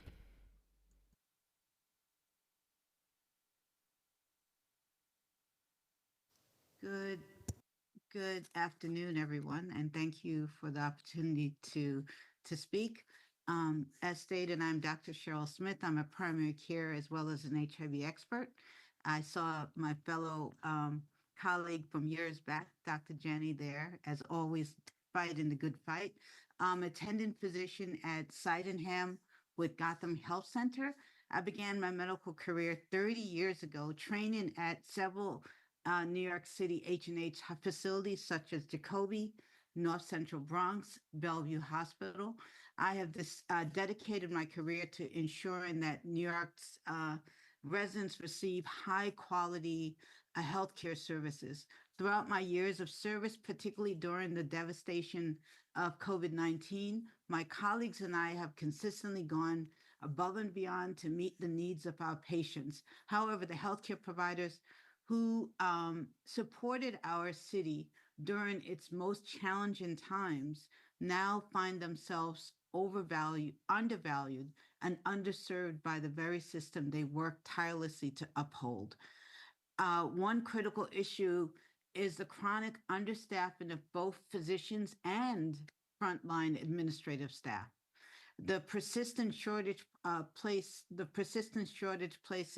an undue burden on existing personnel, compromising the quality of care we thrive to serve. Administrative staff are essential to keeping our clinics running smoothly while physicians need time to address the complex medical, social, and mental health needs of our patients.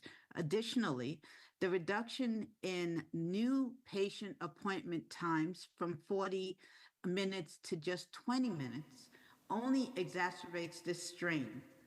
This change undermines the core principle of the patient-physician relationship. Thank you. Time's expired. I'm closing. Our patient population often faces faceted challenges, and addresses their needs comprehensively requires more time, not less. I urge you to address these staffing shortages and consider the impact of policy changes on both patient care and provider morale. Let us work together to ensure that New York City's healthcare system remains a beacon of quality and compassion for all. Thank you for your time and attention. Thank you, Dr. Smith. The next is Catherine McFadden. Hi, my name is Catherine McFadden. CSUN, I am a midwife and a former NICU nurse at SUNY Downstate. I was pushed out of that position in retaliation for providing testimony about patient care conditions in a setting much like this several years ago. I'm here to speak for the mothers and the babies who are dying and will continue to die preventably because of the conditions that have been elucidated by so many of the speakers who have come before me. We know that New York City has the largest racial disparities in infant and maternal outcomes. It is 4 Black babies die for every one of their white counterparts, whereas 8 to 9 Black women die for every one of their white counterparts. Research from Dr. Elizabeth Howell has shown that this disparity would drop by half if Black infants and mothers were receiving care at the same institutions or institutions that were as safe as the institutions that a majority of white birthing people use. And that research further says that essentially half of this disparity is because of a poor level of care at a concentrated set of minority serving hospitals, and was anonymized for the research, but everyone here can recognize that we are talking about Kings County, Woodhull, SUNY Downstate, and other hospitals that serve upwards of 80% Black patients. The conditions that cause the care at those hospitals to be poor are not new. Many people have spoken to that today. An article in the Times from 1988 say, many women seek prenatal care at city facilities and are forced to wait weeks to be seen. When they receive care, it is often rushed and impersonal. Municipal Hospital maternity. Thank you. Time's expired. In summary, recommendations, has already been said, we need to make the pot bigger. $1 billion, we heard in testimony, comes from the city budget, whereas the city gives $11 billion to the NYPD. And I promise you, we will have a healthier and safer New Yorker with diversion of funds to the hospital system, as opposed to systems that have proven not to keep New Yorkers safe. Also, the private hospital systems are not charities, do not operate as charities, and should not receive tax deductions as if they are charities. Taxing them could fund the public hospital system. They have also influenced legislation which causes a $1 billion disappropriation of federal funding that should go to the public hospitals, but instead go to the private hospitals. That would go a long way to expanding the pool to cover more doctors. And if the city council is not willing to take the steps to drastically increase the H&H budget, I would encourage you then to put more pressure on your colleagues at the state level to pass the New York Health Act, because as described by other activists, that would also solve many of these core issues that underlie New York City system of medical apartheid. Thank you so much for your recommendation. The next is Jose Perez. Jose Perez, going once, raise your hand. No? Okay. Pranayit Atsul. No? All right. Max Fisher. Max Fisher? Can you hear me? Yes, I can now. Great. So my name is Max Fisher. I'm a New York City resident, and I'm testifying as a community member in support of our city's H&H doctors. I think a lot of the previous speakers have elucidated the issues at the heart of these negotiations well, so I don't feel the need to go deeper into those, but I do just want to say that Dr. Katz, the H&H CEO, said both bargaining parties want the same thing, an equitable contract that meets physicians' needs, achieving adequate recruitment and retention. Unfortunately, he said, the health system and bargaining issues are complicated, they're multifaceted, nuanced, convoluted, and so on. If I were on his side of the bargaining table, this is exactly what my rhetorical strategy would be. But while I think we can all acknowledge this complexity, the core issue is clear from having heard all of the testimony today. Prioritizing cost cutting over patient care is jeopardizing the well-being of our city. These doctors provide vital services to our poor and working class neighbors who deserve high quality medical care regardless of income or life circumstances. This work not only makes our city safer, but also helps prevent higher long-term social and financial costs associated with lack of treatment. This is especially critical in a city with more millionaires and billionaires than any other in our country. Finally, the council should seriously consider the following. If doctors walk out, New Yorkers will stand unequivocally with the physicians who keep our city safe and healthy. This is what we saw when NICE and the nurses went on strike 2 years ago, and this is exactly what we'll see this time. Thank you. Thank you for your testimony. The next person is Manta Purohit.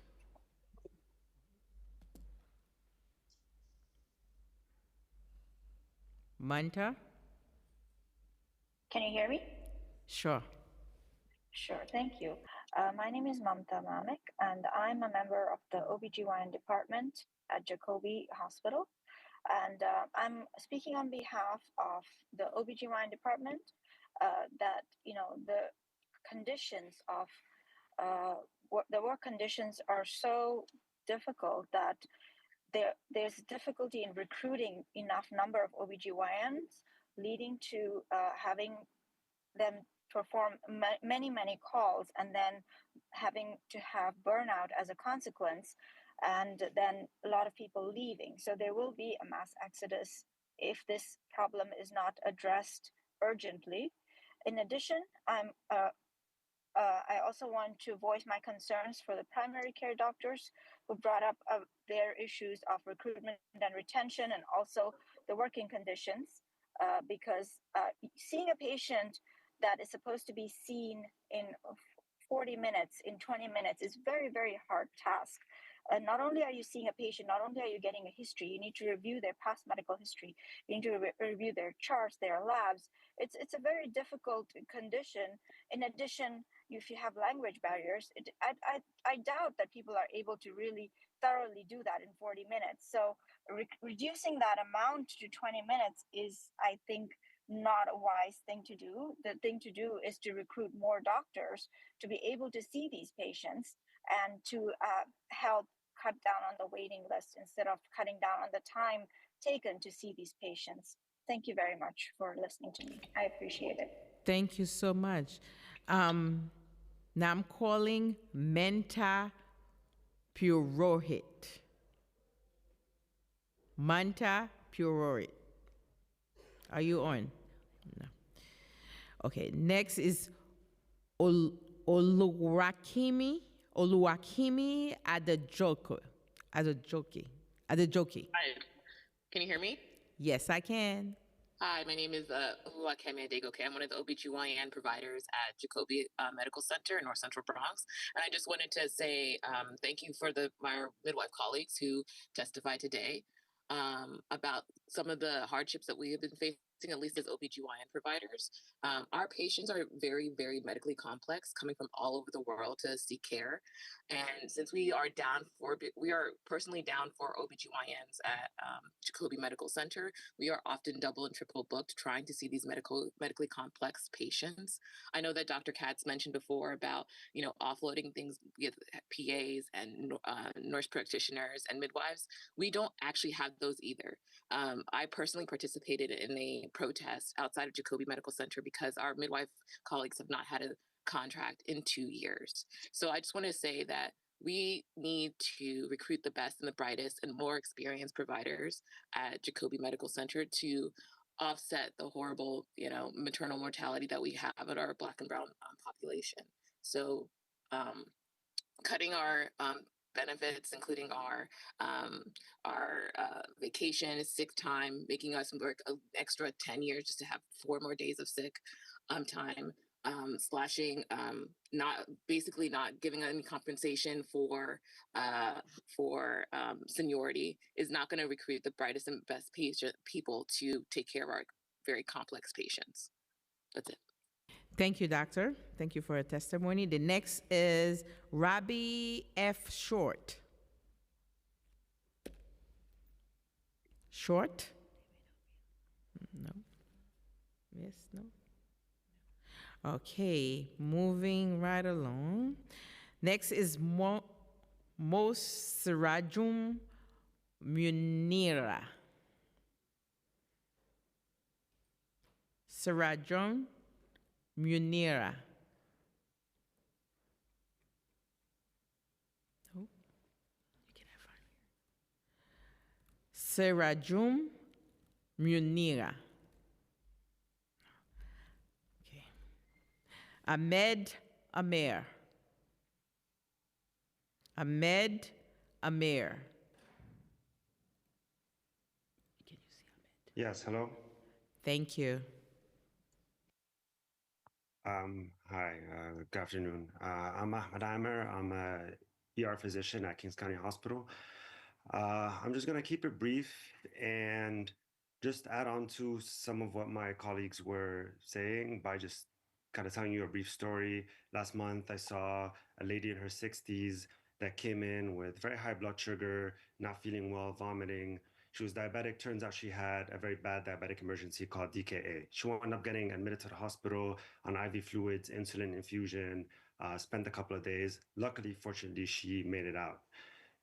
The story behind this patient that I saw can highlight everything that you need to know about what's going on in our system right now, because we in the ER are considered what's called downstream of all the healthcare decisions that are taken before the patient gets to our doors. So this lady was from Brooklyn. She's from Flatbush, where my hospital is located. She had just moved back from Philly in October to live closer to her daughter so that she could meet her basic needs. She tried to get an appointment with the primary care doctors at Kings County. She called the hotline. They gave her an appointment in March of 2025. So she waited, and after a month, she called again. And they told her, "We're sorry, the earliest we could do is March 2025. If you have an emergency, call 911 or go to the ER." So she did the sensible thing. She tried to manage it on her own, and then eventually she couldn't, so she wound up in the hospital. Now, see, our patients want to see their doctors, and their doctors want to see them. The only way to do that is by increasing the resource. And the most valuable resource in the healthcare system are the healthcare workers that work in the system. It's not the machines, it's not the buildings. And the only way to make sure that the patients have access to the care that they need in their hospital. Thank you. Time's expired. That we give them the resource. And in summary, what I would say is, if you want to help us address these issues, what we need is a fair contract that allows us to hire and retain the doctors that we need to staff this whole system properly. There is no amount of goodwill or sacrifice that can make sure that these patients get the care that they deserve. And in our negotiations with H&H, they went out and they hired one of the most notoriously union-busting law firms out there to come and negotiate with us. So that already shows you that we are not on the same page. Our mission is to take care of the patients and to try Thank you. Your time's expired. we can. Thank you. Thank you so much for your testimony. Now calling on Sharon Peter. Sharon Peter. Sharon Peter. Hey, sweet Joe. Sharon Peter. Peter?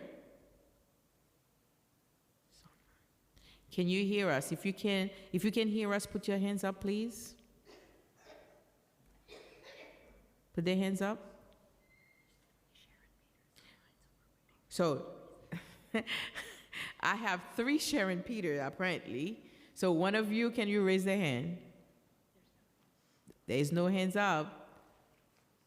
All right. Okay. Yep.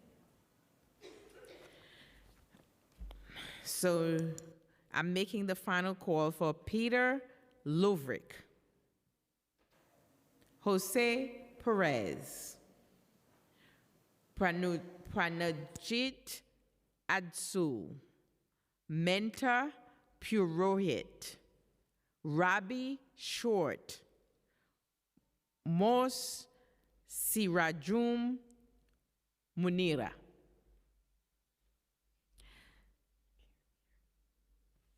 And Peter, of course, Sharon Peter. I guess, going once, you're not here, raise your hands. If you are currently on Zoom and you wish to speak, but have not yet had the opportunity to do so, please use the raise hand function and our staff will unmute you. I have a hand, I guess. Who's that? Who's up?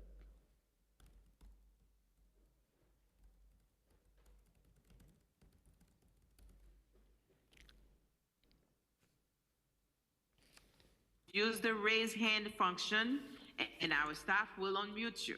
Okay, now since you're with me, you ready to speak, to testify? Are you ready? Yes, can you? Okay, you are listening. Yes, hi, my name is Pranajit Atsule. I'm a psychiatrist at Jacobi Medical Center. And I don't want to take too much of your time, but thank you for giving us this opportunity. I just want to voice the same concerns that my colleagues have said before me, and as well as the other allies and supportive organizations and members of the community that have spoken for us. Just wanted to bring up that in Jacobi, I work in the psychiatry department for 10 years. When I started working there, there were 12 psychiatrists in the inpatient unit where we take care of the most severely mentally ill, sometimes violent, sometimes high-risk patients. And currently, there are 3 full-time psychiatrists there, and we've been struggling to recruit and retain doctors for all of this time. In the psychiatric emergency room, we are 4 doctors short. We don't have a director. We don't have an associate director. We have to find a solution to these issues. There are physician compensation reports that are available online. One of them, for example, is MGMA. There's a lot of data about what the fair market value is. If it's not vacancies, it could be that. It could be a lot of other things that we should look into to see if doctors are fairly paid. If we need to, we can get external organizations to sort of help with this if it's that much of a problem. And we were able to ask doctors at Jacobi Medical Center about the vacancies, and we have currently 62 vacancies at Jacobi Medical Center from doctors' report that we could get on our own. So that's the situation that we're in, and I really hope that the council here is able to... Thank you. Your time's expired. Thank you. Thank you so much, doctor. If you are currently on Zoom and wish to speak, but have not yet had the opportunity to do so, please use the raise hand function and our staff will unmute you. One more hand. The doctors are serious. And what's the hands? What's the name?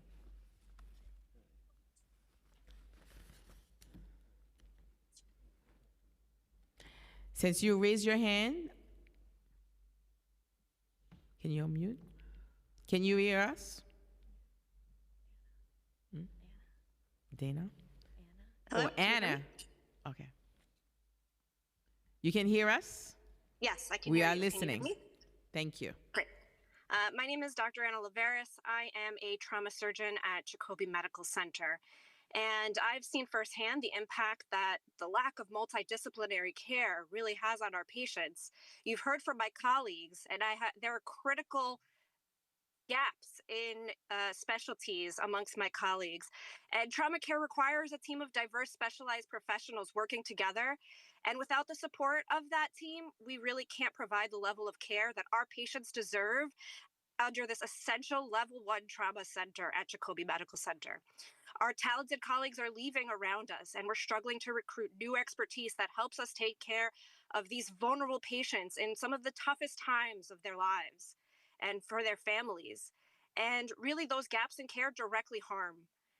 We're calling for a fair contract, as you've heard, that allows us to build that team, attract the right talent, and deliver the quality of care that our patients, the city's most vulnerable, need and deserve. And when I began my career, I started right at the beginning of the COVID pandemic. At that time, I want to remind everyone, our work was celebrated and recognized. There were pots and pans ringing every night.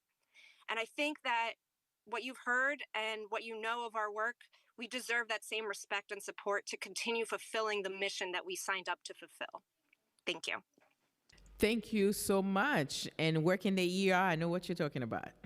Thank you. No hands? Any other hands? If you are currently on the Zoom and wish to speak, please raise your hands right now. This is a final call. Final call? No hands? All right. Seeing none, I would like to thank everyone that if you did not have a chance to submit your written testimony, you can do so at testimony@council.nyc.gov within 72 hours of this hearing. Before I finish, I want to say thank you so much, Dr. Katz, for staying in the room throughout the process. We appreciate you. To conclude, I would like to thank my colleagues that's here with me and everyone that's in the room and everyone that testified. That's what we call New York City. You come out, you testify. Thank you, all the health workers, all the professionals. I know you care. Thank you for all the fellows and all my fellow New Yorkers. And thank you to all the staff that participate. Ria Ozagan, oh God, I'm always messing up. Ozaganwara. Thank you. And my dear colleagues, Chair Schulman, Chair De La Rosa, that's staying, and all the Sergeant at Arms that make it possible. So thank you, everyone. And the union, of course, Uniontown. We want to particularly thank Doctors Council. And go ahead, finish. NYSA NASNA that was here. Yes. So thank you, everyone, all the doctors. We appreciate you. We want you to stay in the hospital, not outside the hospital. So thank you, everyone. Thank you, everyone. Thank you, and all my staff. Appreciate it. Thank you. God bless. Thank you. And good evening.